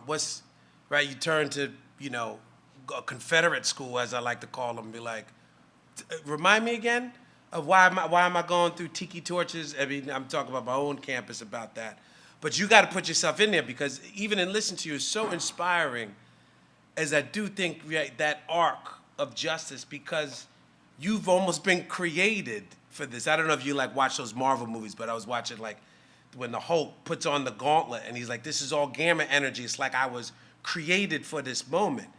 You know what I mean? With you being, the HBCUs, son of a president, the Bruz, all this stuff, you've been almost created to empower Shiloh Sanders, in my opinion, right? And it's a convergence of, Coach Prime's kids, you repping them makes total sense. So anyway, that's my statement. You should put yourself in that recipe. And it's really inspiring. Get me a little hype in here. I'm gonna keep it calm. Sorry. Oh, I can't hear you. Yeah. Yeah. I lost your audio for a second. So yeah, man, you kind of hit. I got one more question, Karthik, before we bring up the questions. I'm getting a little feedback. Oh, I'll go on mute. Oh, Cecil's up there. Is that it? Anyway, we'll figure it out. Sort of, my sort of now I'm muted. Sort of my last thought for you is, and again, this is so great because you're kind of killing my questions within other questions. But the next frontiers, right? NFTs, NILs, cyber, crypto. We just talked about the cannabis. I don't know if you got any people kind of getting into that space, but I'm sure it's coming. What's that new deal on the horizon that us who want to empower our clients and be socially minded, what should our crew here listening, either young execs or your peers, that next wave, as best as you can tell? You don't need to tip your hand, but I'm just want to get in your head a little bit. Yeah, you got me giving away my secret sauce, man. Look, smart contracts. the era of intermediary and exploitation is over. The 360 deal is gone. The not knowing how much the team that you play for generates and how that factors into your salary, all that's gone. There's too much transparency. There's too much information available. The world is now too flat and there's too much optionality.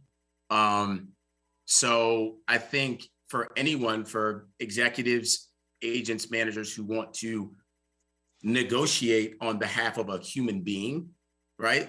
You have to be able to get them a seat at the table in some way, shape, or form that, you know, in previous markets wasn't available to them, because now that's not an incentive. That's the baseline expectation. Athletes will have equity in the brands that they represent, period. Creators will have continuous revenue share on the content that they put into the world via NFTs or what have you, right? With smart contracts, right? Because of the advent of streamers, new media platforms, direct to consumer, products will come to market, whether Walmart and Target and all those major companies distribute them or not, right? E-commerce is here. So understanding that the baseline knowledge that it takes to operate in talent representation, it's just like the bar is raised. You have to understand how businesses work. You have to understand how shareholder value is created. You have to understand how dollars get allocated. You have to understand the difference between, certainly the difference between revenue, gross profit, EBITDA, net profit, return on X, Y, Z. You have to walk through an income statement and understand where your client is going to be able to plug in and the mechanics of deal making within that construct, or you're not going to be able to play in this space. And as a guy who spent a couple of years getting my ass kicked on Wall Street, like, I'm happy with it. I think some of my peers are a little bit, you know, behind the 8 ball in terms of getting up to speed because, you know, unfortunately, the mailrooms of the 90s and the 80s and the early 2000s, even the mid 2000s, didn't teach these folks this stuff, right? Not to say that, I mean, at WME, my colleagues are brilliant and folks have come up to speed and are quick learners. None of this stuff is rocket science, but you have to invest the time to learn it. So there's no space for ignorance in this new market. And this stuff isn't going to be temporary. This is the way that business is going to get done in the sports, entertainment, and the larger content creator, you know, industry into perpetuity, in my opinion, until there's another shift and it becomes even more innovative and that gets disrupted. No doubt, moving forward, never back. So I'm gonna we got about 10 minutes left. I'm gonna let Karthik hit you with a couple questions and then I'll be back to say goodbye. Karthik. Yeah, hey Cecil, once again, thank you so much for taking the time to talk to us today. I really found a lot of what you're saying inspiring, and really appreciate you talking to us. So I think we have time for 2 questions. So I have one question from a student who asks, many students graduating, you know, with entertainment degrees, sort of like Emerson, you know, very creative focused school, a lot of them view agencies as like the graduate school of Hollywood or entertainment, right? You know, you sort of spoke a little bit about, you know, working in the mailroom. I mean, not yourself, but that's where a lot of people start off. So I think what people want to know is, would you recommend students just start their career right away working in a mailroom at an agency, or would you recommend sort of doing what you kind of did and looping your way around? So what are those opportunities that you feel like people should consider and weigh when they're, you know, beginning their next step of their career? Yeah, I think it's completely subjective around, you know, what you're good at and what you want to get better at. I sucked at math, okay? I was awful at math. Like, I remember in 7th grade, my math teacher told my mom, like, during a parent-teacher conference, he was like, look, your son just doesn't get it. Like, it just ain't gonna work. And so for me, like, I had a chip on my shoulder academically. That's why I chose to be a finance major. I'm like, I know I'm good with people. I know I have soft skills. I know I'm a nerd when it comes to culture and sports and entertainment, but I'm never going to allow someone to say that I don't understand finance, or I don't know how to put a deal together, or I don't understand math, right? And so that's why I attacked finance as a degree, so I could get better at it. And that's why I started a career in investment banking, because partially I didn't want, I tried to make my skill set unimpeachable. So I think if the roles were reversed and I was, and for whatever reason, I don't know, if my parents were on Wall Street, or if I had connections in the corporate community and that was all set, and I just didn't understand, Hollywood, and I wanted to attack that early, then I would have started out in the mailroom. And by the way, what was right for me is not right for everyone, right? I guess is the ethos of the answer, is like, you have to pick the path that's best for you. Would I still be here today if I started out in the mailroom? I don't know. Would my peers who started out in the mailroom be agents today if they had started in investment banking? Probably not. Like the probability of folks like me, like there's not a bunch of individuals with my trajectory. So I think probability wise, starting your career in the industry is safer. But if you have your eyes on the prize and you're willing to grind, I do think that there's a really great lane for what we would call like a horizontal hire or a lateral hire, someone who comes from a different space. It requires more work, it requires more networking. But again, that came easy to me, right? What didn't come easy to me is math. So attack your weak points. Don't be afraid of what it takes to get better. And I would start there. And then from there, once you get better at those areas and you combine that with the things that you're inherently good at, you'll be really, really, really powerful. Yeah, I really, really appreciate what you said there about attacking your weak points. And I'm sure a lot of Emerson students can find solidarity now with you about not being too great at math. So we appreciate that. Cool. Well, the next question I have here is, for a lot of us minority students or just minority individuals in general, when we think sort of about the idea of agencies, we think of it as like, cis, old, white men. And I think one of our viewers wants to know is, what is something you wish people told you about agency life when it comes to being a minority individual working in that life? And, how can we prepare to enter those predominantly white spaces?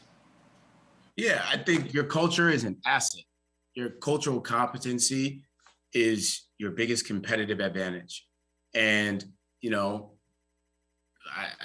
I love my colleagues. I love folks at my company. I think they would agree with me, though. After George Floyd was murdered, I told them that HBCUs, I felt there was a real business to be had around HBCUs. And no one knew that because no one has been on an HBCU campus, right? No one grew up going to homecomings like I did and experiencing the culture like I did. So they didn't know, the amazing stories and the huge market that surrounded it. And so I was uniquely positioned, as Wes said, to really build a business around that. I think if you're an individual from a certain part of the world that not a lot of people know about, look at that as an asset and go tell that story. Go create that documentary on your hometown. Go find that talent who happened to be born in that same impoverished area that you were born in, and go work with them to help bring more dollars back to your community. If you're a member of the LGBTQ community and you feel like there's one narrative that exists, change the fucking narrative. Like, put things in the culture that don't currently exist, and make your minority a majority by, striking empathy from the rest of the world. And that's what's one amazing thing that the creative community can offer you, is the opportunity to affect culture and create the zeitgeist of tomorrow. And it sounds cheesy, but I genuinely believe that. Like, my job is not to continue the status quo. My job is to create it. And things are only a certain way because I haven't lended my perspective to them yet. And that may sound egotistical, but I think if you want to work in this industry, you genuinely have to have that belief. Like, Odell Beckham Jr. isn't trying to be Michael Irvin, right? Michael B. Jordan is not trying to be Denzel Washington. Any talent is really out to put their own voice into the world. And as an agent, or a manager or an executive, your job is to be an extension and go find those rare individuals, those rare stories, and bring them to life. Yeah, thank you so much, Cecil. I really, really appreciate that answer.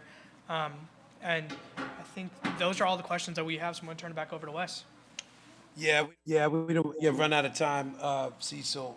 Can I, just to get some sort of final thoughts, can I? I didn't know this about you. You said your mom was president of HBCU. What school? Not to get it all in your business, but she was from North Carolina Central, down in Durham, which is where we did the Why Not Us documentary. And she passed away of kidney cancer in 2016. And so the head coach the head men's basketball coach at Central became like a godfather to me when she passed away. And we always said we wanted to honor her legacy, which is why we ended up doing that project with Chris Paul and telling that story of him and the NCCU men's basketball team. So yeah, long-winded way of saying North Carolina Central. All right, no, well, yeah, we'll give thanks for your mom. But I hear, you got me thinking about this, the finance background, but I also hear this sort of higher education lecture, because I'm about to say, as soon as when you're done at WME, make sure you call us at Emerson, because I got some classes I could get you to teach. But you got that kind of swing to it. That must be your mom, huh? I talk too much, man. All the students would be asleep halfway through the lecture, man. I'm too long-winded, but I appreciate it. I appreciate it. No, that's my job. No, I would say this is because it is almost very efficient, you know what I mean, of how you talk. But is that what I'm sensing, a little bit of that? You have this sort of, because now you just got me thinking out loud of this sort of social justice, business, education, community engagement is a little bit of higher ed, right? There's obviously, we got to put butts in the seats. We can't ignore that. But there is a bit of a higher calling. How much did that play into your, you as an executive, do you think? Oh, I'm a nerd, man. Like I was an African-American studies minor. So like where I would say that's where my passion comes from, is like knowing my history and, understanding the importance of education and making sure that, again, like I'm a growth executive, right? There's executives that get into like mature pre-existing businesses and just like wash, rinse, repeat, like whatever's worked for the last 100 years, keep doing it. Because of my academic side, anything that's new, anything that has been one way, I just want to break shit and recreate it in ways that I feel it should have been. And that to me, like education is core to that. Like I still talk to Claudina Harrell, who like runs the African-American Studies Department at UVA like once a year. We always tap in and just talk zeitgeist and history and culture. And so to me, it's so corny when people talked about UVA and Thomas Jefferson and the lifelong learner thing, but I genuinely think that was like one of the rare things that he actually got right. Was like, yeah, I think we're lifelong scholars. And, for all of you guys at Emerson, like continue to be curious. I think that's what dictates success in business. Like any notable executive or anyone, not just in our industry, but cross industries, I think there's a number of different common traits that they all have, but intellectual curiosity is certainly one of them. Perfect, man, perfect. Well, I just, as we're about out of time, and so want to appreciate you taking the time. I totally didn't put together how crazy it must be to have, your client playing in a big show. So best of luck. Not that I was already rooting for the Rams, but now my son is blonde haired. He's one of that Odell Beckham acolytes. But two things I want to say to you is one, when Karthik was talking, I was texting my wife to make sure my son was listening, because I think this is so important for him, for like a young black man to understand who's about to go to college. So thank you for that. And the second thing is, when you see Coach Prime, tell him that I had food poisoning the day of the bowl, and I dragged myself and put it back together and was laid up crushed watching that bowl. It was like a highlight, and the whole house was doing it. Even though he lost, we really all won. And the grace that he showed, it's such a great thing. Cecil, do not let these NFL or these Big Five teams steal him away. You got to go raise that money, and you keep that man there, all right? I certainly won't encourage him to do so. He's got a mind of his own, man. But we need him. Culture needs him to stay. If not at Jackson, then another HBCU. Yeah. Don't go. If he does, I'm going to blame you, Cecil. I'm going to come and find you. But listen, I really appreciate you, brother, so much. Good luck. And then I'm also another proud product of the Lambda Zeta chapter of Omega Psi Phi Fraternity Incorporated. We're all very proud of you. The brothers texting me all that right now. You're really one of the best of us, man. So good luck, travel safe, man, and we'll talk to you soon. Thanks for having me again, guys. Bye-bye. All right, peace, peace. All right, so thank you all that. Thank you, Cecil, for taking the time. And with this, I'm going to transition to our wonderful art director, the wonderful Chloe Williams, who's going to introduce our final panel of the day with Mr. Ryan Hobbs. So Chloe, you there? Yep, I'm here. Again, I'm Chloe. I'm a sophomore BCE major, and today I'm going to be introducing the third panel of the day, the streaming world, featuring our speaker, Ryan Hobbs. Ryan got his start working for Room Service Group / Brooklyn Hip Hop Festival, working in new media marketing. From there, Ryan went on to continue his career in digital marketing, working at different records such as Capitol and RCA Records. His most recent job history includes VP of Streaming at Rock Nation, and currently, Ryan oversees hip hop and R&B artist relations at SiriusXM and Pandora. Pandora is a prominent platform in the music streaming world, an industry that is growing at an exponential rate. Accordingly, more and more artists are content creators are trying to navigate this world and build a following. Music streaming services have to navigate how to create an equitable and mutually beneficial relationship with their artists. We invited Ryan today to give some expert insight into the industry and discuss his professional experiences with artist relations during his extensive career. This panel will also be moderated by Joseph Epstein. Joseph Epstein was never interested in what was popular, only why it was popular. He deconstructed the signals of identity, the tensions between community and conformity, and what it meant to belong. This curiosity into culture and community remains the North Star of a marketing career spanning leadership roles at Sony Pictures, Hulu, 20th Century Fox, Warner Media, and Apple TV+. He loves connecting people to the stories, characters, worlds, talent, and brands they love. He's led global marketing campaigns for franchises like Spider-Man, X-Men, James Bond 007, South Park, and Transformers. He collaborates with brands like Bud Light, McDonald's, Unilever, Electronic Arts, and Qualcomm to use digital storytelling and narrative to enable them to show up in gaming and entertainment culture in meaningful ways to reach and engage their audiences. He has developed strong and cross-functional relationships and loves to build, mentor, and inspire passionate, diverse teams that thrive in fast-paced environments. Welcome, Ryan and Joe. I introduce the Streaming World panel. Thank you, Chloe. Appreciate it. Happy to be here.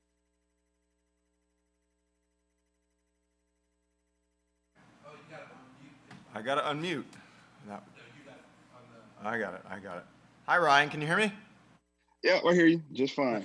Nice to see you. Likewise. Happy to How be you doing here today? again. I'm good. Enjoying my Saturday out here in LA. It's a nice day. So Finally getting warm here. oh, are you guys on the East Coast? No, we're in LA. Finally getting warm you're here. in LA. Oh, yes. It's very nice day out here. Well, thank you so much for joining us today.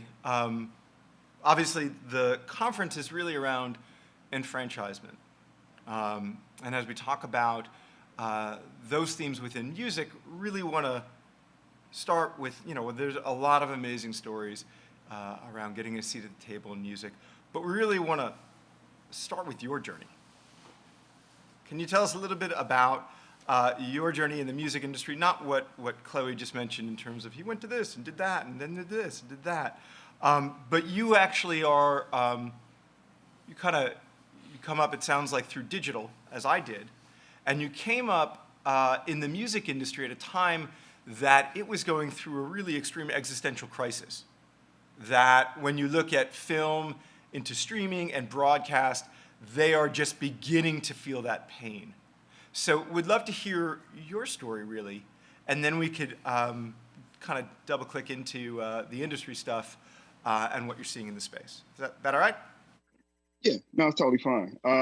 Yeah, so my story, coming up in the digital marketing space, it was, like you said, I came into the space around 2006, 2007, where it was no such thing as a Spotify.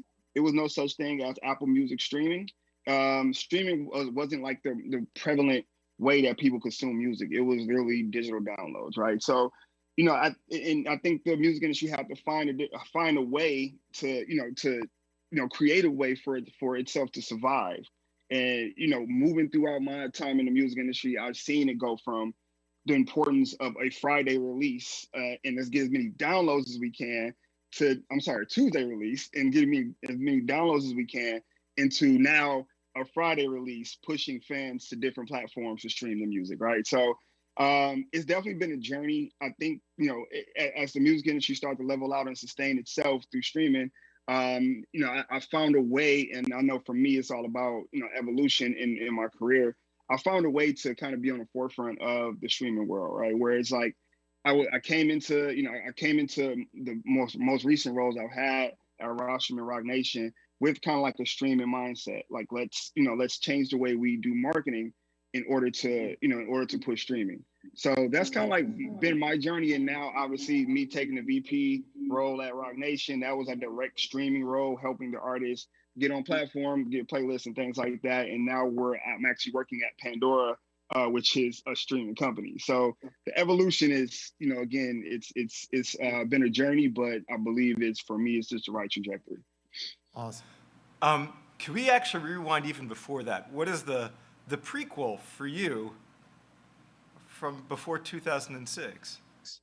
How did this all, I talk to my students all the time about their big why, the thing that is propelling them into whatever industry or whatever industry they're interested in or whatever future they want to build. Can you tell us about that? Absolutely. So I think for me, growing up in Detroit, Michigan, there wasn't a lot of outlets. Like you really, you go to school, you go to high school, you go to college, you come back, work at Ford, GM, or Chrysler. That is the journey for somebody that's where I'm from. For me, it was, I think my love for music, I fell in love with it, especially hip hop in particular. I fell in love with it. I went to New York City when I was like 13, 14 years old. And before that, obviously I have older brothers, they were playing hip hop all over the place. And I wanted to understand how the business works. So I went to New York City. I was walking through Times Square, this guy handed me a CD and was like, this is free. And I was like, well, music isn't free, right? I know music isn't free because I'm buying CDs at this point. But I wanted to know, like, from an artist standpoint, why would you even give your music out for free? So I started in high school, I research on just the music industry. I also was a part of a foundation called the Kappa League, and we did parties around Detroit. And one of the things that record labels started coming to us because we were throwing like the biggest parties and giving us CDs to hand out to people, like promo CDs. And it was actually record labels and the reps that was in Detroit for that record label. And I was just so perplexed, like, how do you live in Detroit and work in the music industry? And, I started to, make friends and kind of understand what these people do. And from there on, I was like, I want to work in the music industry. I want to move to New York, work in the music industry, because that's kind of like, I want to understand the business of music and not necessarily, I want to understand how it gets from studio to your ears. And that's the business of music. So that for me was the why. Awesome. Thank you. Funny enough, I went from Michigan to New York to work in the music business too, around probably the same time that you did in terms of age. So back to you though. Everyone's stories has ups and downs. There are obstacles and triumphs. There are heroes and villains. What was the moment for you where you really knew that you had earned a seat at the table? That you were like, I'm sitting here and this is my seat and I've earned this. What was that moment like? Yeah, it's actually a very literal moment where people are like, please come up to the table because what you're doing with this project is really making a difference. For me, it was, I was working at RCA Records. I was an associate director of digital marketing. We signed this guy named Bryson Tiller. And nobody in the building knew who Bryson Tiller was, but I obviously knew who he was, but I did a lot of research on like how he even got to RCA. And I was like one of maybe 2 or 3 people in the building working Bryson. And the things I was doing on the digital marketing side took it took records from, when he signed to us, he maybe had like 200,000 streams on Don't, which pretty much is probably his biggest song to date. When I took it, we ballooned that thing up to like maybe 15, 16, 17 million at SoundCloud in a matter of like 2 or 3 months. And it was real numbers. It was just simply digital marketing tactics. From that point on, it was, people was calling me, asking how I did it. It was just kind of like a flurry of, I can't believe that, the team behind this took this from this all the way to where it is now. And that eventually ended up breaking Bryson. Trap Soul, what came out, and it got, a critically acclaimed album.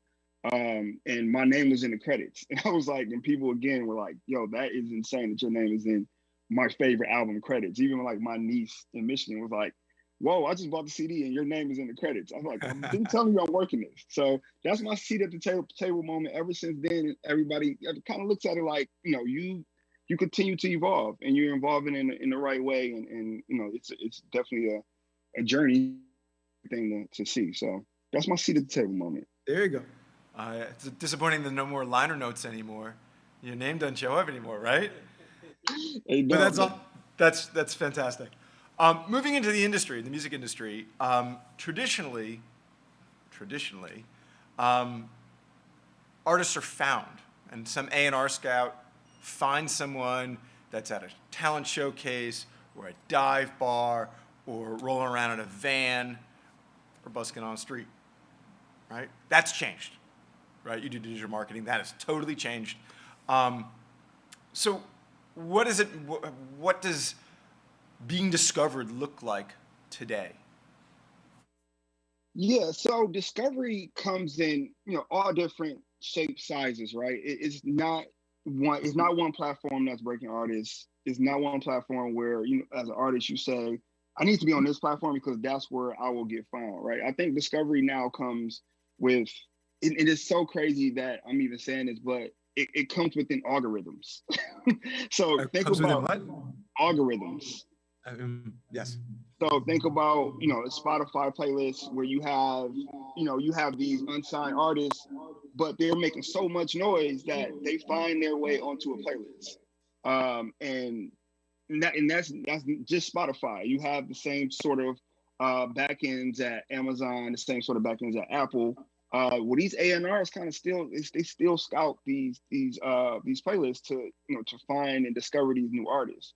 I also believe that social media is a huge factor in discovery. Only reason I say that is because you can really get a gauge of where your fans are, and and understand like how you should portray yourself on social media. The music, your associations also show up on social media. The people who may have a connection to that A&R that you're so desperately trying to reach to get signed. So I think all those different things, like I think within playlists is kind of like the number one way of A&Rs finding music nowadays. And then obviously word of mouth is still very important. The music industry is very, very small, where people literally talk to each other about artists that's coming up. Like, have you heard any new good artists that's not signed? And, have you? And it's like the whole conversation, and really a continuous conversation within the music industry. So word of mouth is awesome. And I think when it comes to, defining different, you just gotta keep your ear to the street. You have to still, again, ask around and go to those bars, go to that show. It's the reason why artists are doing a show in your city or in New York or in LA. Like, you still have to do those kind of like run-of-the-mill things as well. Awesome. I got to imagine that much like in film, where there's a green light meeting and there are a series of factors that go into green lighting a project.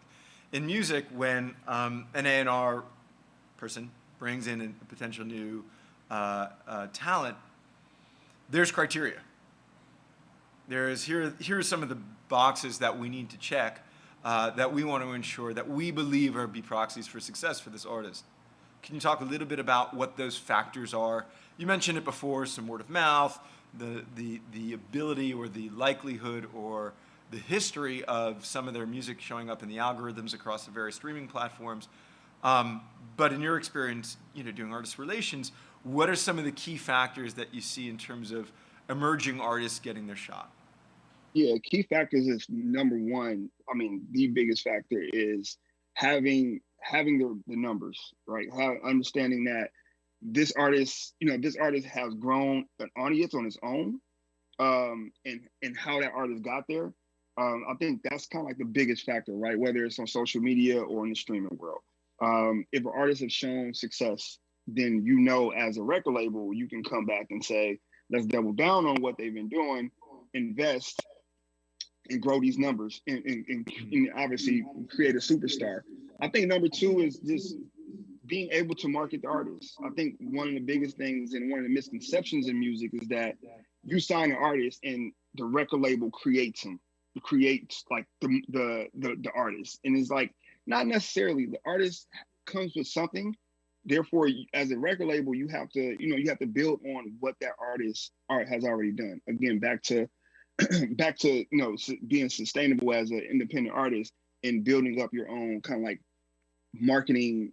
I guess I'm not sure the word for it, but building your own success.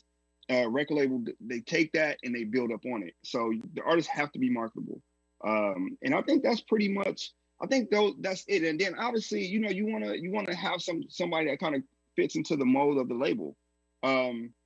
You have Def Jam. Like Def Jam is not going to sign a country artist.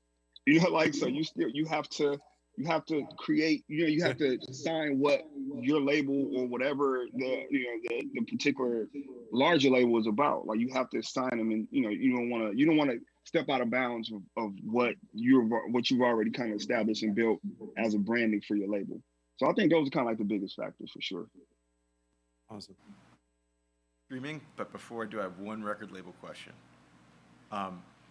You talk about artists coming up, about promoting their music locally, about getting attention more nationally, about being exposed to the very powerful algorithms across these streaming platforms, and yet we're still talking about record labels like it's 1992.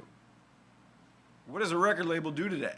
Because before, right, up until quite frankly Napster, which was I think the turning point in this business, a record label throws you a bunch of money and effectively finances the production of your career until you pay it back on a 1+7 at 11% royalty rates, right? So they put you on tour, they work 12 to 18 months promoting you to radio, they get press in all the DMAs and that you're touring around, and that's great. In an age of word of mouth, in an age where an up-and-coming artist can sit and have 6 million followers on TikTok, what do I need a record label for? Yeah, I totally agree. I mean, it works for some artists. It does not work for other artists. Some artists really do need kind of like that structure and foundation that a record label provides. It needs to, like some artists need to be told, we're going to drop a song every 3 months. And here's how we're going to market those songs. Here's your PR plan. Here's your social media and digital marketing plan. And this is how we're going to break you. Some artists need that. And I feel like, in the independent world, if you're an artist who has a solid team around you, I don't know what you need a record label for. I mean, if you can show that you have some sort of marketability where you can go out and get the streams yourself and get the same type of press, get the radio to come on board. There's no need for a record label. I honestly think that record labels, again, are there for the artists who need structure. And to be honest with you, I think a lot of artists need that structure and they need that bankroll. They need somebody to tell them how their music is going to be rolled out from a PR, marketing, social media, digital marketing aspect. They need that, and they need that direction. And obviously it's a bank, so it's finance and everything, like you said. So yeah, I think it's still a very need for record labels. But I do feel like the record labels now are a little bit less powerful than they were in 1992 because of the streaming world. Anybody can go on TuneCore, CD Baby, or any of those, and really upload their music to every streaming service. Awesome. Getting into what you're doing over at Pandora and Pandora in specifically, I mean, we know certainly that Pandora and the other music streaming services provide this enormous library of music content for everybody, and so everybody has a suite of their own highly customized radio stations and an extensive library of their favorite stuff. More and more, however, I have to imagine that those streaming services are, quite frankly, the tip of the spear as it relates to creating music culture. Right? We used to read, zines or Vibe or Spin or whatever, right? But that stuff, nobody reads magazines anymore, number one. And those folks are even behind the curve relative to what you guys are programming and why you're programming it. So knowing what we know as consumers about these streaming platforms is one thing. Can you talk about the cultural impact, the culture building that occurs within streaming? Yeah, it's been one of those things over the past, I would say, the past maybe 10 years, 7 to 10 years, where streaming companies have this now cultural responsibility. And it's the reason why you have Rap Caviar at Spotify, you have Rap Life at Apple, you have Rap Rotation at Amazon. We have a host of different playlists that cater towards specific genres. You have to kind of, like, when you work in music, you have to be culturally aware and culturally relevant, right? If you're a company that is continuously marketing a product around music and based on other people's music, to where, like a streaming service basically is based on, they're licensing the music from the record labels. You have to figure out, you have to understand what it means to be culturally relevant. So they're bringing in people like me, people like Carl Cherry at Spotify, people like Ebro at Apple, to kind of build out these, to build out the culture within that company. Because traditionally, the company, like if you think about Apple, before Apple Music came along, Apple was simply just, this is the music that we want to market to you this week, and here it is on iTunes. It's just the biggest artist. It doesn't have any sort of context. It's the biggest artist. They get the biggest looks on the platform. You need somebody that's going to say, this artist right here is coming up. They have a huge following. Where they from? They're streaming like crazy on our platform. We have to figure out how to connect with this artist in order for him to, obviously, to push their career, but also to make it look like we are cool. And that's pretty, again, like, that's kind of like my job in a sense, whereas I have to identify the artists that Pandora is going to push and then Pandora is going to be a part of. So, it's very key that you have these people in place at these companies, because they're the ones, again, that's building out the culture across all genres, not just hip hop, across all genres. People have to be very knowledgeable in their respective lanes. So yeah, it's definitely key that you have, those proper people in place for each genre. You had said something, and I don't want to get you in trouble, and you can opt not to talk about this if you want, but you had mentioned the phrase cultural responsibility. There is a music streaming service that has been in the press for the past, I would say, 8 days or so, as it struggles with an enormous press headache from, I would say, a reasonably iconic artist. I believe he was in the Hall of Fame, Rock and Roll Hall of Fame, twice, and a reasonably iconic podcaster. And the reasonably iconic musician felt that the music streaming service, which will go unnamed, was being culturally irresponsible by allowing the reasonably relevant podcaster to perhaps be irresponsible. And I was wondering, from your perspective, and I know we're a little off script, but I'm wondering from your perspective, what would it mean? We're talking about empowerment and getting a seat at the table. And I was wondering if you could talk about, while we're, that's fairly macro, but in a micro setting, what does it mean to you to have that responsibility? Well, for me, I think I look at it like, I understand where I come from, understand, the culture in which I grew up in. I mean, I had no choice but to be part of this hip hop culture. I think for me, I feel like there is responsibility that I must uphold when I'm doing what I'm doing on a day-to-day basis. I have to make sure that I have to make sure that everything I do, as far as like within the hip hop and R&B space, is, for Pandora, I have to make sure it's marketable. I have to make sure that it's trying to find a proper word, but I have to make sure that everything that I bring to the table can go up against every other genre in the building, because I'm fighting for dollars every day. Try to get, you know, the Black History programs off the Black History Month programs off the table, off the table, and trying to get women in hip hop panels off the table that we're trying to do in March. Like, I'm fighting for those dollars every day. So I have a responsibility to, you know, to make sure that everything that hip hop that I bring to the table in hip hop and R&B is a positive impact on the company, and then not just the company, to our consumers, to our listeners. I have to make sure that, you know, I'm bringing the best content, the best partnerships, so they're satisfied, so they can continue to subscribe to Pandora. So I do feel a huge responsibility to make sure that everything I'm doing is in the light of hip hop and R&B, and making sure that everybody is happy and satisfied.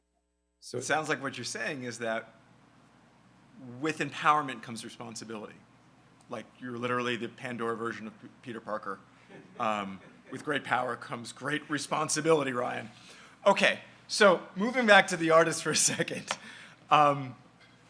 It's well known that musicians, particularly more traditional musicians who are used to getting very, very big fat checks from traditional in-store retail, the selling of CDs and tapes and vinyl, were a bit shocked when they were getting much, much, much smaller royalty checks from Spotify for what they felt were very significant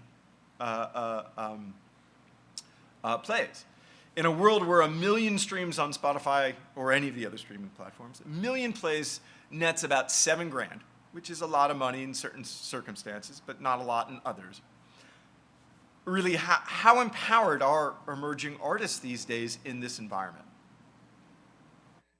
I feel like emerging artists are still very much empowered. Only reason I say that, because if you're an emerging artist, you're often indie, right? So you think about if you understand how to market your music and you don't have a record label that's helping you kind of financially back everything, and then also marketing your music within these different within these different streaming platforms, you recoup, like you're getting all your money back.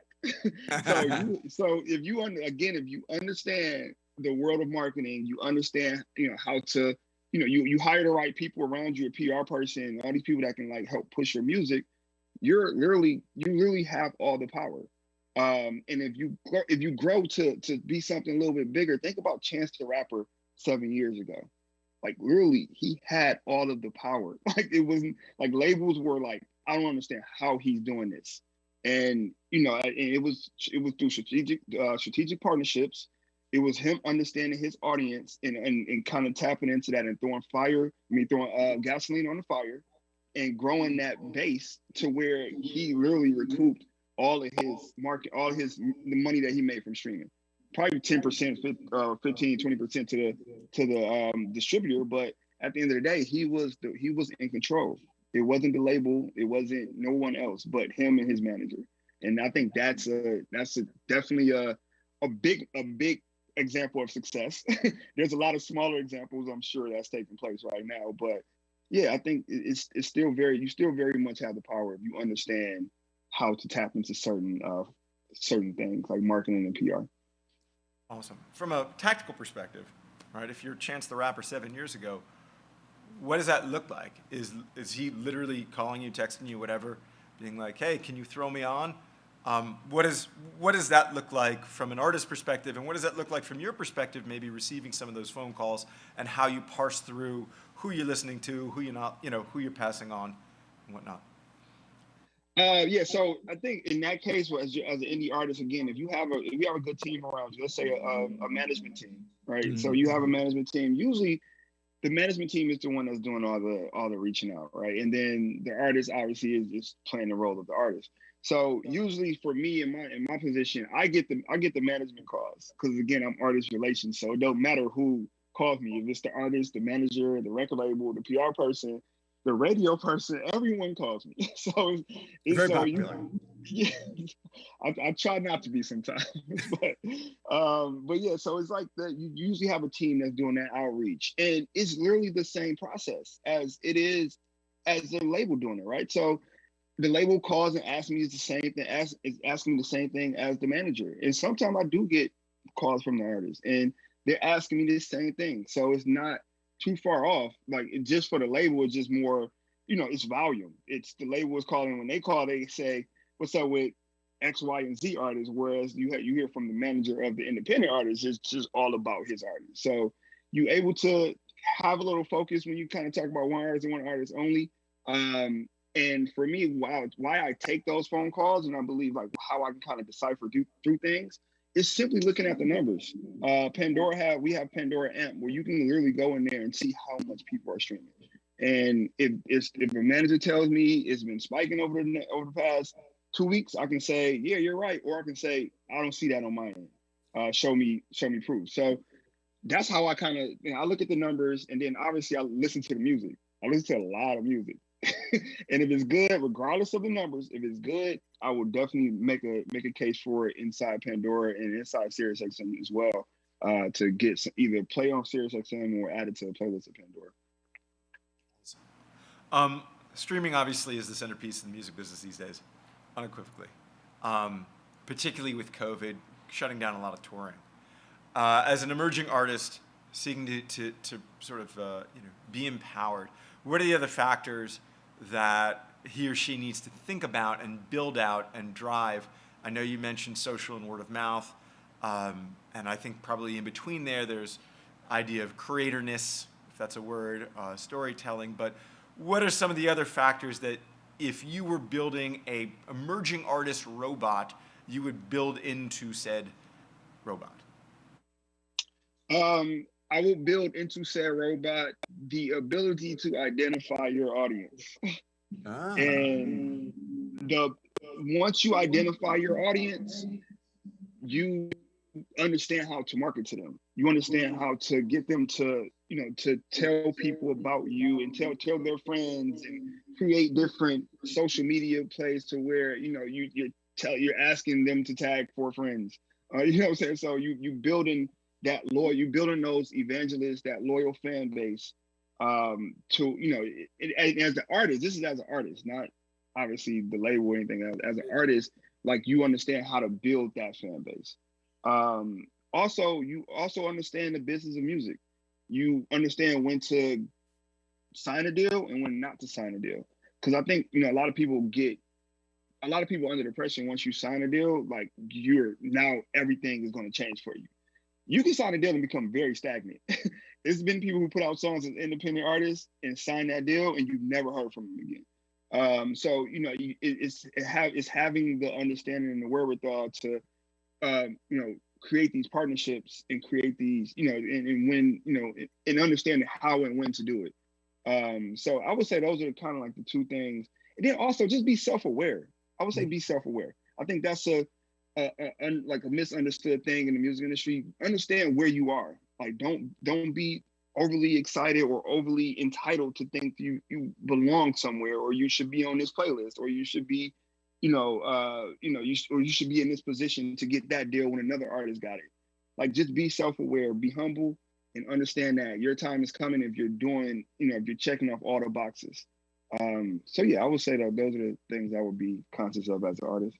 I imagine that with that degree of self-awareness and that degree of understanding of your audience and what about your music and who you are, because we also, music is great, but I also relate to him or her on stage, probably provides the necessary direction to think through things like, where should I tour, how frequently, and with whom? What brand deals should I be pursuing, or product deals or merch deals? What stories am I telling? How should I be navigating or thinking about my social content, right? Are there other elements, certainly for more well-established artists, touring and merch keeps the light on, keeps the really big jet revved, right? Other things besides those 2 factors, and obviously focusing on streaming, are there any other factors that go into the special sauce for top shelf musicians? Yeah, I say for top shelf musicians, like you definitely, again, you have a team around you. Right. I would say for top shelf musicians, it's about understanding who does what And once you understand who does what, you have to, you have to, again, use everybody to, to your advantage, right? I think when it comes to, more established artists, they have a bigger team, and they obviously are getting more things from different brand deals, from different labels and things like that. So I would say it's the same motto as an up and coming artist. Just being self-aware, understand what's working and what's not working. Understanding the business of music as a top tier artist will help you go a long way, because this is a very predatory business, and if you're making a lot of money, somebody's going to recognize that, and they're going to take advantage of you and your brand. And to the point of brands, as an established artist, you are a brand, and you have to understand when to align with another brand that's going to obviously put you in the right light. It's funny because in my current position, I'm the one that's always pegged to figure out, hey, we have an American Express content series. Who are the hip hop and R&B artists? And it's funny because like I have to connect American Express with an artist, and it's a lot of artists that I approach. Sometimes they say this isn't the right deal for my artist. This is the right deal for me. I don't have American Express. I have Capital One. I did a Capital One commercial 2 years ago. Can't do American Express. So they might be tied into a deal, but it's just about understanding, being self-aware of like where you are as an artist, and understanding as an established artist, how do you go to the next level? Because there's always a next level unless you're Taylor Swift. There's always a next level. So I think those are kind of things that you should be aware of as a top tier artist. All right. Well, staying there for a second, right? You mentioned, it was kind of a weird two-parter, but we'll give it a shot. What we see in a lot of top-tier artists these days is selling of catalog, selling out those catalogs for hundreds of millions of dollars. Always for emerging artists, it was always a function of keep ownership of your stuff. Don't sell that too early. Is that still, if I was an emerging artist, bizarrely a middle-aged emerging artist, my talent, my magic came out a little late. Would that be still the advice that you would give me as a means of maintaining my sense of agency in this business? 100% ownership is very important in the music industry. Unfortunately, when you go to sign to a label, you give up ownership, right? You sign over your masters, you go to a publishing company, you sign over your publishing. So I think it's still very, very important that you as an up and coming artist, it's very important that you own as much as you can, own as much music as you can. Cause I think it's all a give and take, right? Like you sign to a label, they give you an advance. You literally are giving them your music to own. I think when it comes to established artists and later down the road, that's when you have the opportunity to buy it back. As you see now, it's a lot of companies popping up that's purchasing big catalogs. I forget the artist who sold one like last week, and it was like a huge deal. You hold on to these things because at the end of the day, these things can make you a lot of money down the road. Either you sell it or you hold on to it, and obviously that's when the publishing checks come and all that good stuff. So still very, very important that you own as much as you can when it comes to your music and the publishing in the masters world. So we've talked about the business side and the empowered artist. Let's talk about the empowered artist and the empowered fan. You had said earlier that kind of knowing your audience and the idea of creating fandom and community is really the candy center of what becoming a successful music artist is about, and that makes a ton of sense. You see technologies like blockchain in general and NFTs specifically that are, a lot of folks in entertainment, in gaming, are looking at NFTs as a means of financially incentivizing fandom. And I was wondering if you had seen any interesting examples from where you sit around where a musician or someone more in entertainment in general have used NFTs for fan empowerment in a way that's mutually beneficial. Because I personally see a lot of stuff that looks like it's a bit of a hustle. Yeah, for sure. I think the biggest example I've seen so far is Nas partnered with a company named Royal. to where his last album, 2 songs on his album, fans can purchase NFTs that allows them to also have royalties in 2 of these songs. So streaming royalties, I should say. So it gives fans a chance to buy, I think it's like silver diamond or silver platinum diamond or something, one of those. It's like, so you can buy different levels of it. So $150, $250, $500. And then once these songs become profitable and turn a profit with the label, they're now getting paid out royalties. The fans are getting paid out royalties from these 2 songs. That is really interesting to me, only because coming from the streaming world, I understand how much, like you said earlier, 1 million streams, $7,000. So I like it's interesting because I see what Nas and his team thought. Hey, we can make money on these songs and not wait for it to turn a profit in the streaming world. Literally, we sell these shares to fans. So that's the most recent example I've seen where it's an interesting concept. This is the first, I want to say that's one of the first deals of its kind. So it'd be interesting to see how that kind of plays out. I have a lot of people I know at Def Jam. I want to make sure I'm asking them the proper questions when it's all said and done. It's a good example. It reminds me of the Nets' Spencer Dinwiddie, I can't pronounce his last name, who's looking to capitalize his future contracts by selling shares of his future contracts. It's very smart. Get to my final question, and then we'll open the floor up for questions from the audience. The heart of the conference is really around personal empowerment, enfranchisement. And, the music industry as an industry has a really dynamic, specific, unique culture, and it's filled with very unique characters. You had mentioned, they're streaming giants, they're record labels, they're managers, they're promoters, they're PR people, they're teams.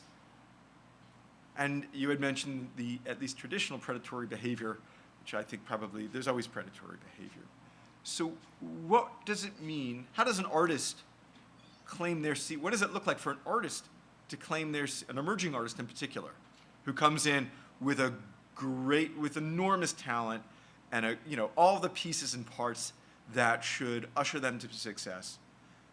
But how does an artist claim their seat in the business side of this? And what does it mean for an artist to sort of, be in the room? Yeah, for sure. I think how an artist would claim their seat is success looks different for every single artist, right? Every artist has a goal. I think what it means to claim a seat as an artist is, you're hitting your proper goals. Like if your goal is to get 1 million streams on one song, and you get 1 million streams on one song, and that leads you to, 2 million on the next, 3 million on the next. I think that you, again, as an artist, that you claimed your seat. You understand how to move audience. You understand what it means to grow when it comes to consumption. I think, as artists, like you want to make sure that everything that you're doing is about growth, because simply music industry is a numbers game. Everyone in the music industry is focused on numbers, whether it's streaming, socials, how much money you're making. Like that music it's a streaming game. It's a social media game. Like it's all these different things, all these different elements all coming into one. And as an artist, you have to take it all in and understand it all. And then once you do that, like your success is this, you don't have a ceiling. And once you walk into these labels with the power to negotiate a deal that works in your favor. So I think that's when you have a seat at the table as an artist, you're negotiating, you have the negotiating power. You understand, your business, you understand, what you built. And if you understand that, then you can't be stopped as an artist. I think you hit the nail on the head with, you got to own your numbers. There you go, math coming up again for this second. Math too. I've heard the previous speaker. I say I'm horrible at math too. I heard the previous speaker talk about math, and I was like, no parts. But you clearly know your numbers. You know what's popping, what's not, why, right? Who's moving audience, what that then means, and what you can then do to help the artist and help your service. So I said that was my last question. My real last question is, who should we be looking out for? Oh man, I got my pen out. Okay, all right, cool. So earlier today, I was listening to, I don't know why, I went for like a 5 or 6 mile run this morning, and I was listening to all of Bodie James' catalog. I'm not sure if anybody's familiar with Bodie James. He's also from Detroit, but he has a lot of songs with Alchemist. That's one of my favorite artists right now, hands down. I'm trying to think of who else. I mean, I think I'm gonna go with Bodie James. If you had to dive into something, go with Bodie. Okay. Appreciate you. I'm gonna turn this over to some audience questions. All right.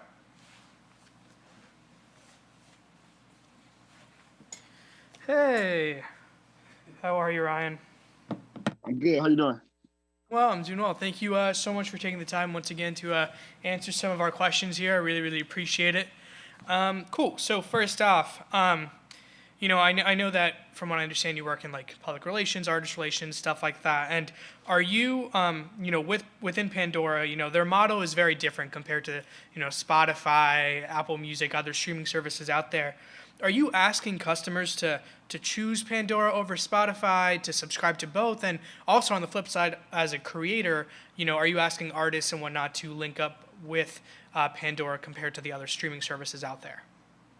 Yeah, unfortunately, I don't deal with the consumer marketing portion of Pandora, but I can tell you that, you know, we have a very strong team that's always advertising. I'm pretty sure you guys we just mentioned Pandora in the room. You guys are gonna get hit with an ad, I promise. Because your phones are listening. But we have a strong team that's always kind of marketing Pandora. We never put out the message, Pandora over Spotify. Is simply, you know, I think we just kind of from a marketing sense, we just put out our strong points and hope people subscribe. Insular in the music industry, when I'm having conversations with different artists and different teams, 100% telling them that you need to partner with us and not them. I can tell you a recent example where I lost out and I was pretty upset. 2 Chainz just put out his album on Friday. He had a whole activation at a Crystal's Burgers in Atlanta. And they came to us very early and said, if you guys have $25,000, $30,000, something like that, you guys can put your name on this activation in Atlanta and also All-Star Weekend in Cleveland. I tried so hard to get that money and was turned down. And it popped up this past weekend and Amazon Music hopped on it. And I was like, these are the moments where we need to capitalize. So it's been a whole mandate within the building to get artists to choose Pandora. And when we're doing these activations, choose Pandora. When we're doing TV commercials, it's been Spotify has a TV commercial. When we're doing one soon, choose Pandora. So yes, outside, no, inside, yes. I'm glad you brought up the 2 Chainz Atlanta thing, because I'm from Atlanta, so a lot of my friends actually went to that event and they took some pics and stuff like that. So that's really funny that you brought that up. Yeah. So my next question here is, you know, SiriusXM owns Pandora, and you talked a little bit about that as well. You know, putting artists on between the mix of, you know, promoting it to Sirius, you know, putting it in within your own platform at Pandora. So what does that relationship look like within, you know, the team that you're working with at Pandora versus the team at Sirius? How interconnected is that in terms of, is there an artist that you know that y'all are working with that Sirius is not, or is it like one vertical stream? Yeah, so I think the beauty of my job is I sit directly in the middle. So I'm working on initiatives at Pandora. I'm working on initiatives at SiriusXM. Very different, two different sides, right? One is radio and one is streaming. As you know, radio, it has its own priorities. It has their own people that they're talking to at the labels, the promo team. And then on the streaming side, you have commerce, people at the labels who you speak with. It's very different because we have a ton of playlists, and literally we're programming songs every single week into these playlists on the Pandora side, and that's volume, right? That's you're dealing with, you know, you have to listen to hundreds of songs a week to understand how to program them. On the radio side, it's more so, okay, we know Meg Thee Stallion is coming out with a single. Let's put it on these 2 stations because we know it's going to be big. It's not necessarily discovery. It's more so, let's just continue to kind of do the run-of-the-mill things to keep people listening to our station. Again, it's radio. I'm not sure who's listened to the radio in the past couple of years, but it plays the same songs over and over again. there is a level of discovery when it comes to the social media side, to SiriusXM and the things that we're doing over there. And trust me, it's gonna get a whole lot better. And on the Pandora side, again, it's about trying to find that artist early to break them through playlists. But there is a lot of synergy when it comes to the marketing and figuring out, the branding portion of it, because Pandora SiriusXM has a lot of branding partners. I mentioned American Express earlier. Toyota is another one. So it's, we come together on that and figuring out what's our priority for those type of campaigns. And I would say that's probably like the only time we come together. Other than that, two different sides moving at two different paces. Gotcha. Yeah. So, sort of with that, going back to the first question, when you were talking about how, in your own little anecdote, talking about how y'all lost out trying to work with 2 Chainz in that event in Atlanta, obviously a big emerging industry is NFTs. We've talked a little bit about it today. We'll talk about more about it next week. How does, in the artist relations team within Pandora, are y'all trying to do stuff like that within NFTs? Or, here specifically, one of our audience members asked, do NFT deals like the one with Nas affect or threaten your business within Pandora? It's obviously all digital, but is there only so much space that y'all can handle and take on in the artist relations team at Pandora? Yeah, as far as NFTs go, and how we're kind of working with them, it won't necessarily be NFTs that we will offer for anything that we kind of own. The way we're kind of thinking about NFTs now is partnering with artists to do, something like a 2 Chainz event and, create an NFT around something like that, to where, we own it because we created it, but we're also selling it. And, obviously the artists and whatever the contractual, whatever the contract says, I'm not sure how that would work with a label. But we have been in discussions with a lot of different NFT companies on figuring out how we can create those in-house and then give them to the and create them around events and sell them to the consumers around these particular album releases and events. I'm sorry, what was the second question? No, I mean it was just very much in that same line of just like, how does something like an emerging business opportunity like NFTs, play a part within your artist relations space and how y'all are trying to get in the forefront of that? As an example that I mentioned earlier, it doesn't affect us in any type of way, because people are still going to stream Nas the same way they stream Nas. So it's not, it's not him saying, go stream at Pandora or don't stream at Pandora, because they're not going to give me the same royalty rate as, any other DSP. So it doesn't really affect us. It's more so, if you talk to somebody from Def Jam, I'm pretty sure they'll have a lot more in-depth answer than that. Gotcha. Cool. So, my final question here from the audience is, a lot of creatives have felt a lot of burnout, during the pandemic, and even now there's just, we're sort of touching throughout about like this oversaturation in the market, if that's what you want to call it, of there's a lot of new artists out there, easier than ever. You mentioned, CD Baby, fun fact, I'm an artist myself. I use DistroKid, so stuff like that, right? So it's like there's different ways that we could put ourselves out there easier than ever. But obviously with that, it's like, how do we break the mold and try to, make a name for ourselves? So with that, I think, like, what advice would you give emerging artists, new artists, to, not feel that burnout, or not necessarily not feel it, but like, how can we rise above, this overcrowded landscape and make a name for ourselves? I really like that you said, know your audience. That's clearly a very important thing. But like, is there any other things that you feel like we could do to, just maneuver our way through this crowded field? Yeah, I would say honestly, the world is so connected. And you can connect with people through social media and however way you need to connect with them. But networking is huge. It is huge. That word of mouth in the music industry comes from networking. If you find, as an artist, if you find an executive who signs your type of music, maybe you should follow that executive, and don't spam the executive, but just follow him and maybe send him like some new music and say, I'm not trying to spam you, because get a lot of that. Like, a lot of people hit you up with just random music. So I would say like networking is huge, and understanding, like, again, where within the music industry, where your audience is, and understanding, not the audience that's going to listen to your music and become a fan, but the people that's in the music industry that's pushing your product to consumers. So if you're a rapper, get to know me. And I might just consider you, I might just consider you for different programs within the Pandora and SiriusXM space. If you're, and then it's also a lot of different people at all these other companies that you should get to know as well. Unfortunately, the pandemic put a hold on like in-person events. But if you live in New York or LA, like they're starting to come back. Go to concerts, meet other like artists who may do a 40, 50 person show in your city, and maybe try to get on the next bill that when they come to the city, get on the next bill.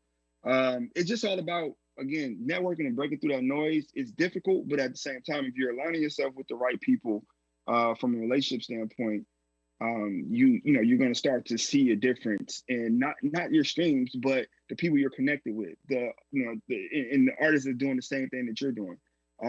Two forces are better than one when it comes to artists linking up together and doing songs or shows and things like that. So that's the advice I got. Just stay active and follow the right people and hope they follow you back.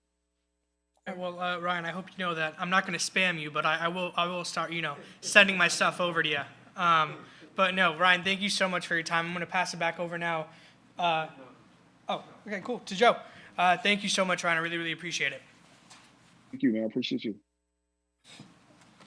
Okay, I want you to know that I went and I joined the Bodie Jones Pandora station, and for the next 24 to 36 hours, that is all I'm going to listen to is Bodie Jones because you said so. Bodie Jones, but yes, I love it. I love it. We're super grateful for your willingness to come and chat with us today, and for sitting to answer all of our incessant questions. Any last thoughts on empowerment here, right? Where you talk about knowing people, you talked about knowing yourself, you talked about knowing math, right? Which I'm going to keep harping on as the son of an accountant. Go figure. Any other things that we really should take away besides those three, perhaps, that are really important? Yeah, I mean, honestly, it's just understanding the climate of music and where I feel like it changes so much. Understanding, what's on the forefront of technology. What are the platforms breaking these artists? So I think it's just always just kind of just stay above the forefront of. It's similar to my career where it's like I just kind of stayed above and stayed with the the new trends. And if you do that as an artist, as somebody who wants to work in the music industry, if you just kind of stick to that motto, I think you're going to be okay. Awesome. Well, appreciate you. Thank you so much for your time. You all. Have a good day. All right.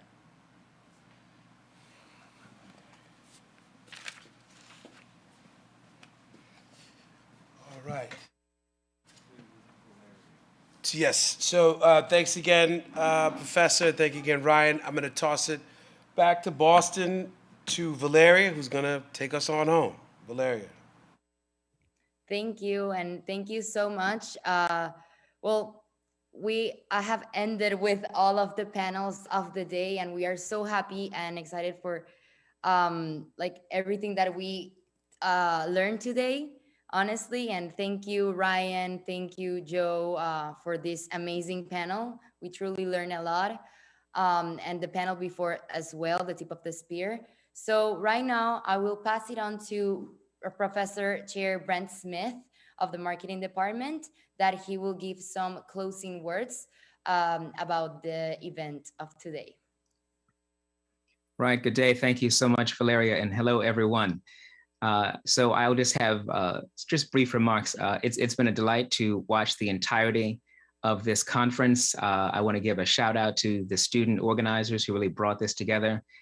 This is very much their brainchild. I also want to shout out Kristen Kawalk, who finished our program last year. I'd also like to acknowledge that this is the 5th day of Black History Month. And I really do believe that many of our respective ancestors, however we identify, however we trace our heritage, would be really pleased to see that so many of us are having these kinds of conversations in 2022. That said, as we have spoken about enfranchisement, I would also encourage us to remember something said by one of the speakers earlier, that there's always another level. There will always be someone who needs a seat at the table. And as each of the speakers has shared with us their own story of getting a seat at the table or making their way to the table, let us remember a few things. We are likely going to succeed in part as a function of the people we know and the people who know us. I want to encourage the students who put this program together and everyone who has seen it and everyone who will see the future recording. We are what we are because of what we really believe we should do and be together. So sometimes, as we know from our speakers, we need to stay near the hoop. We need to be ever attentive to where the action is and where the emerging action is coming. We also need to make sure that as we make a way for ourselves, we need to make a way for others. As we're looking for bridges, when we find success, we might have to reflect and think about how we can be the bridge for someone else. As we try to find opportunities, we might need to become the opportunity that someone else needs to get into those rooms, to get into those tables. It's also the case that as we look at this BCE conference, I know Wes and myself and many others are very much aware that the BCE students are building community as we speak. So keep that in mind, you students who are coming through this program as you graduate, those who have finished, those who are matriculating, you are right now building and cultivating your own community. So you will be likely some of the very best resources you will ever have in your lives, both personally and professionally. So as you think about who moved my cheese and how to dance with elephants, right, as our earlier speakers have noted, let's just keep in mind a few things that you have to plan. You probably need to be prepared to pivot because some technology will likely unseat your standards and expectations. You also need to participate. You need to partner just to make sure that something happens in a meaningful way, in a good way for yourself and for others and for your community. So that said, just in conclusion, again, I'm very proud of you students who put this together. You have yet done it again. It's so important to take initiative, especially for those things you believe in. Beyond initiative, continuity is important. So I know those who are going to be with us next year are going to keep a good thing going. All right, so thank you so much. And I will now pass it back to our very own, that is proudly our very own Professor Wes Jackson, Director of the Business of Creative Enterprises program. Thank you, Dr. Smith. Always, as he did last year with the wonderful benediction, to put the perfect ending on what we did here today. So I'm going to bring on one last person. I know it's been a long day, and thank you for everybody who's been hanging in there with us here in LA and been tuning in. This is really great, but I just want to echo what Dr. Smith said. We're really proud of the students for really putting this on the back and carrying it through. Thank you to Paul and the whole crew who's been here, all day making this happen. It's really a great thing to see. But please allow me to welcome Assistant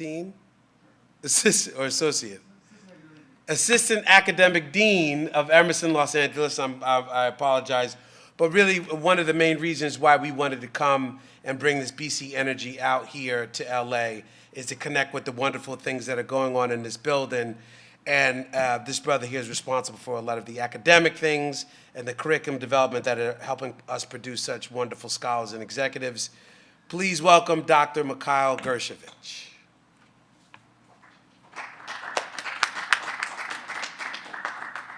Thank you, everyone, for a wonderful welcome. I will be brief. We've been here all day.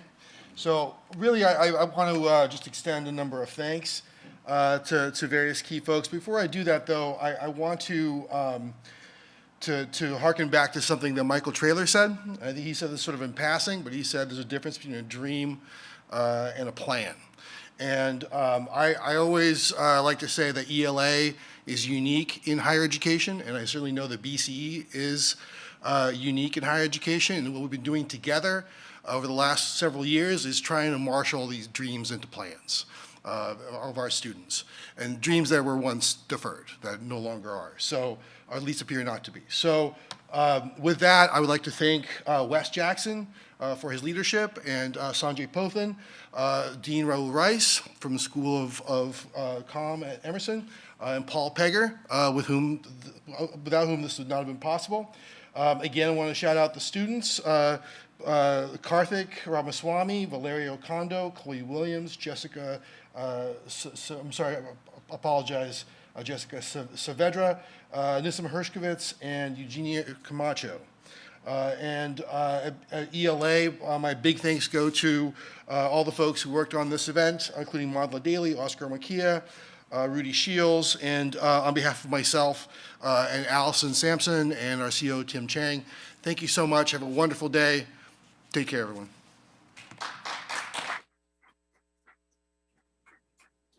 Thank you.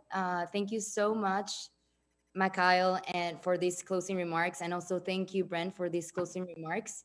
On behalf of the student team that is all here, I wanna express our thank you to Wes, of course, Sanjay, Paul, all the student team, Emerson Productions team, the ELA team, like Tim, Allison, Mikhail, Manla, everyone.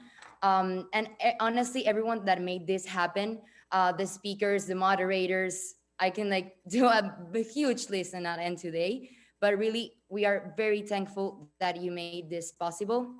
And on behalf of the student team, I also want to give some closure that for us was very important and a big takeaway that we had. That is something that Wes said during the conference, that is exclusion, it's not profitable. So this conference was really important, not to only learn about how to get a seat at the table, but also us as future leaders, how can we give a seat at the table when we are in hopefully these big positions out there. So we are compromised today to continue the legacy that we started. And right now I will pass it on to Wes to give the closing remarks. But I want to show here all of us, the six of us that put this together. So Karthik, Chloe, Jess, Nissim, and Eugenia, and myself, the student team that really lead this. And then Wes, you two close the whole event. Thank you so much. So last thing we're going to say is just a promo. We're going to return. Sorry, Paul, we're going to have to go and do this all again back in Boston. But just as a reminder to everybody, this was supposed to be the second day, might be the first day because the snowstorm sort of washed us out last week. We're going to be bringing this energy back to Boston. We have another lineup of outstanding speakers, from Christina Norman to Lori Bula, April Walker, fashion icon. We're going to continue to kind of pull at this ball of yarn and figure out how to continue to make the world a better place, not to be too much of a cliche. But please join us there. The links, you will get emails. Everybody who registered today will get an email to come and check us out in Boston as we do it again. And we hope, as Brent said, you continue on this legacy. I really am charged that this is going to be, as we continue to develop this, an event that's going to give a platform to so many and push new ideas and new thoughts in there as we continue to reshape this world. So everyone, get home safe, get away from the screens for a little bit, enjoy yourselves, and we'll see you next week. Appreciate you. Peace.